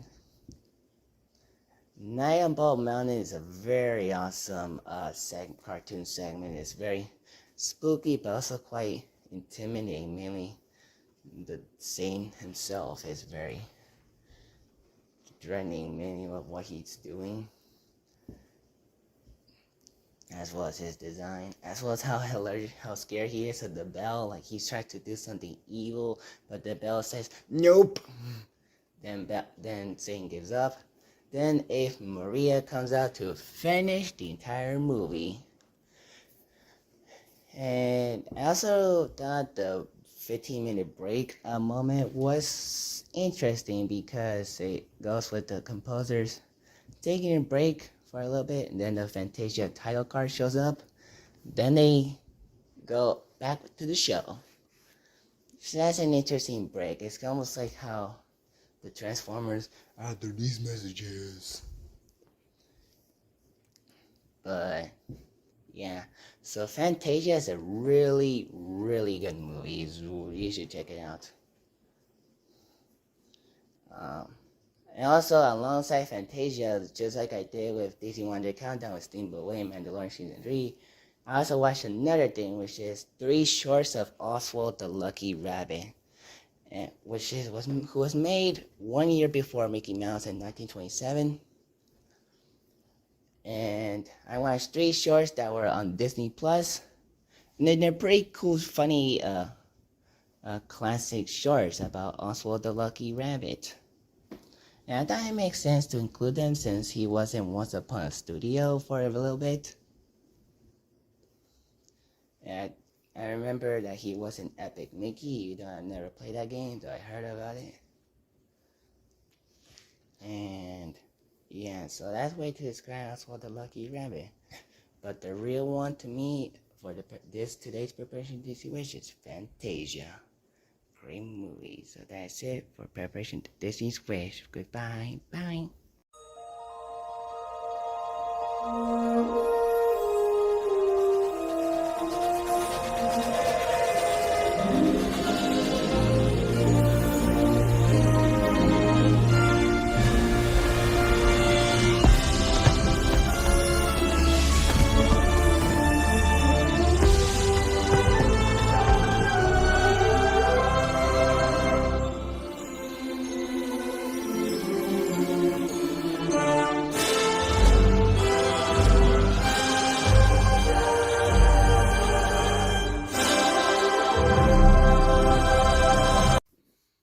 Father, tell me when can I leave to be my own? I got the whole world to see. Oh, wait a minute. Wrong Pinocchio. Wrong Pinocchio. The real Pinocchio we're talking about is the 1940 Disney animated classic about Geppetto making a wooden boy, and then he wishes upon a star, and then that leads to a fairy to bring the wooden boy to life as a living wooden boy, and he has to serve under Jiminy Cricket, who is the kind of the narrator of the story because of the opening, and the one that sings "When You Wish Upon a Star." And they do a lot of stuff after Pinocchio tries to go to school, like he meets Austin John, and he wants him to go on an acting by going to Stromboli's puppet show, but it did not go so well because of how bad Stromboli is. And then they go to a bunch of worlds, like mainly the beer place where he and a lot of other children are smoking, drinking, and those things made them turn into donkeys, although Pinocchio only had donkey ears and donkey tails. And Pinocchio and Jimmy Cricket tried to find Geppetto, but until they went to the water to find Monstro, they find Geppetto and they use fire in order to get out of the mouth of the Monstro. But the Monstro wants to attack them, and it did, and it caused Pinocchio to die until the fairy brought Pinocchio back to life as a real boy. And then ends very well. And the movie is pretty good. It's a very good movie. It's very colorful, but it's also mainly cute due to Pinocchio's design and also his lies. It's a little funny with Austin Honest John, as well as the clocks, which move kind of crazy. And Geppetto's snoring noise is a little funny because it annoys Jiminy Cricket, which is pretty hilarious. How annoyed he gets. And that's on the music in this movie is pretty good. Like the the honest John, the Honest Johnson. as well as I got no stripes under me, or something like that, where Pinocchio sings at the puppet show, and of course, When you wish upon a star.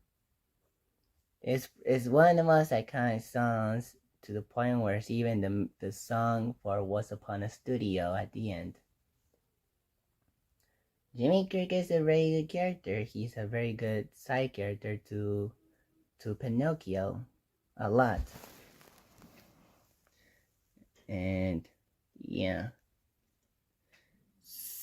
And I thought the cat and the fish were a little interesting, to say the least. They're not like the best Pinocchio characters, but they're very good characters in the film, animal characters.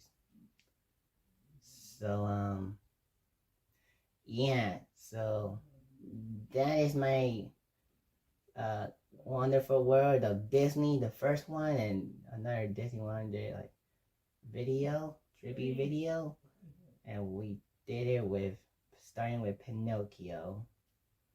And so that is it for this video. Peace out, bye, and stay tuned for more Wonderful World of Disney, as well as Wonder December Presents and Hasbro 100th Anniversary, and later Christmas 2023.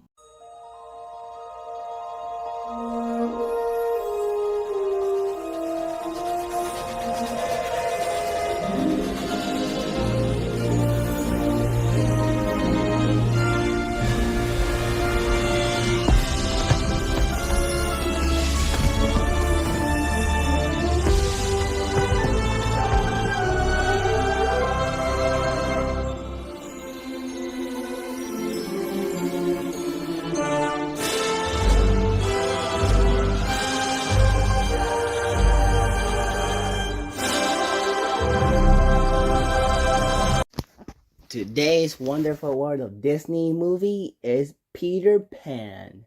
Released in 1953, it's about Peter Pan who goes on an adventure with a few other children, including Wendy Darling. And they go alongside Tinkerbell, who becomes the Disney logo mascot.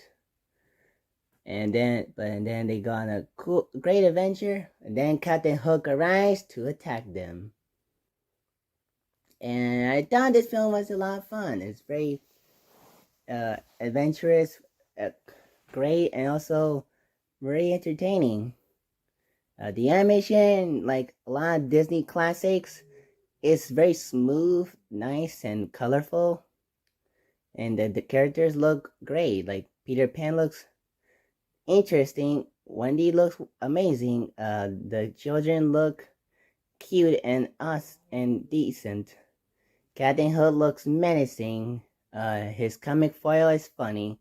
Like, he's really funny. Like, probably my favorite character in the movie, alongside Captain Hook as Tinkerbell, who is silent in this movie, in case you don't know.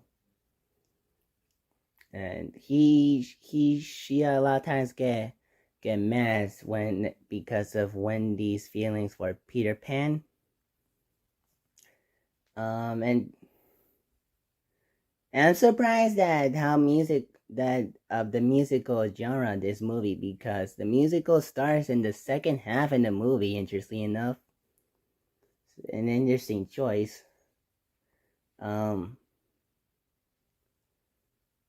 are some culture depictions in this movie that is because became part of the Disney Plus warning sign. Honestly, it didn't really bother me, but it was just a minor pick. I really laughed at when the children dressed as animals started attacking each other twice. It's pretty hilarious. Before Wendy starts singing. Captain Hook is like a very classic and very entertaining villain, especially when it's his defeat where he gets chased by an alligator who is so hungry for this captain. And his fights with Peter Pan at the end is pretty epic. Like the climax in this movie is it's a really great end to the film. Very action packed for the G-rated Disney animated film. The voice acting is pretty good. Like the voice of Peter Pan. Now I know there was some drama behind him, but he does a good job voicing Peter Pan, as well as the voice of Wendy and Captain Hook. And it's interesting that Peter Pan gets introduced in like the first and only in the 10 minutes into the movie you're fine. And I really like the dog's look at the dog's reaction to the children flying. It's like, as well as the bear reaction to the children singing while walking, because he's like, and when he sees the table, he's like,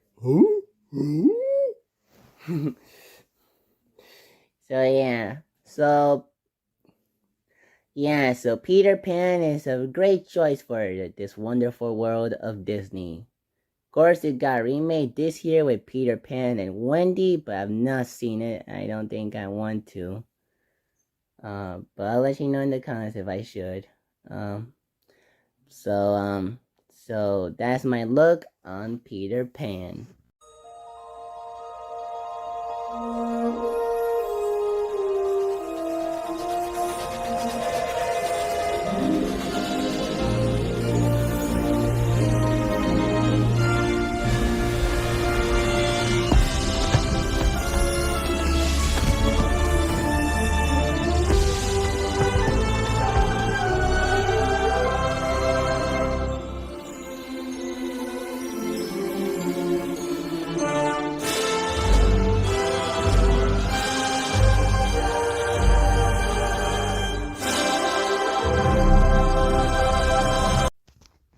In our third wonderful world of Disney, we take a look at Pocahontas, released in 1995, about a native woman called Pocahontas, who tries to live by herself, though she is friends with another person.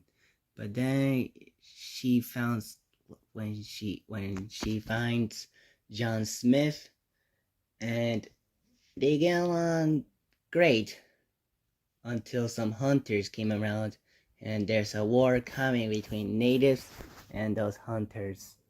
And Pocahontas has friends with a raccoon and a mosquito, and the mosquito is very upset about John Smith's, kind of like how Tinkerbell is to Wendy to Peter Pan.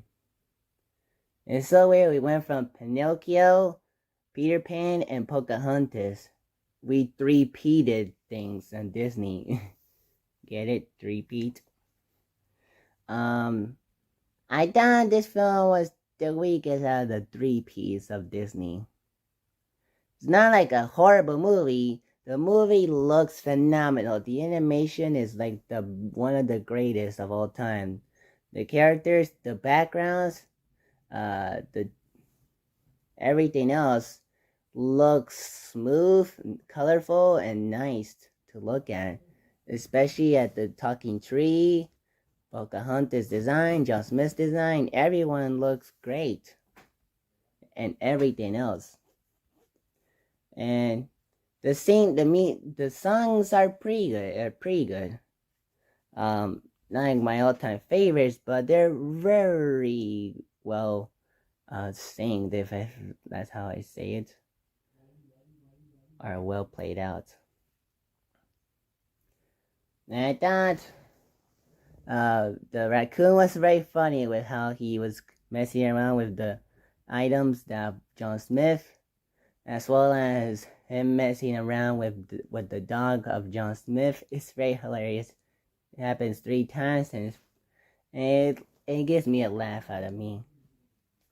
And I thought the villain was probably one of the weaker villains of Disney. It's not, because I don't think he's horrible. I just think he's kind of weak. For the most part.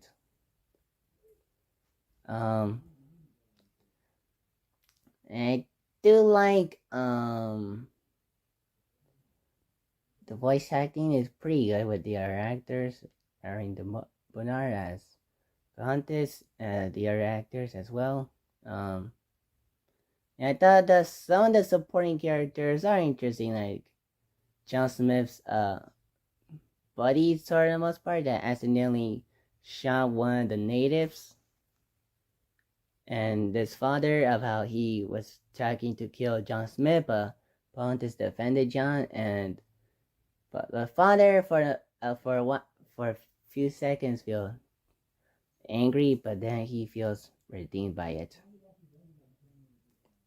And I thought the build up between Pocahontas and John Smith was not too bad. It was well built up. So that's my look on Pocahontas. Not one of Disney's greatest, but it's pretty a decent view. So that's it.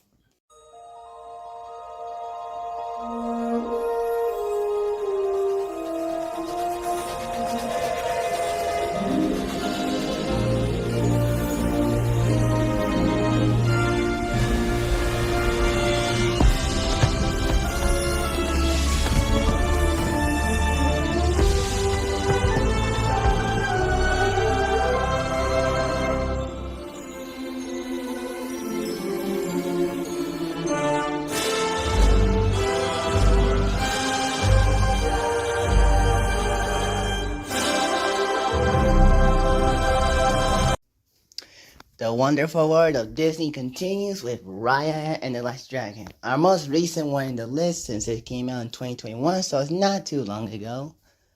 And it's a very awesome movie.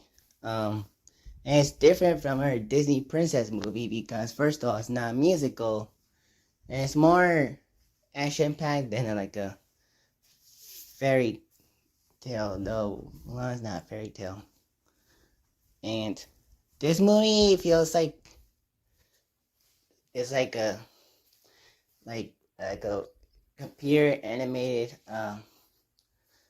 Disney anime film because of the ninja and martial arts aspect of the movie. And it's pretty cool because the animation is wonderful. The backgrounds, the characters, the creatures. It's wonderful, like every Disney movie for the most part. And the characters have very awesome outfits. Mainly Raya and her best friend turned enemy turned best friend are pretty cool. At other supporting characters look sick in terms of their costumes and outfits. And Sisu, voiced by Aquafina, is interesting because while she is still kind of acts like a kind release, she still has some heart due to her backstory and her wanting to help Raya and save the world and make everyone live and not as stone anymore, because there's this purple massive that turns everyone into stone, but Raya uses gems to stop them. Then the ultimate gems. Then one of the main characters, I'm not giving away, combines all of them to save the world. And the action scenes are very well designed and animated. Like every sword fight and chase are pretty awesome and stylish, almost like Samurai Jack style of animation of fight scenes. And voice acting is pretty good from Kelly as Raya and of course Queen as Sisu. And I do like gosh, I forgot her name, but she's like Raya's enemy because she starts out as this villain, but then she grows up even more while still bad.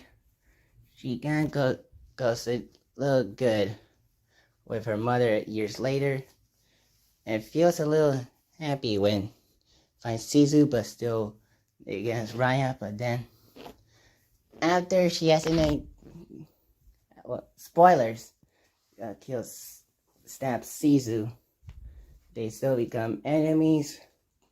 But then they both teamed up and then she saves the world by combining all the gems after Raya and her allies gave up on them and sacrificed their lives. And yeah, and the other characters like the baby and the monkeys are pretty cute and funny, mainly when they made a trick on other guards with their banana fights. As well as the big guy is interesting, and the captain is a little funny with his making food. And the mother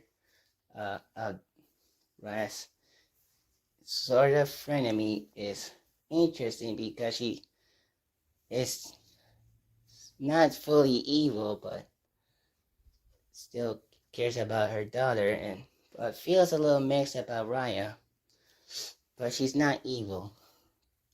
And the father was pretty decent for a brief camp appearance. And Raya's introduction, where she sneaks out as a little ninja, is pretty cool.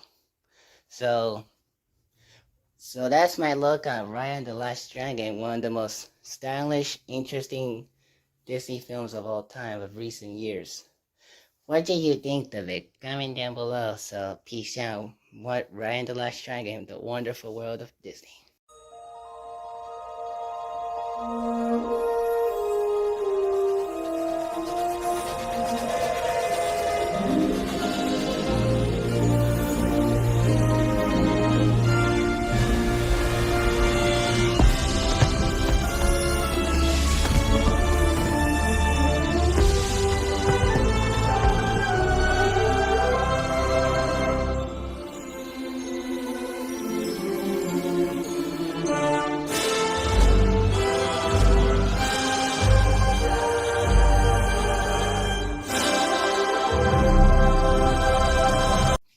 Today's wonderful world of Disney is Encanto, in which Mirabel gets visions of Bruno, and then which led to Encanto being feels a little broken, but then she goes to find the gems for vision, which causes a lot of damage to the house, which made the family really mad at her. But then she goes find Bruno and become friends for a while. But then, not too long after Mirabel and Isabelle get along again, the house gets destroyed. Then Isabelle goes her own scent. But then the family reunite to fix the house. And this is one of the most interesting films of all time because it's different from our Disney movies. Because it has more of like a Spain tone to the film. I know Coco did that, but this one does it even more. Probably because of the music and the tone of the film. It's a lot more colorful. It does a lot of bright colors, and it has some great music too. Like we don't talk about Bruno, the Family Madrigal song at the beginning, or Isolda's song about her strength, and Isabel's song about when she discards a cactus, are very good songs. Disney is very good at songs, and Encanto is one of the examples. Filled with great songs about 2021. It's interesting to know that there's no real villain in this movie, which is pretty interesting for a Disney movie, because it kind of seemed like Bruno's was supposed to be like this, because of the We Don't Talk About Bruno song and how much he affected the destruction of Encanto.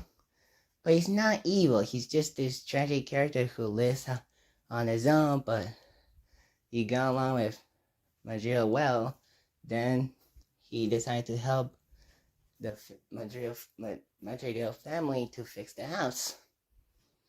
And I really got emotional when Majiro starts crying, and her grandmother talks to her about her back story, and she feels emotional. Like, God, got me there. Didn't cry, but got me there.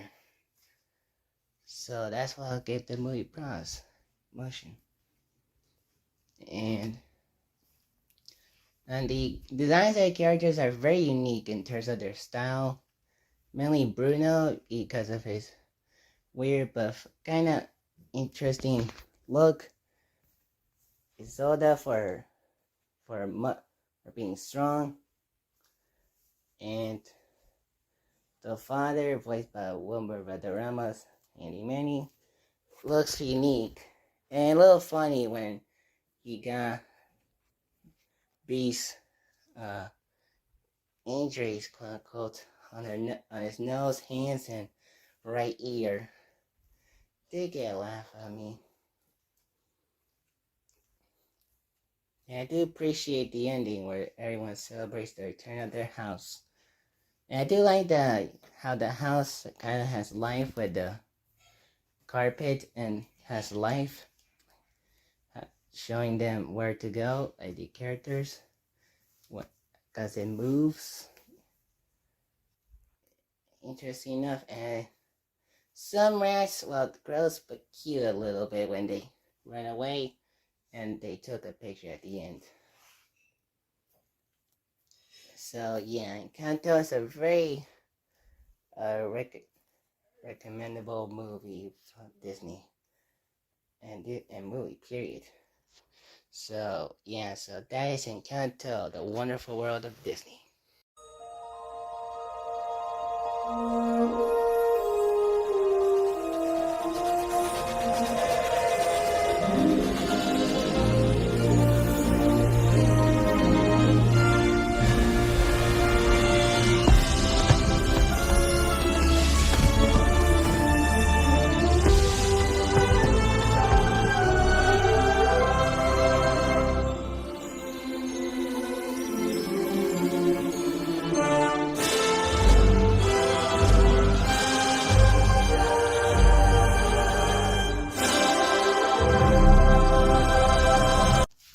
Today's wonderful world of Disney is Alice in Wonderland, a 1951 Disney classic in which a little girl named Alice goes to a wonderland where a bunch of colorful creatures and characters like Cheshire the Cat, Queen of Hearts, some Tweebles, the Mad Hatter and his mouse friend is celebrating their own birthdays, as well as talking cars, part of Queen of Hearts. And the list goes on. And this movie is a very imaginable and colorful idea of having a little girl going to a world in which there's a lot of colorful characters. And oh yeah, I forgot that it happens because she follows a white rabbit and she tries to open the door of a talking door. And she can also grow big and small. And the growing big is kind of what led to her entering the Wonderland after crying hard, her big tears. And it's pretty good movies. Like I said, it's colorful and imaginative with a lot of interesting creatures and character designs of non-human characters. I really like colorful stuff and imaginary stuff because it's stuff that you can do with art, which is pretty awesome, and this one does. With Tweebles, talking plants, white rabbits, talking doors, talking cards, Queen of Hearts, and a bunch of colorful and bright characters. It's like a really great movie. The animation is very, well, like I said, colorful again, and it's also very smooth and detailed with a lot how the characters move and talk. And there are some funny cartoony moments like the on birthday song moments as well as the plant song. And of course when Mad Hatter puts food on Little Rabbit's watch, it kind of goes crazy before getting destroyed. Which which let me loud when it started being destroyed. It really got a laugh out of me. It's really funny. And yeah, I really like Queen of Hearts. She makes me laugh. She's a very funny villain compared to other villains who are very direct and entertaining. But this one is entertaining but very hilarious, especially whenever she gets really angry. And I really like the scene where Alice tries to hit a creature with a flamingo, but that flamingo didn't want to, and they got a bit of a funny fight. And I do appreciate the ending where Alice looks great, but tries to tell her mom about it, but she doesn't believe her and tries to get some tea, which was something part that she was mixed about in the last previously in the movie, where she goes on a tea party with the Mad Hatter, but it was an unlucky tea party. And said yeah, there's some good songs. It caught me out with the one where Alice cries while singing, and the other, especially since everyone at the Wonderland gets a really sad tear, really tearly. Get mad for Alice at this scene. And so yeah, like when she shrinks, it's a little funny. And Shazam is quite funny too. It's just hard to count. So yeah, so that is Alice in Wonderland, the wonderful world of Disney.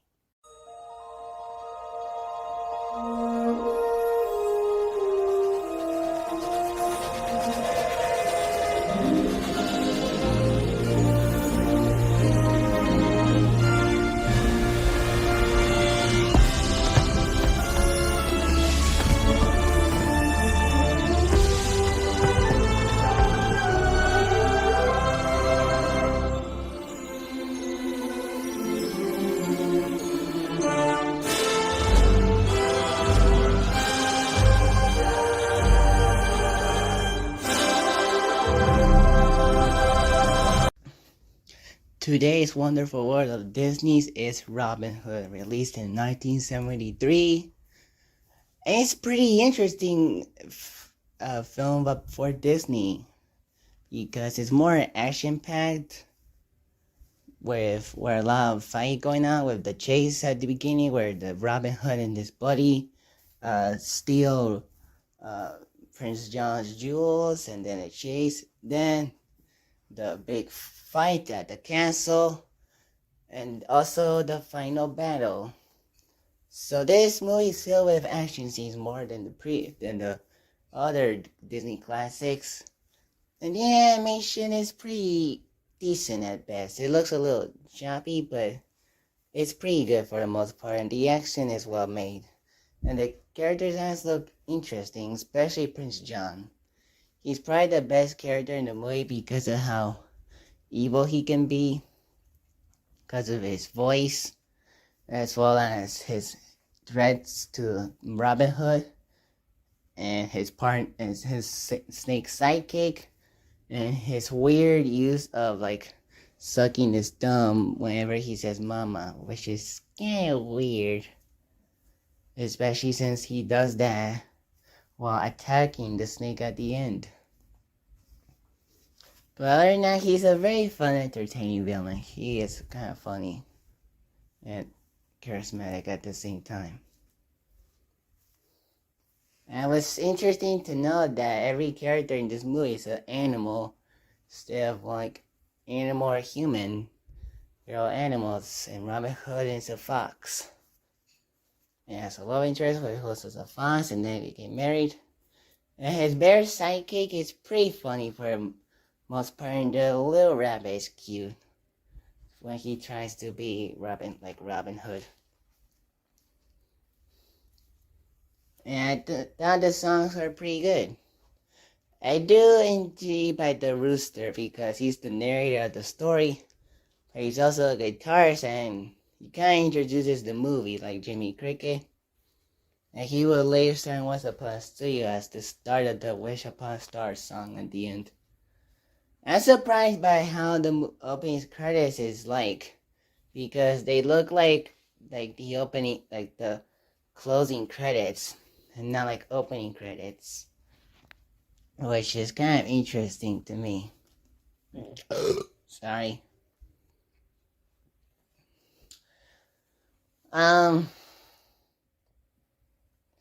So that is Robin Hood, the Wonderful World of Disney.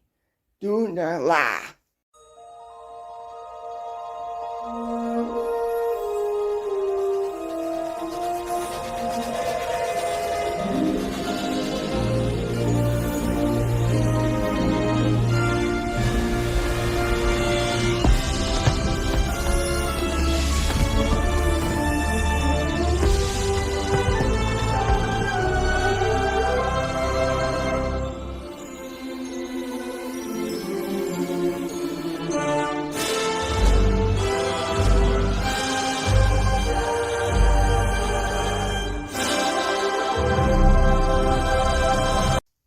Today's The Wonderful World of Disney is a little different with 8 Below, with the late Paul Walker as Jerry, who after a ride with the snow and then the Antarctica with his wolves, he goes back to his home, leaving the wolves all alone until after a trip to New Zealand, they decide to come to Antarctica to bring the wolves back.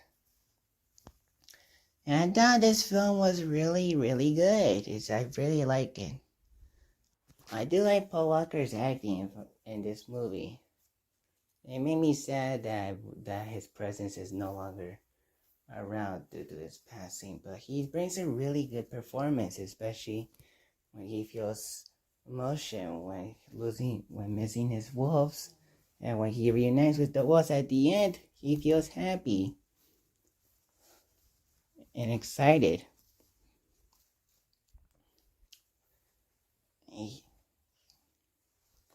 When he has some fun time with his friends at the opening, which was a very funny start for a really sad movie, which is a drama. And the wolves were very entertaining to watch, especially when they were all alone. Probably because I was saying stuff like what would they think, what would they say? Like, I was saying stuff like they would say of what's going on with them during they're alone at the Antarctica. Whether it's attacking the birds, being chased by the leopard seal before eating it for a little, attacking it, then eating a dead killer whale, and Max being left all alone for a while until leopard seal comes in. And they do bring some emotion, especially when one of the wolves gets accidentally fallen to their death. And they feel very sad, and you can feel the emotion of it. Like more than the whatever those were in the Lion King 2019 remake. And the other characters and actors are pretty good in terms of what they do. Mainly the side character who gets rewarded halfway through with a rock, something like that after an Antarctica trip. And yeah, and that ending got me hard with the reunion between the humans and the wolves. So that is my look on 8 Below, The Wonderful World of Disney.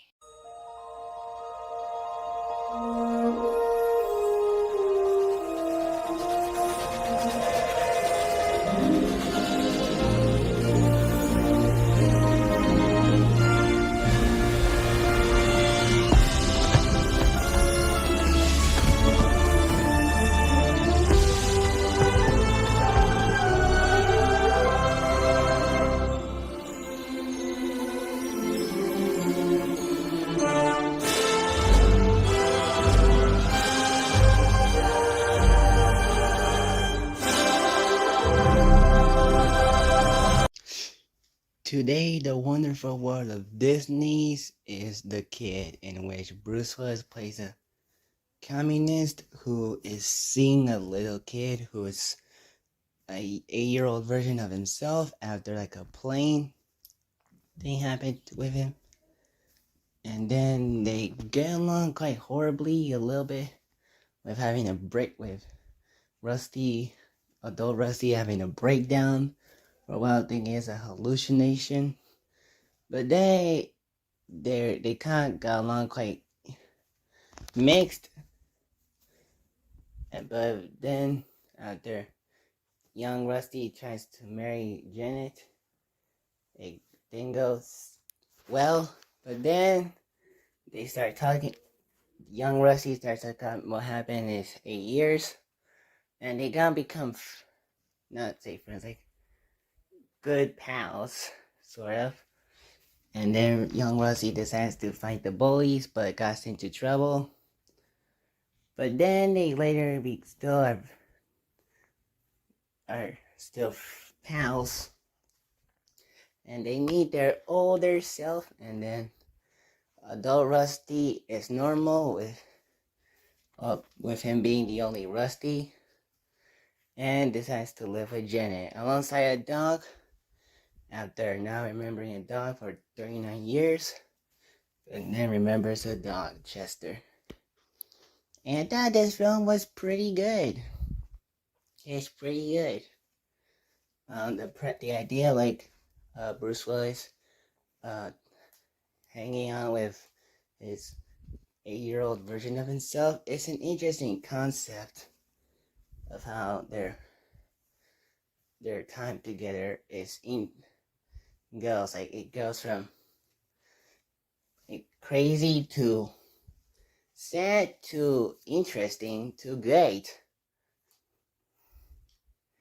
And the actors Bruce Willis and the kid who plays young Rusty are pretty good in this movie.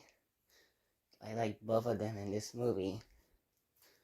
There's a Matthew Perry cameo as a bearded man, but he's not, for some reason, not credited in this movie, which is kind of weird, especially since in the same year this movie came out, Bruce Willis and Matthew Perry starring the whole 9 yards, and Bruce Willis started showing up in Friends episodes. So it's weird that Matthew Perry's not credited in this movie. And I do like the appearance of older Rusty. It's like pretty interesting appearance, because it's basically Bruce Willis with old man makeover. But it doesn't look too bad for the most part, though he looks a little too young without the mustache and white hair. So it looks weird. But does look pretty good for a little bit.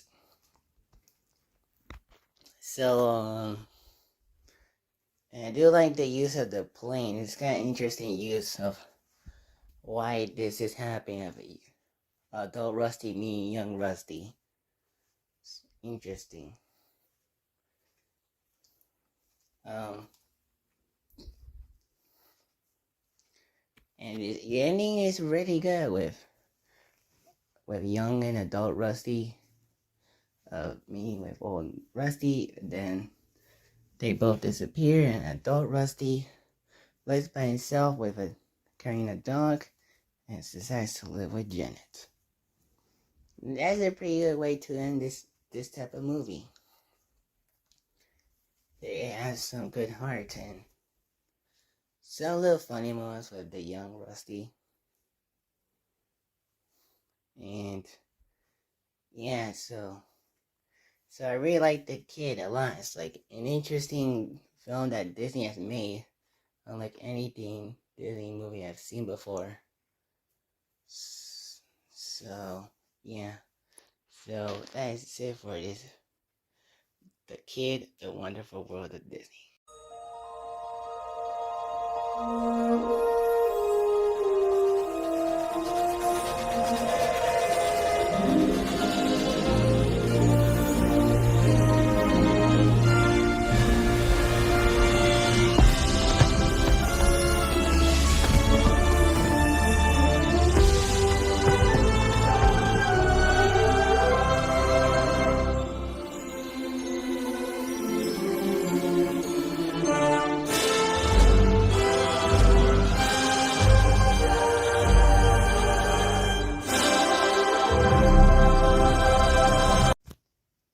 today in the wonderful world of Disney, it is 101 Dalmatians, in which a Dalmatian named Pongo is married to a lady Dalmatian, and his owner Roger is married to a woman, and they live together. And then Pongo gets 15 puppies, but Cruella decides to kidnap all of them, and then Pongo and his wife decide to enforce every dog to save all the dogs, and one cat decides to save them. And I thought this film was a lot of fun. It's a really good one too. I thought the animation was interesting because it reminds me of Hanna-Barbera cartoon, but in a Disney movie. So it's interesting to see that. And I thought the TV show and commercial that the Dalmatians were watching was awesome, and the commercial was cute. Like the show they were watching, awesome, and the commercial was pretty cute with the 15 Dalmatian watching the commercial. It's cute. And I thought the villains, Cruella, Josuke, and his house, Johnny, are very entertaining villains of how intimidating they are, especially Jacques and Jordan, when they're kidnapped all the Dalmatians and tries to find all of them, but got pushed each other, and then they accidentally hit Cruella's car while she was trying to stop the Dalmatians. And I do like the song Cruella de Vil by Roger. It's very evilish, but it's still interesting setup for Cruella for how evil she is. And she's one mean, entertaining, but selfish Disney villain of how desperately she wants those Dalmatians to make coats for herself. And I thought the voice acting is pretty good with all the British people, and mainly Pongo, who at first was the narrator of the movie, which is pretty cool. Instead of being another voice actor being the narrator, is clever. Setting up of like how he met the love of his life, as well as Roger's life too. And I thought the scene where every dog was howling was pretty interesting. Of how the world is full of dog howling, and the people might be getting annoyed by it in the city. And it still happens at the end where every dog howls happily, and then in the end. And yeah, but I do like the clever disguise of where using black dirt to escape to get home until water came on and Cruella goes crazy, and a pretty cool chase scene. And then, but they survive, and then every 101 Dalmatian gets to Roger's home, and the other Dalmatians, besides the 15 puppies, become family. And yeah, so 101 Dalmatians is a pretty good Disney movie classic. It's one of the most interesting ones, especially since it's based on a book, and it's animated a little different but similar. So that is 101 Dalmatians, The Wonderful World of Disney.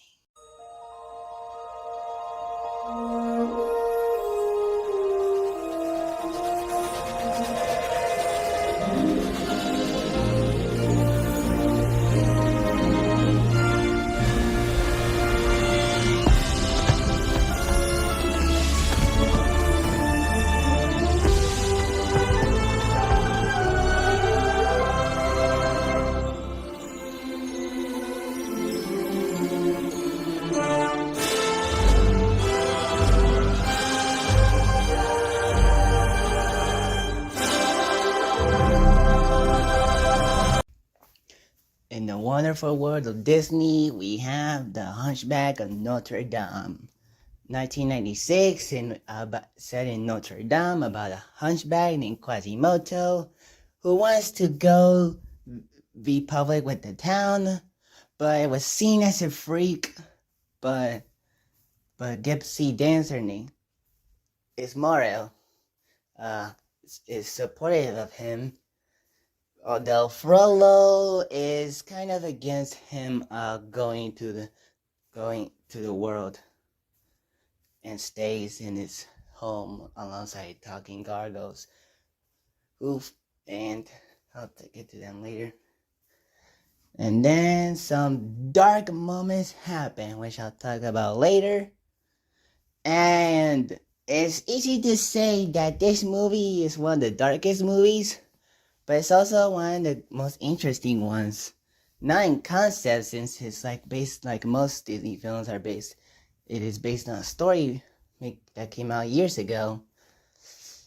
But it was told interesting in this movie about this man who is a hunchback that wants to be public with everyone in Notre Dame, but is not supportive to a dancer, and then later at night teams up with him. And Quasimodo is a very great character of how sympathetic he is, of how he wants to explore the town, and how he sometimes feels lonely, and how sad he felt halfway through about Ismael and the night, and Frollo's villainy. And Ismael is a great character. At first I thought she would be Quasimodo's love interest, but she's not. It's the knight. But she does make for a good ally to Quasimodo, trying to help him stop Frollo and become friends with her. Especially when he shows her his sculptures about the Notre Dame town that he made during his adulthood. And I saw one cameo of Belle when Quasimodo starts singing about the town and starts to visit the town, which is an interesting cameo. It makes me wonder if, yeah, that's just a joke, but Beauty and the Beast and Hunchback Notre Dame are connected.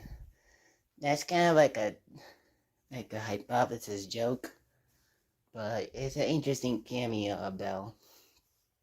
And of course, Frollo is one devilish bad guy, because every time he's on screen, you can feel his menace and villainies.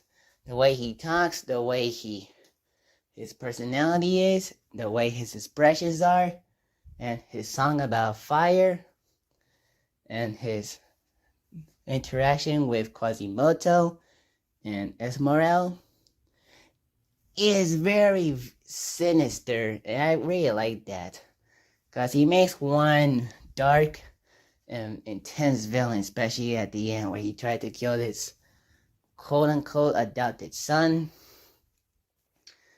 and when he tries to, at the opening, tries to kill him as a baby, but then decides to live with him forever till the end where he falls to fire and his death.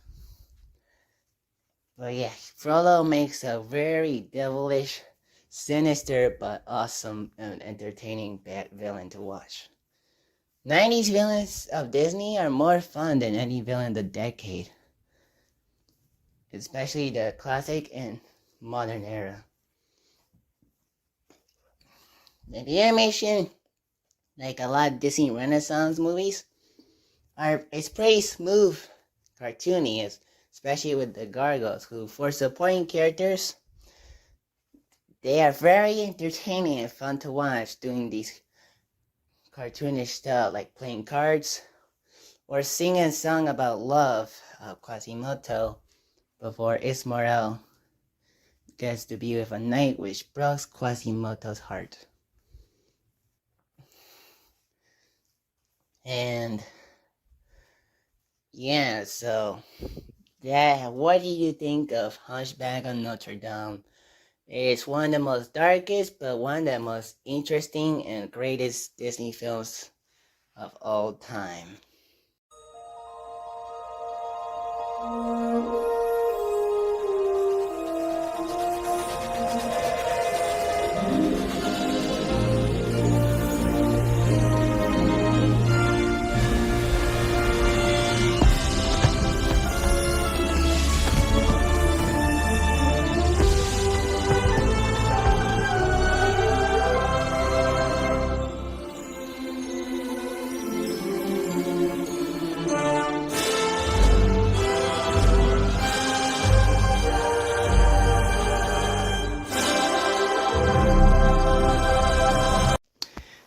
Wonderful World of Disney's Bolt, in which Sheldon, voiced by John Travolta, believes he's an actual dog who fights evil, mainly the Green-Eyed Man, and tries to find where he is and to find Penny after she was kidnapped. And then he becomes friends with a mitten and a hamster named Rhino. Yeah, his name is Rhino. I am the Rhino, the hamster.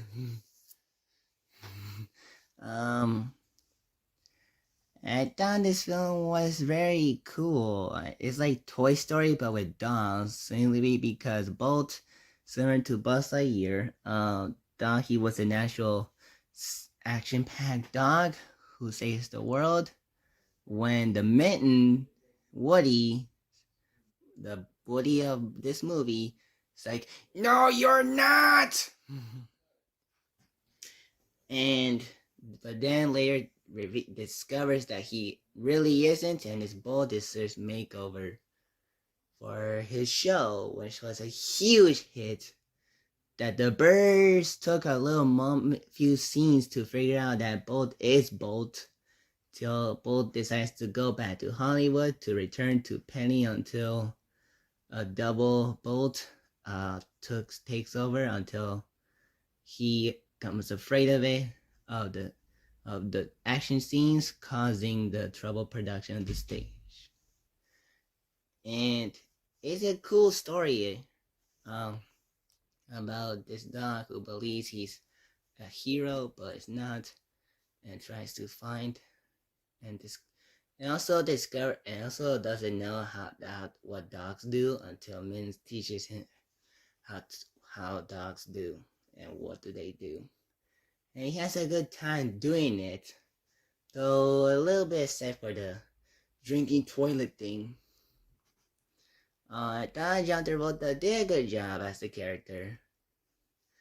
Solely Miley Cyrus as Penny, she's good as this character, an actress who cares about Bolt, especially since she had her as when Bolt was a baby, as Poodle. And so Bolt and Penny are good friends, even for a brief appearance of Penny. And I'm surprised that there's no real villain. Like Green-Eyed Man is just a character in the movie, because there's no like actual real life villain in the real Bolt world, just in the Bolt TV show world. So that's interesting that there's no actual villain. And I do like the scene where Bolt does cute faces to give that food. I thought that was cute. And I do like some of the action in this movie, mainly the opening one about Penny and Bolt defeating a bunch of guards, but then a microphone was spotted, a boom phone was spotted during filming and editing, though I think it was left. And that the Bolt trying to save Penny was an epic scene. And it's interesting that it ends with aliens, because birds suggested that, and hamsters, and Rhino the hamster is not impressed. And what else is there? I tried to think of something, but I can't. But I think that was enough for Bolt, released in 2008 by Disney. It's a cool story about this dog who realizes he's not an actual action hero. Peace out.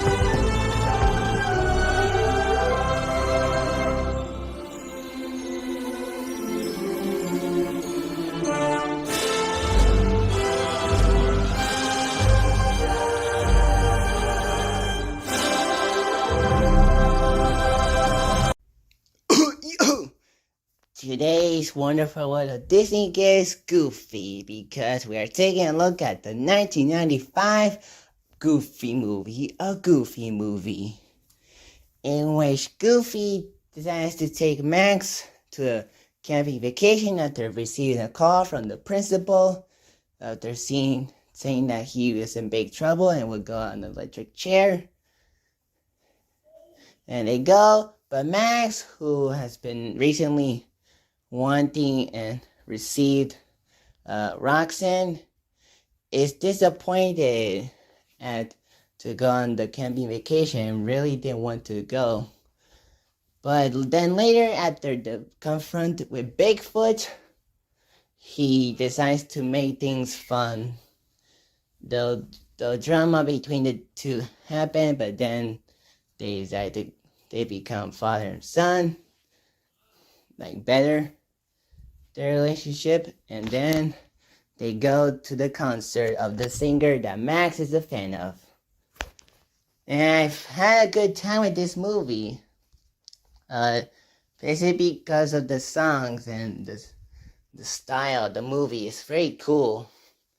It's very 90s, but a lot of 90s still were cool, especially with this movie. A lot of the pop songs, as well as the outfits they wear. They use the pieces, the way they talk.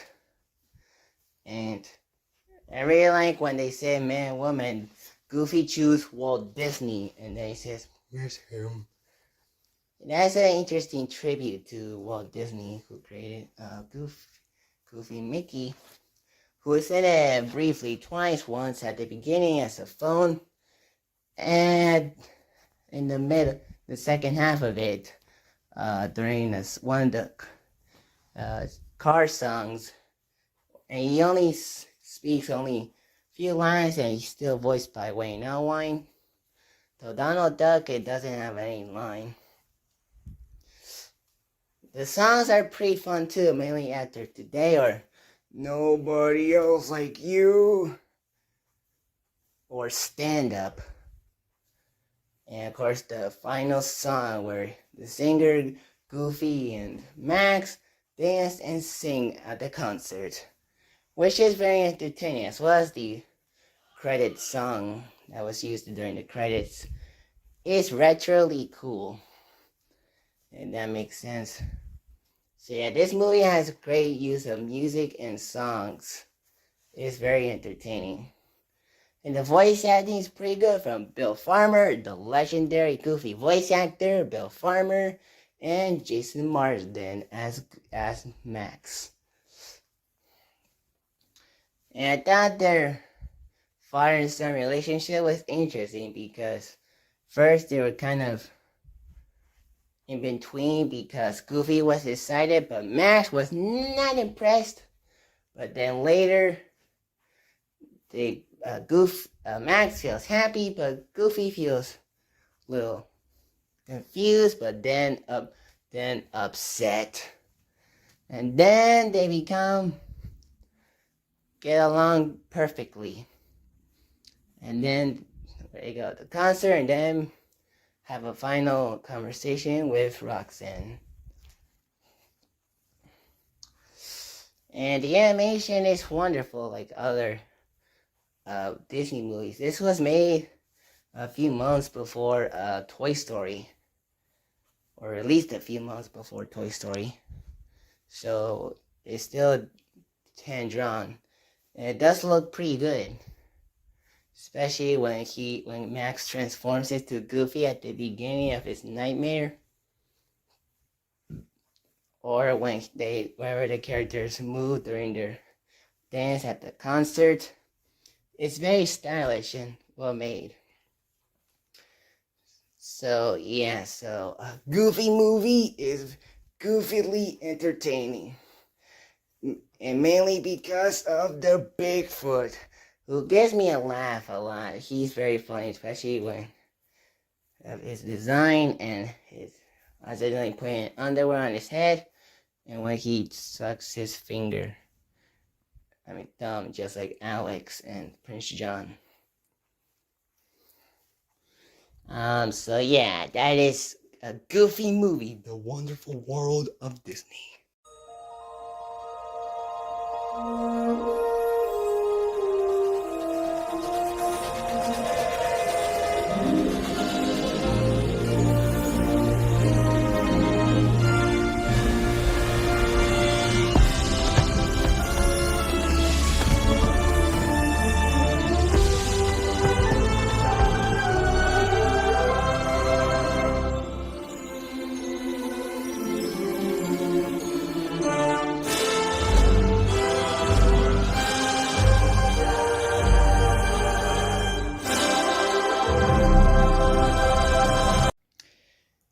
Today, for the Wonderful World of Disney, we're taking a look at one of my favorite shorts, actually, Through the Mirror, Mickey Mouse short from 1936, in which she dreams about going through a mirror and meets up with imaginary objects that come to life, though they are against them and become his enemies. It's actually one of my favorites because this clever idea about Mickey, Dream Mickey gets out of his body and he decides to go through inside the mirror and meets up with living objects, but they aren't friends with him. Mainly the cars will try to attack him with their own drawn art styles, which is funny because they feed with air, and then a bunch of other cars were attacking him with swords. And then there's a funny moment with the telephone. It tries saying hello, hello, try to call Mickey for saying hello, which is very funny and entertaining. And the animation is phenomenal for 1936. I think this is my favorite look of Mickey. I think it's with black eyes and white look instead of pale. It's more interesting than the one that we know and love the most. And the animation on the living objects look cartoonishly interesting, to say the least. And the voice acting, for the most part, is alright. That's not impactful, but good, mainly from Walt Disney as Mickey and other voice actors as these talking objects. And then ends with Mickey, Dream Mickey going back to real Mickey and tries to call a clock, but then realizes that's not real and decides to go back to sleep. So like I said, this is one of my favorite cartoon shorts of Mickey because of the animation, concept, the characters, and voice acting are interesting to say the least. So yeah, Through the Mirror.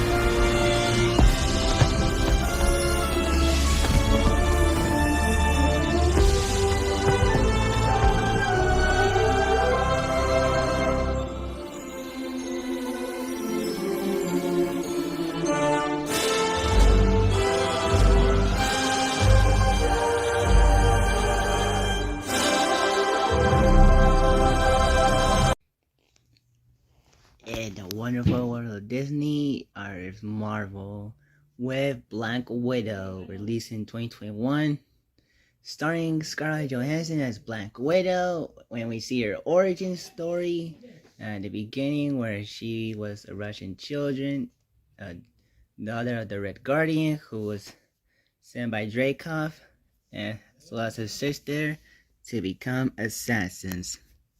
But then, in 21 years later, after the events of Civil War, which makes me wonder that if this movie should come out after Civil War and before Infinity War and Endgame. So like the chronological events is kind of inconsistent because most of the movie is set after the events of Civil War. The ending is just before Infinity War with her look with changing her hair and how she got her jacket from Yelena. And the post-credit scene is set after the events of Avengers Endgame, but at the same time, it also sets up Hawkeye, so it is full of chronological events, so it's kind of all over the place with the timeline. But I thought this film was cool. I like how it portrays this espionage spy action movie. Still a superhero movie, but it's mostly portrayed as a spy film. And I do like the sister relationship between Natasha and Yelena, Scarlett Johansson and Florence Pugh. They're both interesting with how they interact, and Yelena's attitude towards her, like making fun of her pose. But she later does that, but kind of regrets it after touching the ground.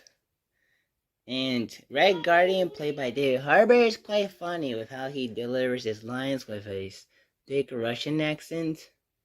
He is quite entertaining to see, especially when he was arm wrestling people in prison, then fighting Taskmaster, who does have some cool action, but it's kind of a villain. Like Dreykov and Jackmaster are fine, but they're not like the best villains. They could have been better. Like they could have been much, much better. Including Taskmaster, who was just a henchman. And spoilers, the daughter of Dreykov, who was nearly killed by Black Widow. And does not say a single word either.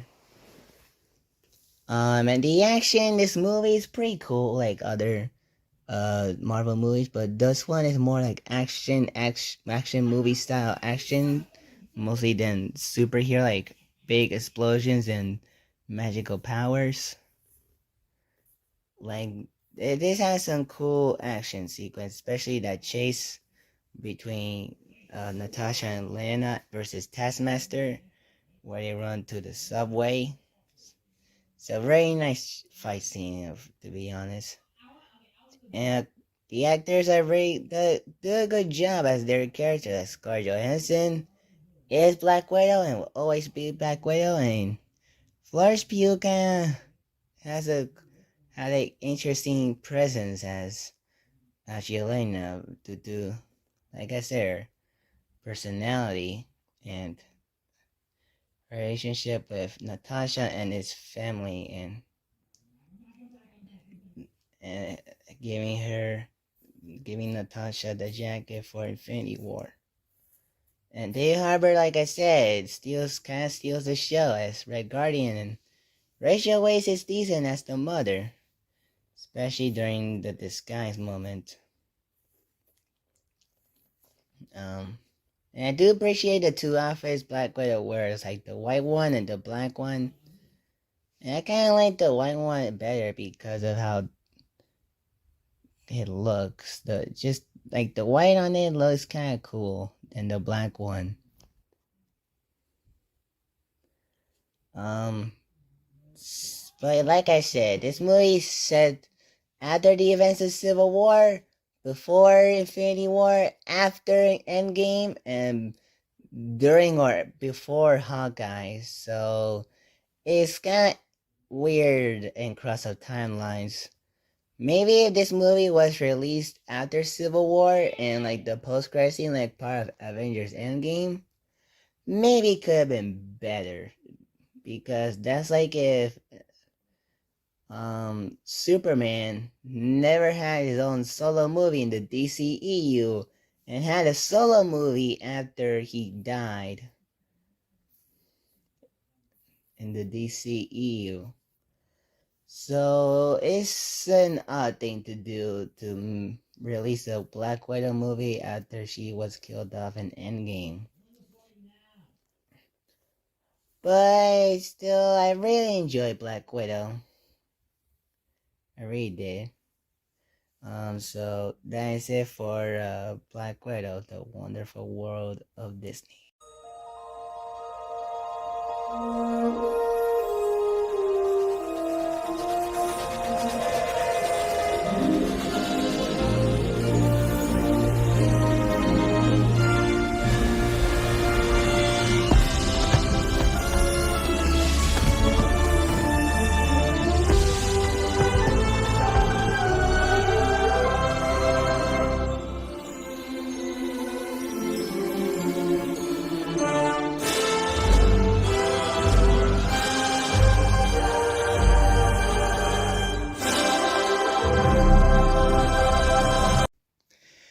And The Wonderful World of Disney is a Disney Plus TV series. What if? Because with season 2 coming out and next week, I figure we needed to take a look at the first season. And it's a pretty good season TV series. Marvel Disney Plus shows like one of my favorites. Like think She-Hulk, Moon Knight, and What If are like the best ones. Cause What If is so unique with the Watcher telling all of these stories until Ultron decides to take over the multiverse, and it was up to Watcher to bring up all the characters from the stories he told, with the exception of Gamora, to save the multiverse before Ultron can destroy it. And he tells stories of like, what if Peggy Carter was able to do this all day? What if T'Challa was Star-Lord? What if there was zombies instead of Infinity Chaos? Or war, exactly. What if Thor was just a party animal in Vegas? And what if Ultron got Vision's body and they could take over the universe? These are unique ideas, and I really like it. And the voice acting is pretty good for everyone, even the ones that don't reprise that voice characters not voiced by the actors from the movies. They do good impersonations of Robert Downey Jr., Chris Evans, Scarlett Johansson, and Brie Larson. But the ones that return, like Haley Atwell as Peggy Carter, still does an amazing job. The late Chadwick Boseman in his final role was a very good end to his Black Panther. And rest in peace. Michael B. Jordan is kind of awesome as Killmonger because he kind of acts like a hero, but on the inside he's a monster to a point where he wants to is still evil, even being part of the Guardians of Multiverse in the final episode, where he almost becomes the new Ultron until Arnim Zola tries to take over until Supreme Strange destroy it. And Supreme Strange is a very interesting character because of a tragic character, because he pushed too hard to find a ways to make Christine live longer, but he couldn't. So much so that he went to the dark side, fought his good self, but then realized his mistakes and teams up with the Watcher to save the multiverse. And Jeffrey Wright does a very good narration as the Watcher for most of these episodes, with the exception of the half of episode 7 and the last episode. And the action in the show is well animated and spectacular and quite intense. It's not like a kid's cartoon, but it's not like an adult animation cartoon either. It's kind of like in a PG-13 one. And speaking of animation, I really like the animation. It's kind of like a softer, more tamer version of Spider-Man Across the Spider-Verse because of how comic bookish the animation looks. It's computer animated, but it has some comic book feel with the designs of the characters. And I do like how they talk like the way their lips move is kind of cool to me. And the designs resemble the actors as well from the movies. So I really like the animation. It's very unique, to say the least. And I really think the best episode of this series is Infinity, the final episode, because it's so epic to see all these characters team up to save the entire multiverse. Though I'm questioning why they were okay with putting Gamora in the final episode, since she doesn't have her own episode. But maybe she could be in the second season when it comes out. We'll just have to wait and see. But other than that, Marvel's What If is a pretty unique and amazing Disney Plus Marvel show. And I really can't wait for season 2. So that is Marvel's What If, The Wonderful World of Disney.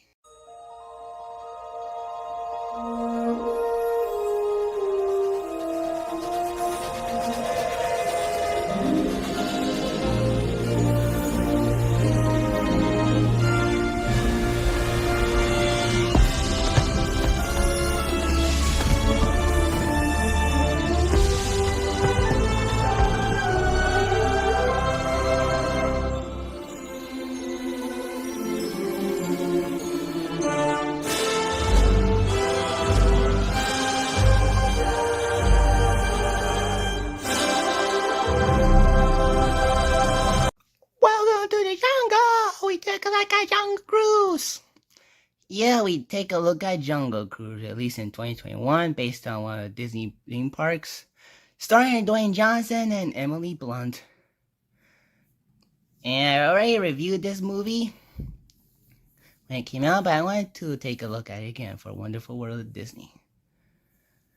And it's still enjoyable as much as I did when I first saw it. So I really like how the movie looks. It looks amazing. It's like with all the sets and the backgrounds and the world building with the Tears of the Moon thing and the grass and the 3 villains look really gross, but well made at the same time. Dwayne Johnson and Emily Blunt does have good chemistry. They're great together, and McGregor is very funny as Lily's brother, and Proxima is interesting cat and tiger for Frank, especially when he throw up at their brain drunk. And I do like some of the action in this movie. And I really like how Frank lies every time, especially until he tells the truth about his backstory, which I won't give away. But it's important to the story and part of the why 3 disease monsters, human monsters, are chasing after him. And I do like the villain of the movie. His costume looks funny, but he can be entertaining because of how he acts. And I do like how McGregor gives a speech to the people as his class at the end. That's interesting when the men are all angry but the women are happy. And the vomiting scene was funny because it's not like yellowish. Yeah, I like some of the creature effects in this movie. Like I said, it's very cool. And the plot between the Tears of the Moon is very interesting. How the villains want it, and they dare the heroes to do it. And Frank wants it too because of his backstory and origin. So yeah, so that is Jungle Cruise, The Wonderful World of Disney. Great movie.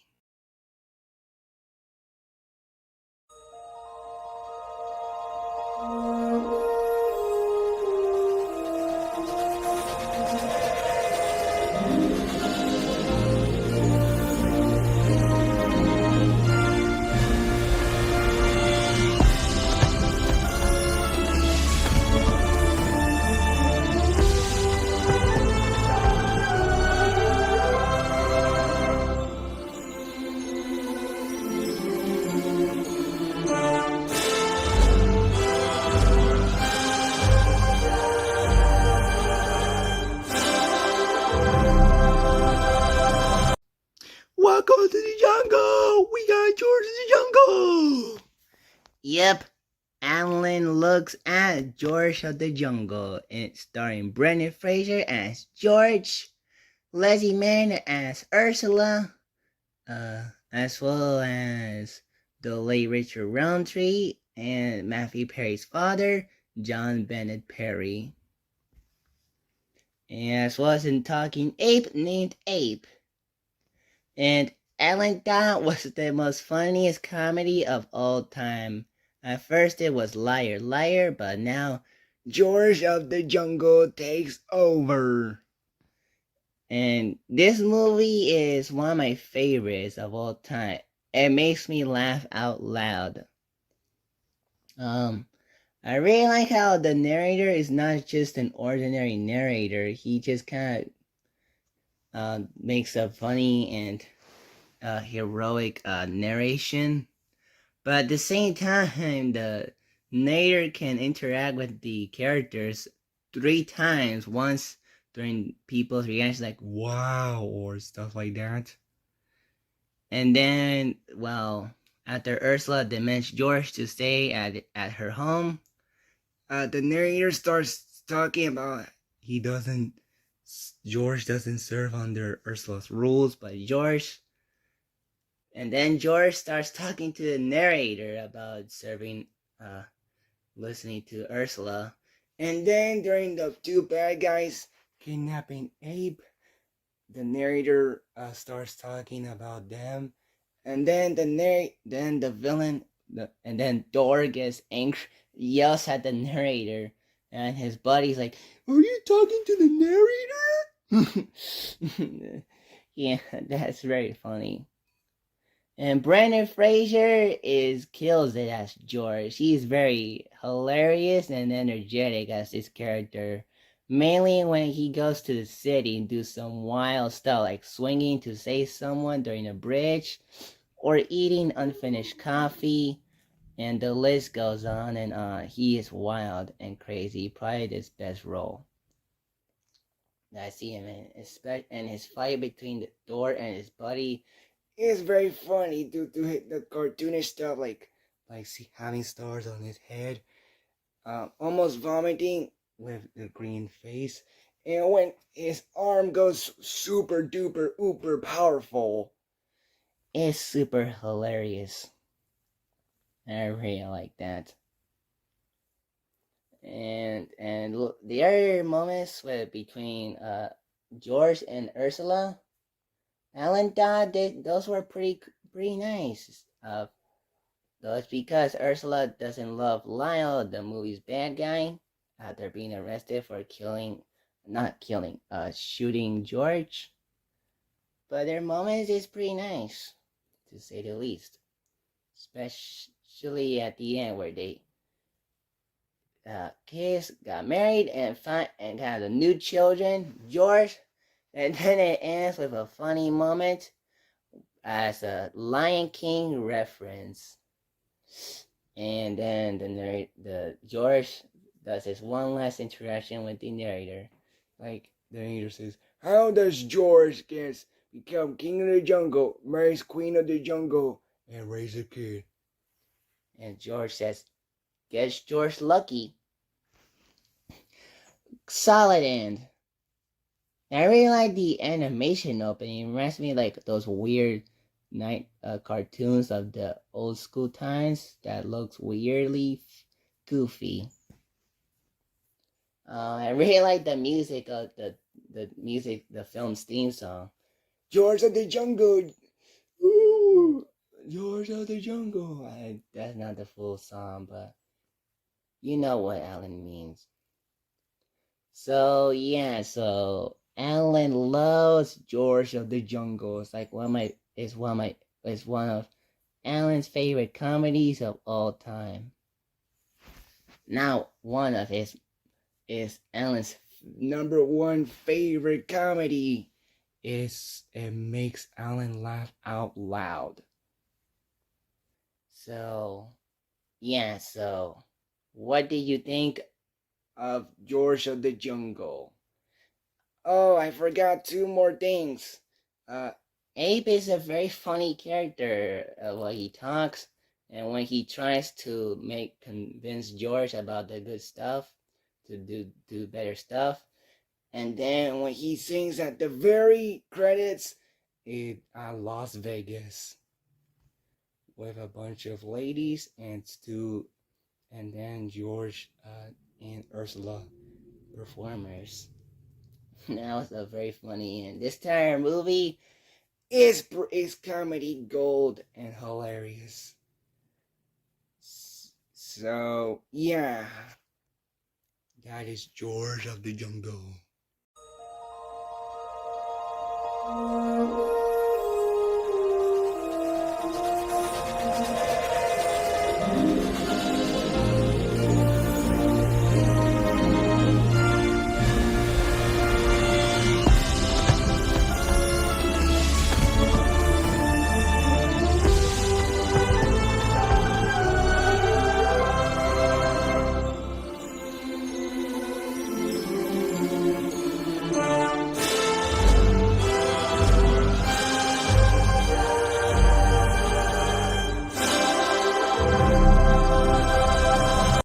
Welcome to the jungle. We got jungle to jungle.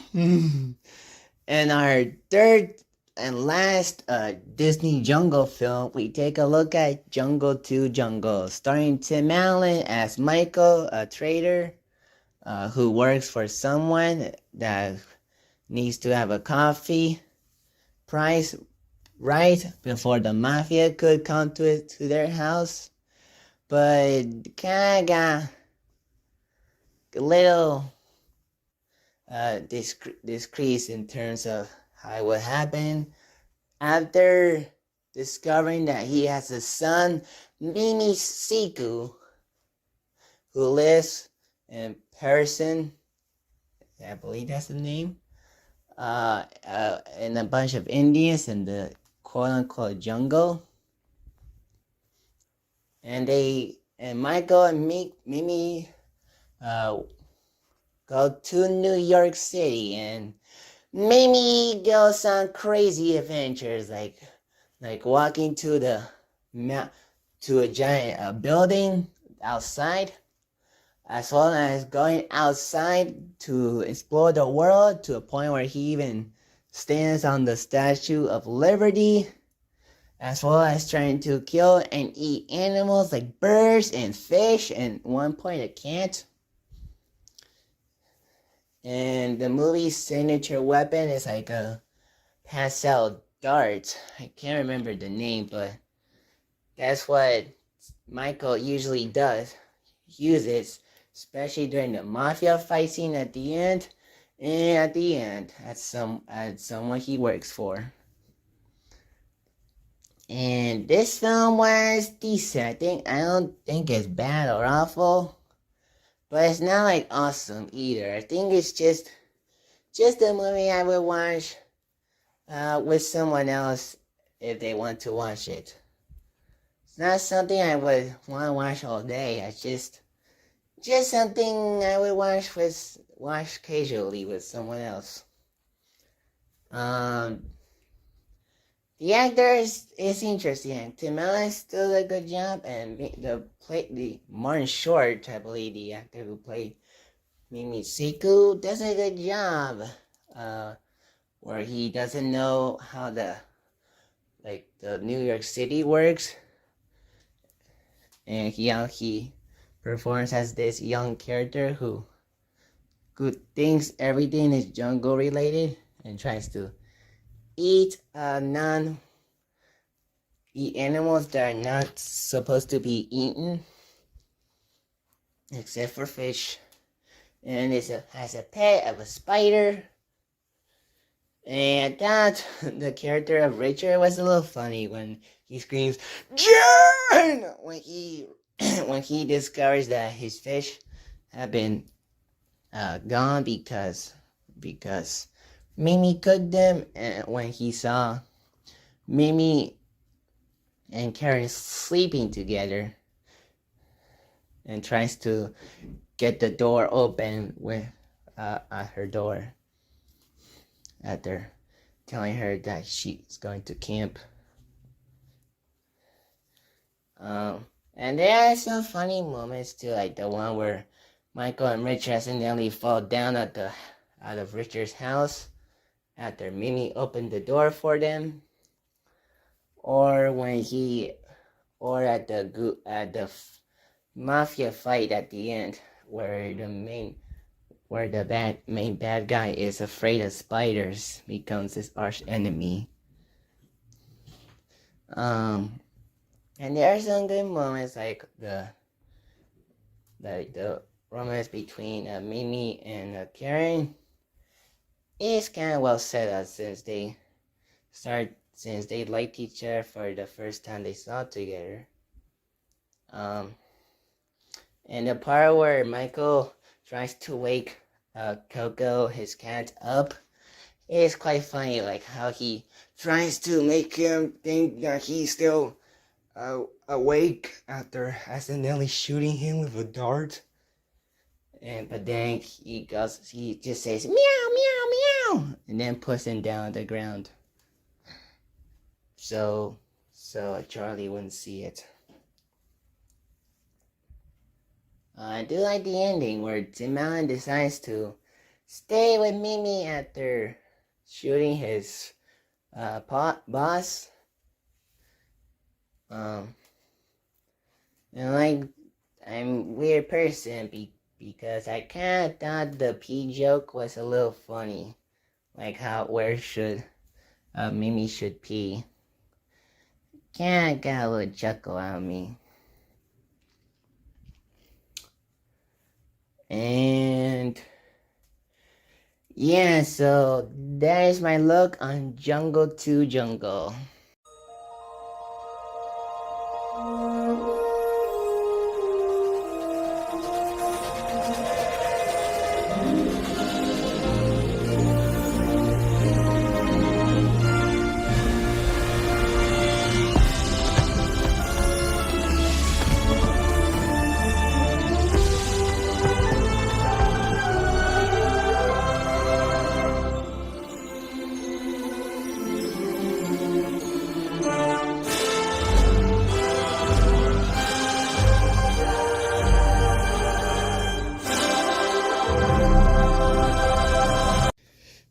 Today, we went from Tim Allen to the first of the three Tom Hanks, because this is the first of the three films starring Tom Hanks I wanted to take a look at.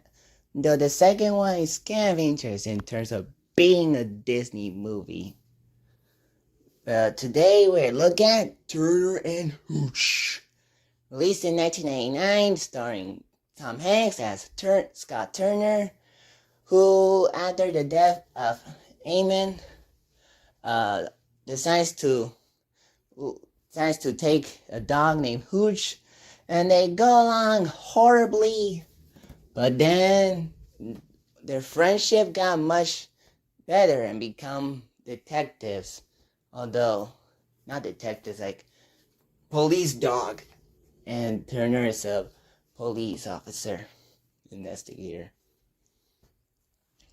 And I thought this film was very entertaining, mainly from Hooch.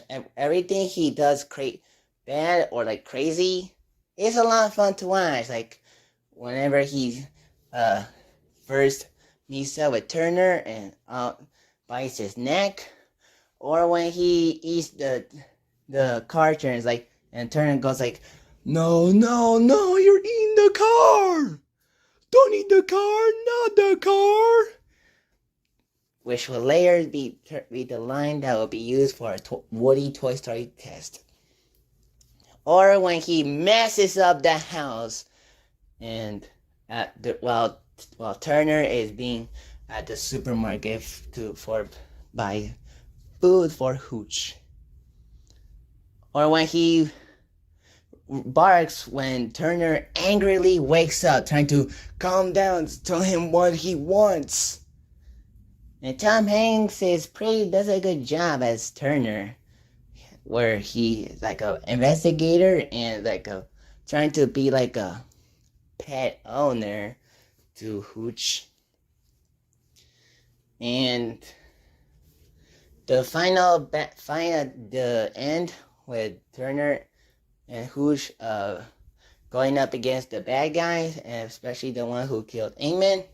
It's actually a pretty good fight. It's basically an 80s cop fight type. But it's interesting because Hoosh gets, spoilers, shot, but then kinda regenerates for a little bit by biting the bad guy.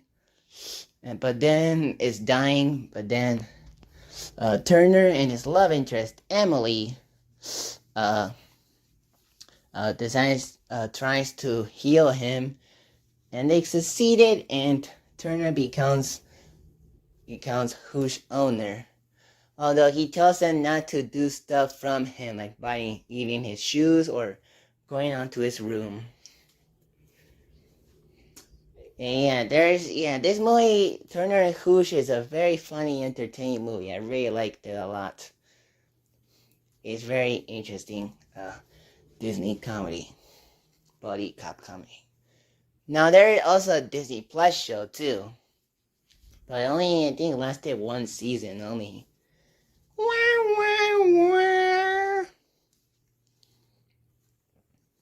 And I thought some of the other actors did a good job as their characters, like Turner's partner or the love interest Emily. And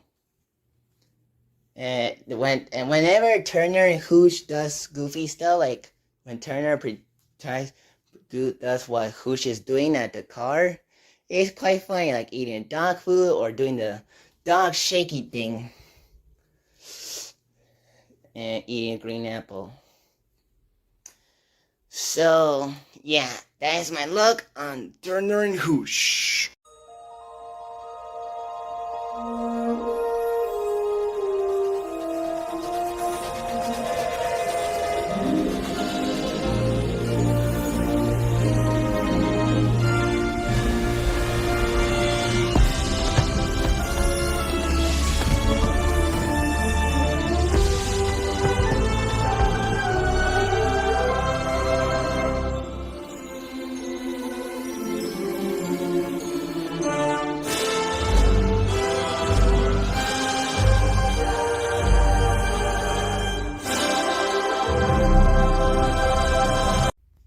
Today's Tom Hanks' The Wonderful World of Disney is splashed in 1994, in which Tom Hanks plays Mr. Brower, who works at a construction type place, but while going down the water, he's drowning, but is saved by a very cute mermaid, who he later calls Madison, played by Daryl Hannah, who I really appreciate in this movie because she didn't speak English until she started watching TV. I thought that was a clever idea for her to speak.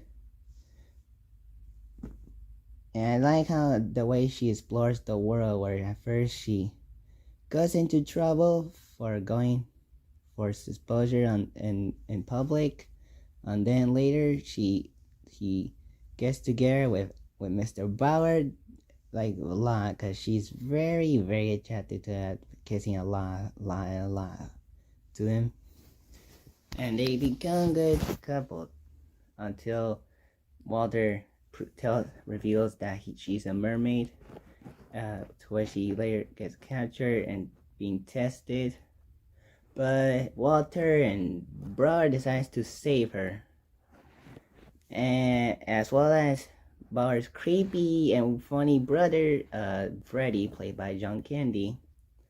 And then Bauer and Madison become together by swimming underwater before being caught by the military. And so yeah, that Splash was a wonderful, wonderful story about a man who wants to get married and have love, finds love with a mermaid. And they live good life with good actors. So great movie, Splash. I really enjoyed it.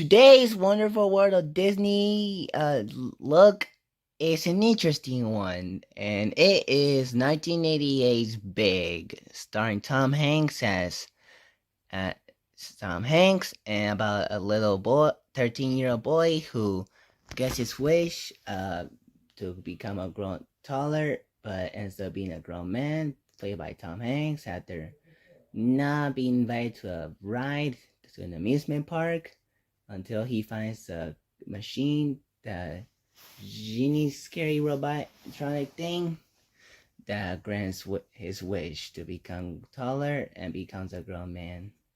And he still acts like a giant kid, like a kid, playing with his toys, doing fun stuff. But he does have a level of maturity too, when he gets his job and when he finds love with Susan. And I say this one's interesting one because it's technically a 20th Century Fox movie, not a Disney movie. But because it's on Disney Plus and 20th Century Fox owns Disney, and I don't think adding this one as a Disney movie is not a bad idea. It's much better idea to one of the better 20th Century Fox movies to say Disney on, More so than Avatar or Alien. and even Deadpool. So I thought bringing this on the Disney 100th anniversary is okay. Because I really enjoy Big, this movie. It's really fun to see like a 13-year-old boy growing up, wishing to be an adult and experience as one. His friendship with his best friend is pretty fun to see, of how he wants to play with Josh, but he's too busy with his job. And Josh can be quite funny when he eats an Oreo, or when he when he does some childish stuff during his job, like playing with a robotic building, and ask the question of How does it make sense? And his romance with Susan is so far kind of interesting one, but though it feels a little kind of interestingly weird to see the 13-year-old boy who got become a grown man for a wish, kiss and sleep with an old and mature woman, Susan, and touch her too, like, you know what I mean. Though their romance is nice, and she still did care about him when he was gonna get his wish back to Reverse back to a child again. and yeah. So Josh has some great development. So he's like, what Tom Hanks brings a good performance to the role, including the child actor too for a brief one. I'm questioning how like the mom did not call anyone else besides the police, or go where where the older Josh is, like, where's my son? She's just after that police, she leaves the movie, and there are only voices of her at the end, where Josh, after going back as a tween, goes back home, and mom gets excited, but she's not seen on screen. It's like, what is this mom? That is like one of the worst moms ever. She didn't give a crap about where Josh is after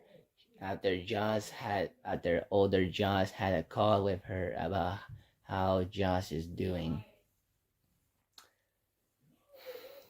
But there are some other funny moments, like the tennis scene where the boss of Josh played tennis with him, and He tells him to give the ball back, and then attacks and beats him up. and then Josh cries. And like I said, one thing I think my favorite part about Josh and Susan's relationship is when they jump on a trampoline. It's kind of fun, and also when they have fun with Josh's play things. It's very fun to see. that even though Susan's a grown up, she has fun with that for a while. And of course, there's the piano scene, which is quite fun too. Like where he experienced it with someone else too. It's pretty fun to see it do that. Like the piano ground scene. And of course, this reminded me of the one from The Simpsons. And I would not be surprised that this inspired, it big inspires that one scene where Homer was playing the piano, but the difference is in Big, everyone appreciated it. People at The Simpsons were like, "Ah, stop it! Boo!" So yeah, the piano scene was a lot of fun. And like I said, Tom Hanks does a good job, as well as the actors who play Susan and the John's best friend too. He's a lot of fun too. Though he doesn't do much because Josh is too busy with his new job. Like I said, the ending was very good of how he got his wish back to become a kid again, and Susan and John have a well goodbye and Josh returns home and has a short talk with his friend. So what do you think of Big? Let me know.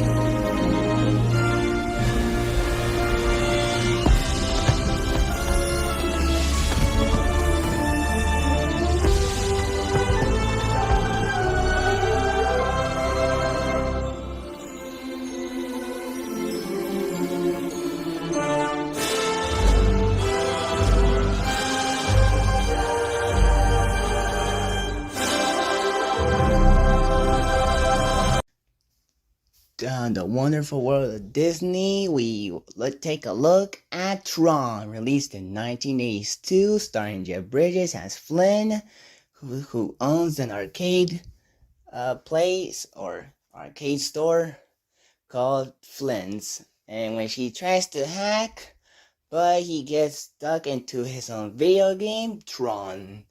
And he has to beat the game in order to get home.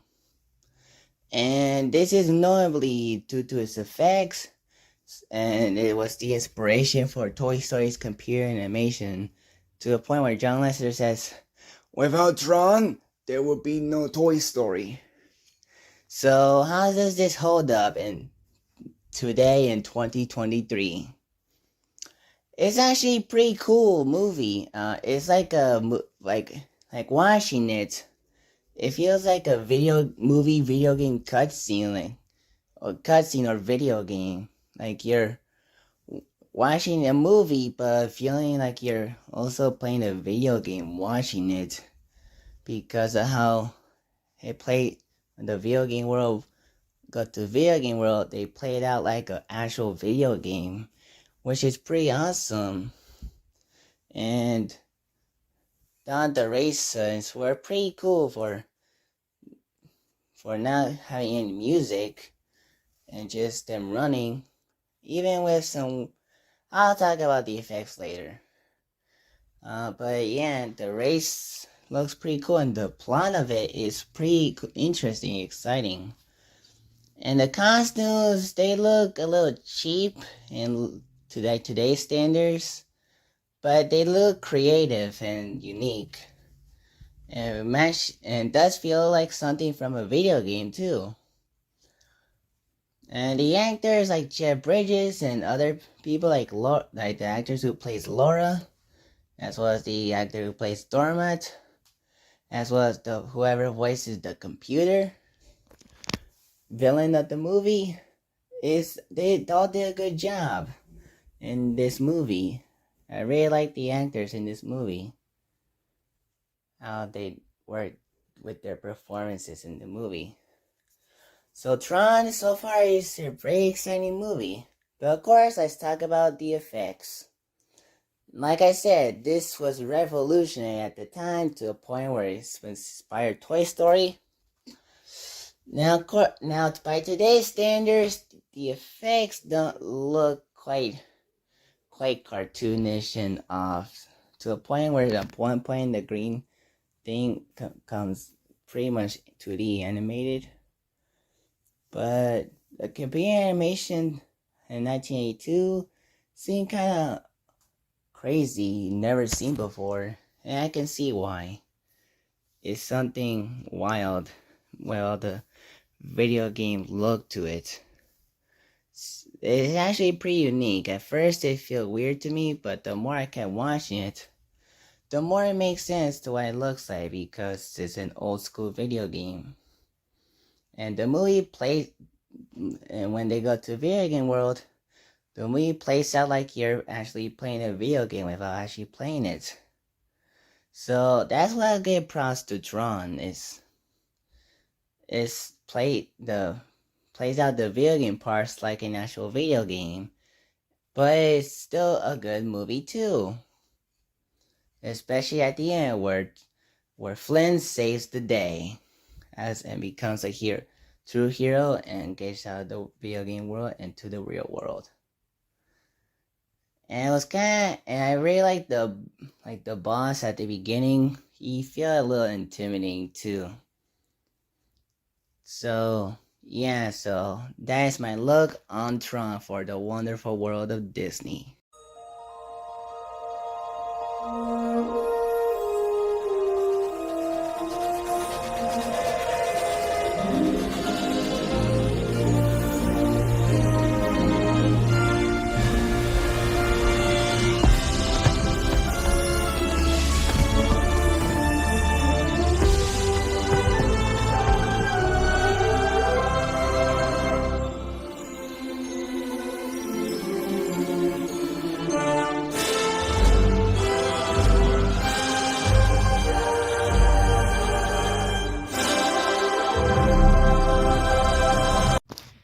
In the wonderful world of Disney, we take a look at Buzz Lightyear Star Command. The adventure begins. The 2000 direct-to-video pilot of Buzz Lightyear Star Command cartoon series. I got this for Christmas on DVD, and my thoughts on it? I really enjoyed this movie. I think it's a better movie than Lightyear because it's more colorful and creative in terms of the character designs, like Nora, Booster, XR, Zurg, the green aliens, even though they're already from Toy Story. And the animation, hand-drawn animation, while it can look a little cheap, it does match the tone of the film and is very funny, but also very stylish and colorful in terms of the alien creatures designs, the backgrounds, and the other alien character designs. I really like the imagination and cartoon styles of this movie. It's a cartoon direct-to-video pilot. And it's good to see Tim Allen, especially since he will be voiced by Patrick Warburton in the rest of the show. But the other voice actors like Nicole Sullivan as Nora, and whoever voices Zurg is very hilarious about how evil he is as Zurg. And Agent Z is a decent villain because of his reveal and won't give away who he is. But if you've seen the film, you know who he is, and it's a very cool one.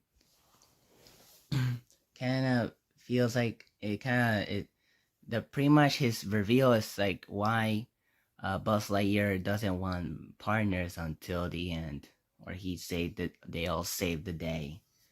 And so pretty much in this movie, Zurg wants the Unit Mind, which is pretty much what the green aliens have for their minds. But then he uses for evil and mind controls everyone except for Buzz Lightyear and his three partners, Nora, Booster, and XR. And they all come to the rescue and save the entire planet and the entire galaxy. And become Space Rangers.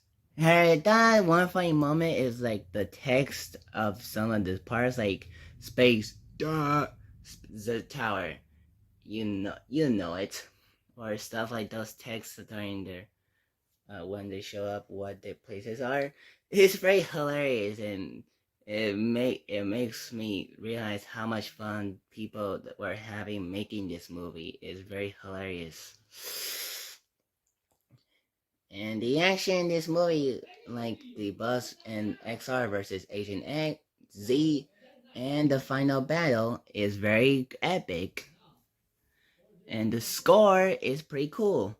And of course, the opening of the Toy Story characters. So even though Woody's not voiced by Tom Hanks, everyone else has their voices. And I really like seeing them watching the movie. It's kind of like how what should have been open with Andy for Lightyear. But in this one, it shows the toys watching Buzz Lightyear Star Command, which is a pretty awesome choice to start a movie. Especially since the DVD they have is very accurate to the DVD that exists in real life. So I really love the opening. It's like one of the coolest openings in animation. So yeah, I really enjoy Buzz Lightyear Star Command The Adventure Begins because of how colorful, cartoony, and epic this film is. It's a true Buzz Lightyear movie. So what did you think of it? Buzz Lightyear Star Command The Adventure Begins. So peace out. Merry Christmas from Buzz Lightyear.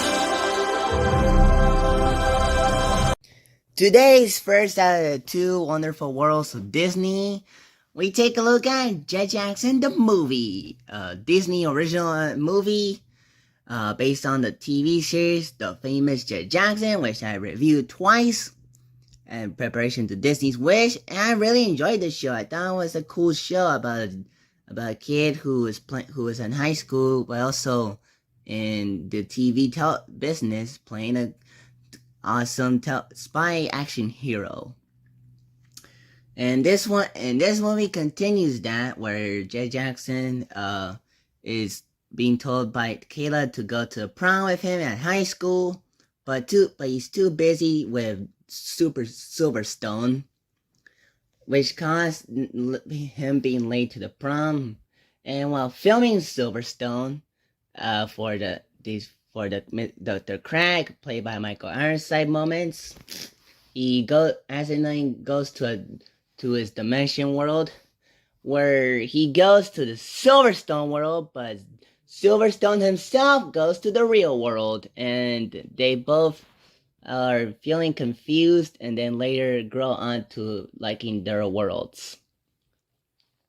And I really like the idea of the movie, like where the character that's make him popular goes to his world, while the actor that plays him goes to the character's world. It's a very legit promise.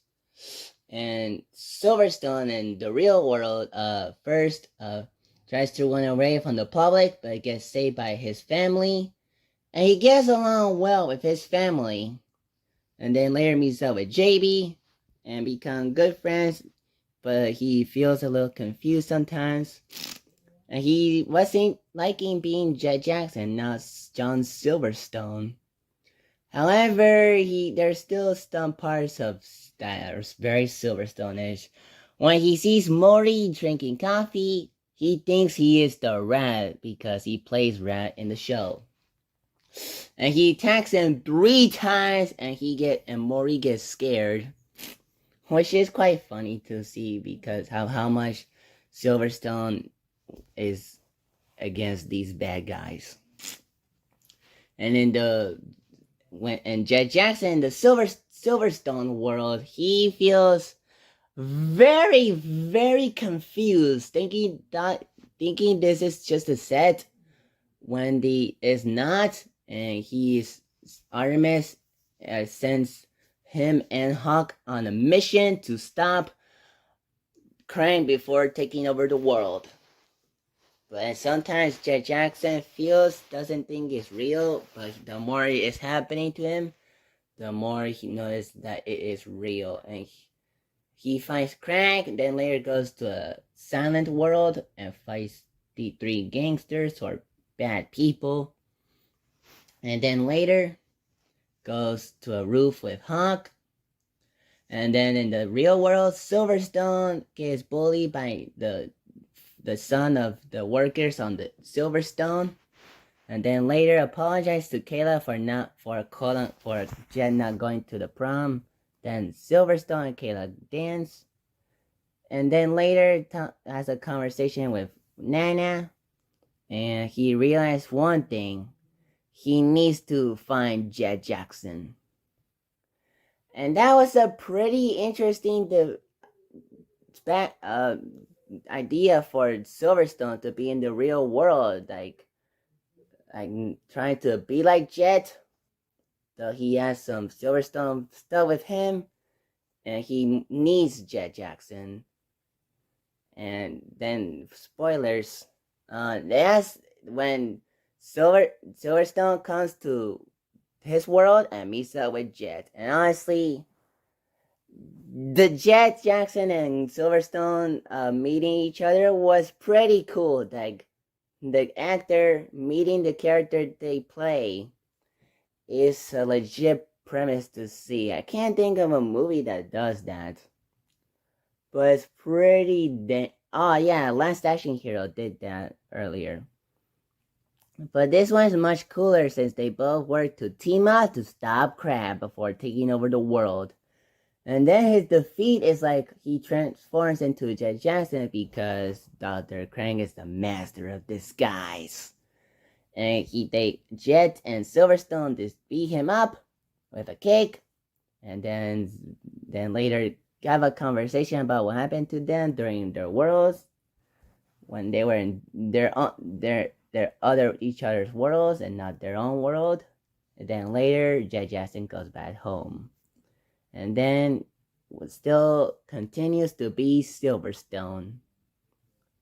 So yeah, I really enjoy Jet Jackson the movie. It's like one of my favorite Disney movies of all time, and movies in general, because of how cool it is and legit it is. And the action in this movie, like I said, is spectacular. Like, Lee Thompson Young is a good martial artist and fighter in this movie. And I'm a bit confused about how the machine works in the real world. And I forgot to say, like, you don't know how he fully 100% got to the world. It's because the soda was accidentally spilled into the console, which caused Jet Jackson to go to the Silverstone world and Silverstone to the real world. And I really like the opening of the movie with Jet Jackson filming Silverstone alongside Riley. So yeah, I had a good time with Jet Jackson the movie. I hope it's on Prime Video or on YouTube if you can rent it or buy it. So go check it out if you want to, as well as the show. So peace out, bye.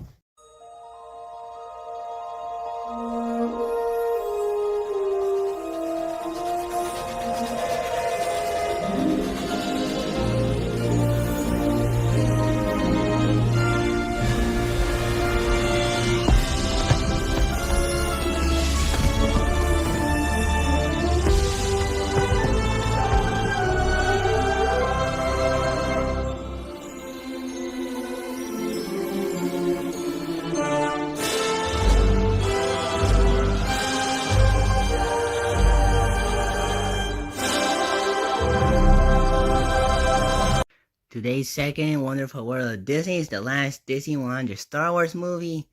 And it's one that bombed hard, and it is Solo, the origin story of Han Solo, played by this time by Alden. Won't pronounce his name. And it stars Donald Glover as Lando, who I thought was the best actor in the movie. He kills it as Lando. I thought he was a young replacement, quote unquote, for Billy D. Williams. And it also stars Woody Harrelson, who plays a very interesting character, Beckett, who is this anti-hero character who tells Han Solo about trust. And the trust thing is revolved around it in the end of the film for a specific reason. Paul Bettany as Dervant, the villain of the movie, who probably is the weakest Star Wars villain of all time. He's not like iconic as Darth Vader, nor as cool as Moff Gideon, nor as interesting as Kylo Ren, nor as intimidating as the Emperor. Emilia Clarke as Kira, who is a decent love interest, though there's some not good stuff about her at the end revealed for two evil character reasons. And I thought Solo, I'm sorry, but I thought it was a lot of fun. It was a decent, to say, origin story for Han Solo. And how Solo and Chewbacca met, where it was Han Solo was a trooper, then the other troopers sent him to down somewhere down, where he was made to get eaten by the beast Chewbacca. But when Han Solo started speaking Wookiee, Chewbacca and Han Solo become best friends forever. And they get along quite well with other people like Rio, Beckett, and the girl that was with Beckett. But sadly, Rio and the girl with Beckett died. And it was only up to Han Solo, Chewbacca, and Beckett, and later Kira to become the main characters. And I thought some of the other supporting characters were fine. I do like the makeup of the and effects on some designs of the creatures. They look quite well. And the action does look pretty cool, especially the Millennium Falcon moment where Han Solo's flying it and a bunch of bad people were attacking them, which crashed the Millennium Falcon. And this is also the origin of how Han Solo got the Millennium Falcon, as it was originally Lando's ship. And I thought the final battle with all the twists were pretty interesting with Beckett and Kira's, because there's a, let me say, betrayal with the two of them versus Han Solo. But they both go up against different. But Kira has another person with her that's on her side too. Not a good one either. It's kind of weird that Han Solo doesn't wear his iconic outfit that he wear in A New Hope. So it's weird that we never got to see how he got that outfit. The one he wears is like this brown jacket with black shirt. So, but not the usual one. So yeah, I thought Solo was a lot of fun too, for me at least. What did you think of it? Because I know that this film, like I said, bound hard, and the directors were fired, Lord and Miller, before Ron Howard was hired. But yeah, so let me know, what do you think of Solo, A Star Wars Story?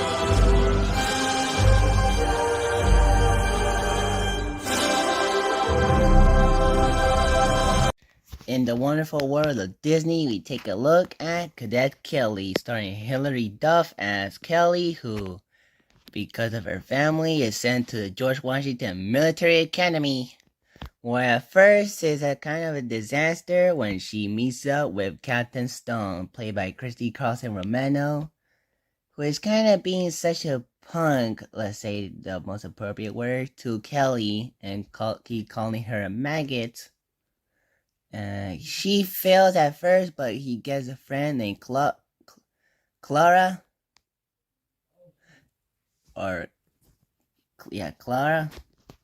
And kind of is thing for Sean Asmore, as well as Jennifer Stone. But then later, after a confrontation with Sir Maxwell, her other father, Kelly got better, and the military academy went to a celebration to see who the winner is. And I thought this film was pretty good. It's slightly better than the Cinderella story, but like it's not not better than Lizzie McGuire, but it's as good as that. I enjoy Hilary Duff as the role, where she is kind of like this fun character trying to film her parents, then later got worse with the military academy training, and then got better, and to later start saving her father and Stone, like I said, being such a pun to Kelly, but the more Kelly got better, the less Stone became mean to her, though she did feel a little upset about her, but become friends at the end. And I do like when Kelly called her dad and Sir both of their dads.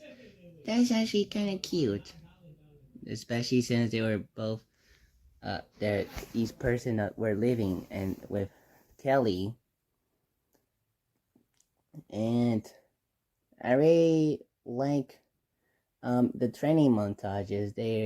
They're not so bad and are very interesting, though they're shot like a Disney Channel stuff, since it's a Disney Channel television movie. And the ending was pretty good with the dances of the submarine montage and Kelly saving Dad. So, yeah, what do you think of Cadet Kelly? Do you like it? Have you seen it? Let me know.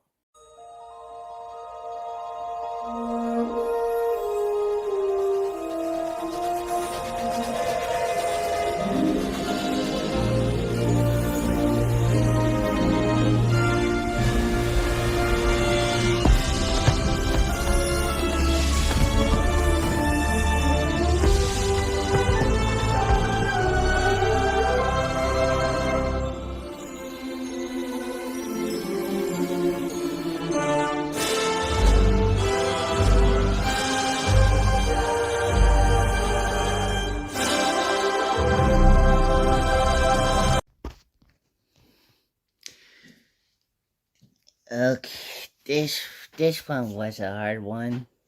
We're taking a look at the 2019 Disney Channel adaptation of Kim Possible, the movie live action version. So for those who don't know, or want to know, is have I seen the cartoon? I did. I watched all 4 of them on Disney Plus. I finished in 2020 and I finished it in 2022. And it was a cool show about this teenage girl and her sidekick saving the world from evil, including Dr. Dragon Shigo. And Ron has a naked Morat as well. He has a good moment, not being a hero, like being time with her family or her friends, or when Bueno Nacho. It's a cool show. I really enjoyed the show. I will only say this because this movie is bad. And I wanted to avoid it so hard, but because I really enjoyed Kim Possible, I really had to watch it to see how it turned out. And literally, like the first 20 minutes of it, I was not ready for it. I felt embarrassed about it, how cheesy and just how Disney Channel it is. It's a very cheap, bad movie. I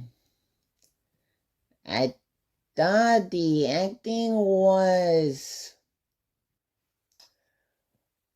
I thought Sean as Ron Stoppable was pretty good, especially doing an impression of the character. And I enjoy seeing Patton Oswalt as his character from the show returning, and Christy Crosser Romano as the pop star, and a little bit of Nancy Cartwright's Rufus, even though he doesn't do anything in this movie except for saving the lives of Kim, Ron, Nana, and the mother. And so he was kind of pointless. I have one thing to say is that before the knockout thing, I thought this film was like a prequel or something, because in the end, first off, this is Kim Possible's first day of high school, and this movie features how Ron and Rufus met. So I don't remember if there was an episode where they first met. It's been a while, but they meet at Dragon's Lair. And also, Athena's in this, and that who was working as a spy, but then become best friends and team up as the Team Possible, Kim, Ron, and Athena. But when the knockout thing happened, okay, this is just a feature-length Kim Possible movie, especially since the knockout thing was kind of invented earlier in the first season. And also, Kim Possible's best friend is not in this movie either. But Bonnie is it, but she was, let me say this, how faithful is this to the show? For the most part it is. It's still about Kim Possible and Ron Stoppable saving the world from the dragon and Shigo doing an evil scheme. But there are some changes, like instead of cheerleading, there's soccer, which is a weird change, because high school has cheerleaders a lot. And also, there's one stupid joke about the Kim Possible original cartoon reference, which is that her mission outfit from the anime series makes an appearance in the film where Athena is visiting at Kim's house, and Kim says the line like, "I tried to wear that, but I wear it too many times and it looks too cartoony." Like, shut up. That's like saying in the Flash movie, Barry Allen prefers his Justice League outfit instead of the one he wears in the Flash movie because it looks too comic booky. And honestly, Dr. Dragon's portrayal in this movie is too cartoonish, too goofy. Feels like Jim Carrey's The Riddler. And his costume, as well as Shigo's, looks like cosplays. And when he turns to a young boy, it's just kind of sequel baiting when there's not going to be a sequel. Though there was a library short miniseries. I want to talk about the Athena twist, because here's how it's set up. So Kim meets Athena while quote unquote crying, calling to her mom. And then as soon as they talk, they become best friends. And they try to stop Dragon Shigo, but Dr. Dragon says, "Athena's better than you, Kim," or something like that. And then because of that, Kim Possible refused to give her the bow staff and falls down. She gotta laugh at me. That's the only thing of props I'll give to this movie. And then Athena gets quote-unquote kidnapped, and then it's revealed that she's a spy working for Dragon Shigo, a cyborg, and to destroy Kim Possible. And when Athena reveals to Kim that she was a cyborg that planning on her all along, Kim feels sad and realizes and notices a lot of papers that realizing that Athena was using these to be like Kim Possible in order to destroy her. But after that, there's nothing happened. Kim Possible still likes her and cries for destruction, which is a weird thing to do. Like, you still have feelings for this character who was lying to you, was setting you up, spying on you, and you have no remorse, and you so okay with that. It's kind of like it was with Beast Boy and Terra, but that was kind of different. Because the more Terra was attacking Beast Boy, the less heart Beast Boy was having, though he still has stuff.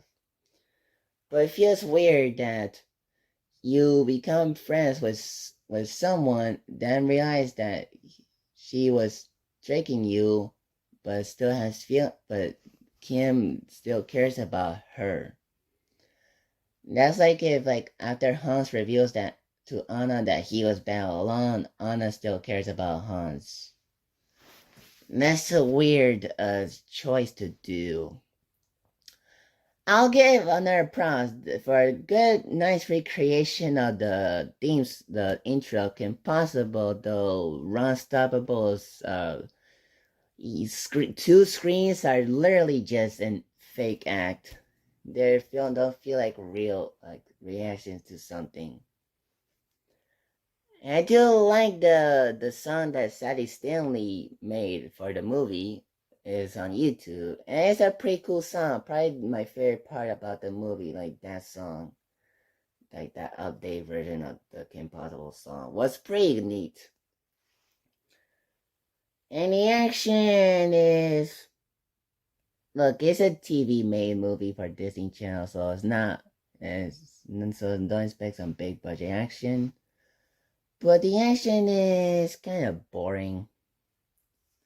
So, Sadie Stanley was fine in the role. She could have been better, though. But yeah, that's my look on the 2019 version of Kim Possible. A really, really bad movie. I don't want you to watch it after all. It's very embarrassing to watch. Like, literally from the beginning it was. So, let me know. Have you seen it? Let me know. So, peace out. Bye.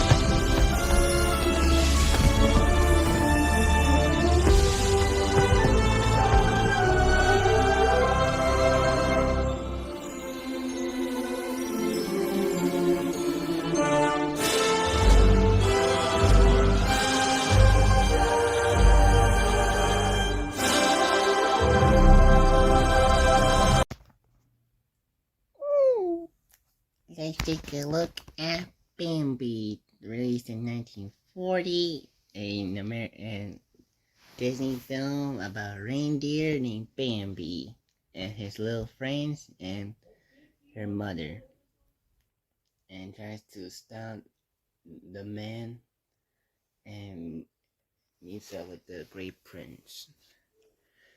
I have two things to say about it. One is the movie looks beautifully animated perfectly. This is the same animation used for the classic Disney films, but something about it in this movie makes it even more looks very good.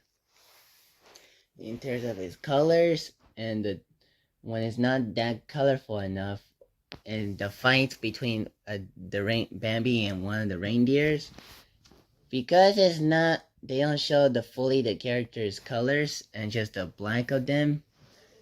It feels epic, and the night moment, whenever the film is at night, it looks interesting because of the animation, the style of the characters.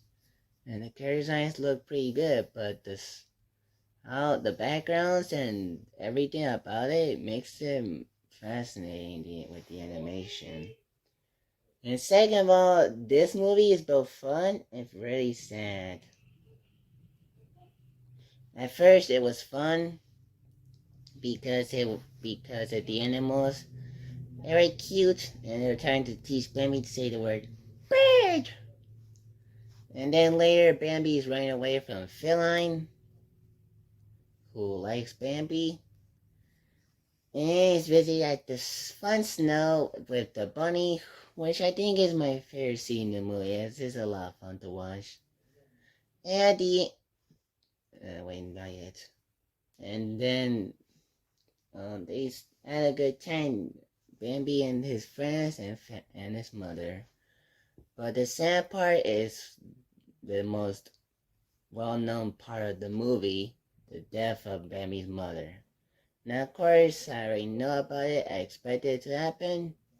But when it happened, it's actually quite sad, especially not too long after it happened. Bambi grows up into a grown-up where he lives a better life, but he needs to stop man and his dogs, and he does save the day and forms a relationship with the lady deer who liked Bambi, and they get together well, and then later have children. Like, the last 32 minutes of the movie is very powerful, thanks to Bambi's passing, which was very sad to see. And the voice acting in this movie is pretty good. As the score of the movie is not full on musical, but there are songs in the movie which are really touching too. So, I don't think I've ever been this touched by a movie ever. It's like Bambi is the first one. So that's my look on Bambi. A fun movie at first, then a very sad one too. So what do you think of Bambi?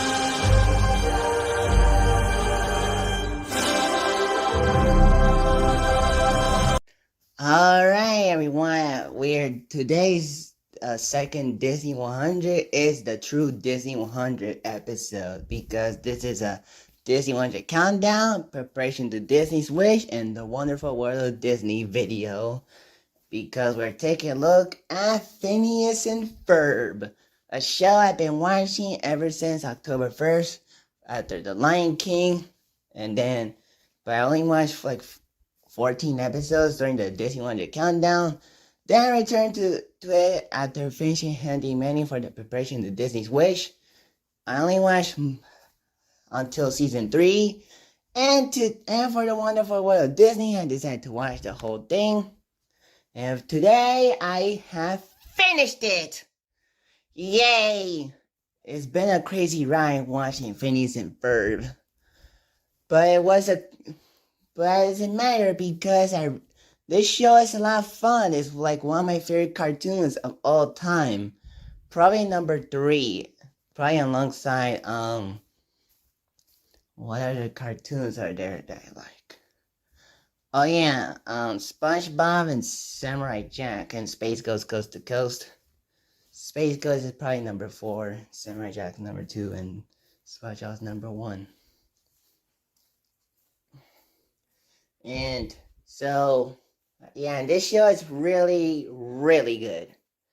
But what this show is about? So, for most episodes, not all episodes, including the two-part finale, both of the two-part finales, the last summer and the Orca Files episodes, it's literally about this. Two boys, Phineas and Ferb, during their 104 days of summer, decided to build these awesome and crazy inventions like roller coasters, rockets, spaceships,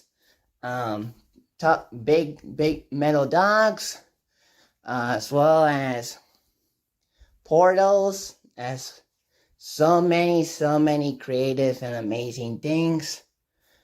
And Candace sees them and wants to bust them with her mom. And during that, Phineas says, "Hey, where's Perry?" Which goes to Perry, who is a secret agent in NJP, or Perry the Platypus, who is told by Major Monogram that Doofenshmirtz is up to something.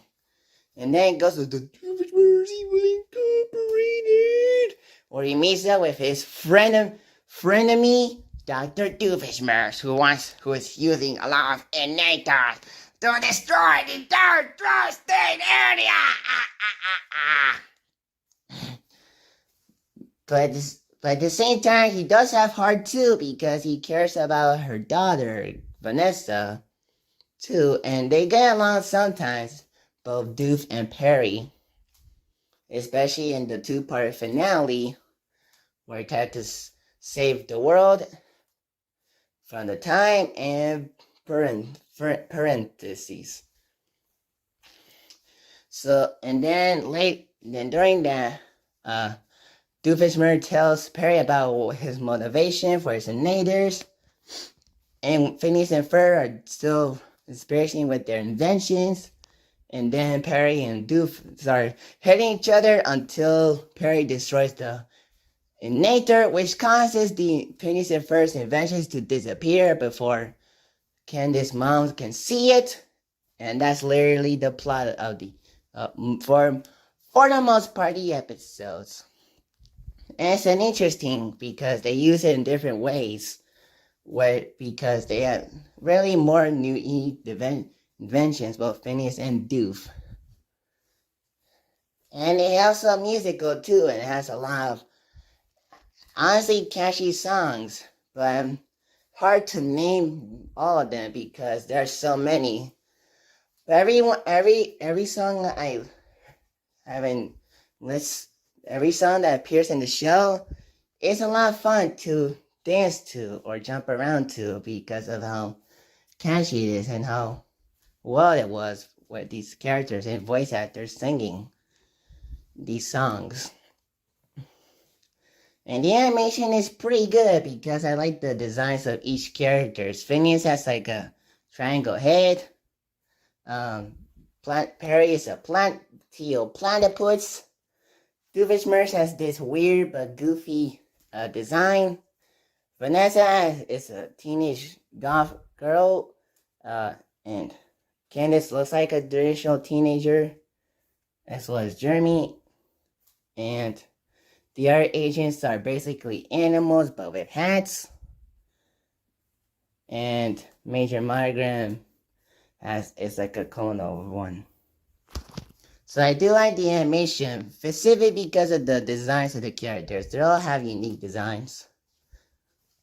I do like how the buildings and inventions look. They look very well. And I do like how the show ends, because last summer saying goodbye to Phineas and Ferb and his friends, while Aquafiles is a goodbye to Perry and Doofenshmirtz. So it's an interesting way to end the show. A two-parter saying goodbye to Phineas and Ferb, and the other one saying goodbye to Perry and Doofenshmirtz. And of course, there was a crossover with Marvel and Star Wars in the fourth season of the show after Disney bought both properties. And I really like those crossovers. They're very entertaining to watch. And of course, the theme song is very catchy too. Phineas and Ferb are gonna do it all. I really like that song too. Honestly, my favorite character in the show is Doofenshmirtz because of how funny he is with his voice and his plans to take over the Justice area. And his father and daughter relationship with Vanessa, and how he cares about her, especially saving her from one of his students capturing her as a monkey thingy in the fourth season as a professor. And Perry the Platypus, of course, sometimes, for the most part, enemies, but sometimes friends too. So, yeah, that is my look on Phineas and Ferb. How many of you have seen this? It's one of the most popular Disney shows of all time. And I can see why. It's a lot of fun to watch. So, that is my look on Phineas and Ferb.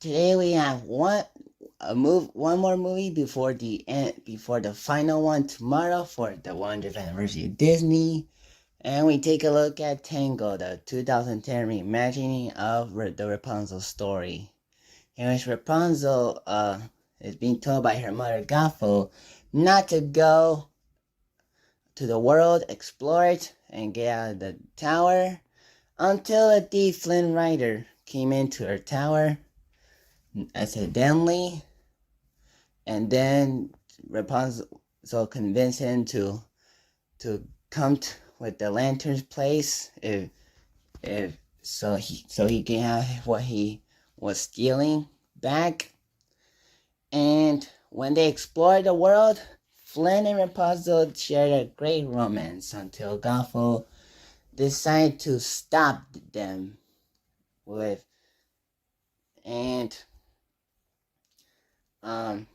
I really enjoy Tango. This movie is like one of my favorite movies of all time. It's very enjoyable. The animation is very spectacular. I really enjoyed the animation with all the character designs, and with Rapunzel and Flynn having great character designs, and the two characters that were with Flynn at the beginning but betrayed them and was his enemies. And I really like Maximus. He's like the best character in the movie. He's very funny how he wants to Flynn so bad and how determined his face looked before they become friends at halfway through. And there's some interesting little bit of blood in this movie, which is rare for a PG Disney movie. But it's used in the movie, but only with Flynn twice. And I really like how Rapunzel uses her hair as like a rope and like a grappling hair and a way to heal Flynn's hand and to glow by singing. And Gothel is a very cool villain. I really like her, especially since this is the untimed villains for the twist. And the songs are very spectacular. So yeah, Tango is a very amazing movie. Well, this is it. The last film that I'm celebrating for the 100 years of Disney. Mickey, Donald, and Goofy, the Three Musketeers, released in 2004. I had this on DVD for a very long time, and I've seen it for very years ago. The last time I watched it was in 2019. And then I watched it today as the final film, not only for 2023, a year that was pretty mediocre. But the last film for the 100 years of Disney. So in this film, Mickey, Donald, and Goofy want to become musketeers, and Pete at first didn't want to because he thinks Mickey's too small, Goofy is too dumb, and Donald turns into a chicken, which is a kind of a weird idea that Donald can transform somehow when he's scared into a chicken. That's a weird choice. They know dust can turn into dirt to chicken.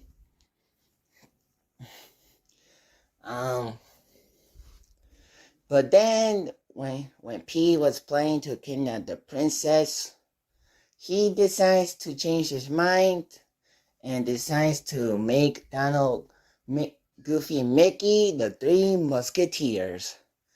And they are trying to stop three henchmen of Pete from kidnapping Princess Minnie and her assistant Daisy Duck. And Minnie and Mickey get along, start having feelings, but then Pete decided to kidnap them one by one.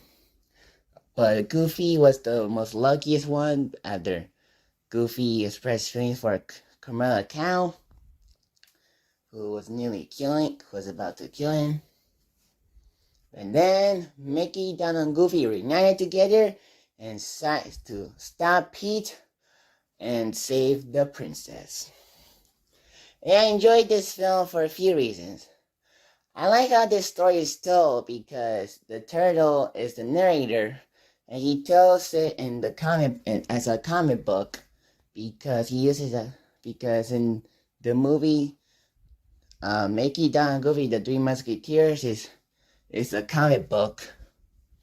And the turtle enters the comic book world at the opening, and it's seen for a few moments, but only for singing. Like he sings a song when Minnie's introduced, and then when the romance between Minnie and Mickey started, and when he says, "This is the end," to Donald Duck, and I said opera. Instrumental, if that's the right word, for the opera song that P was playing to go to where he will kidnap the princess. And then ends the movie with the shorts version of the "All for One and One for All," which is a song I really enjoy. I really enjoyed that song a lot with all the other musketeers singing a song and fight and kind of doing sword fight with each other, and then they all finish it together. And the turtle's a good. Rob Paulsen is a good singer in this movie, singing all these songs, and he's a very good singer in this movie. Really enjoy his singing. And the fight scenes, like the first pretty short one where Mickey and Goofy and Donald first fight with the three boogie boys, which got quite short because they defeated him so easily. And then later, Mickey, Donald, Goofy went to another match with them by saving the princess for the first time, and they did it much better. They won this time. And finally, with Pete and the three boogies, and they successfully defeated both of them and saved the princess and become royal musketeers. And Yeah, I really like the fight scenes, the way they use it with the sword fights. And some cartoony moments, especially when Mickey and Donald were, not Mickey and Donald, Mickey and Goofy were falling down to allow stuff like a wind and a cow in order to stop the three boogie boys. And the animation is a very smooth one and very stylish. And I really enjoyed the animation. It still captures the Mickey Mouse look to and Disney feel to the film. And the voice acting is pretty good from Alwyn Farmer, Tony Taylor, and Tress, and Cummings, and Rob Paulson, and Jeff Bennett. They're great voice acting in this. And I really like the outfits, the Musketeer uniforms with the red, blue, and gold. It looks pretty sweet. And I really like how it looks. So yeah, that is the Disney 100 finale. Mickey, Donald, Goofy, the Three Musketeers. What did you think of it? Did you enjoy this film? Let me know. So that is it for Disney 100 celebration. Happy 100 years of Disney.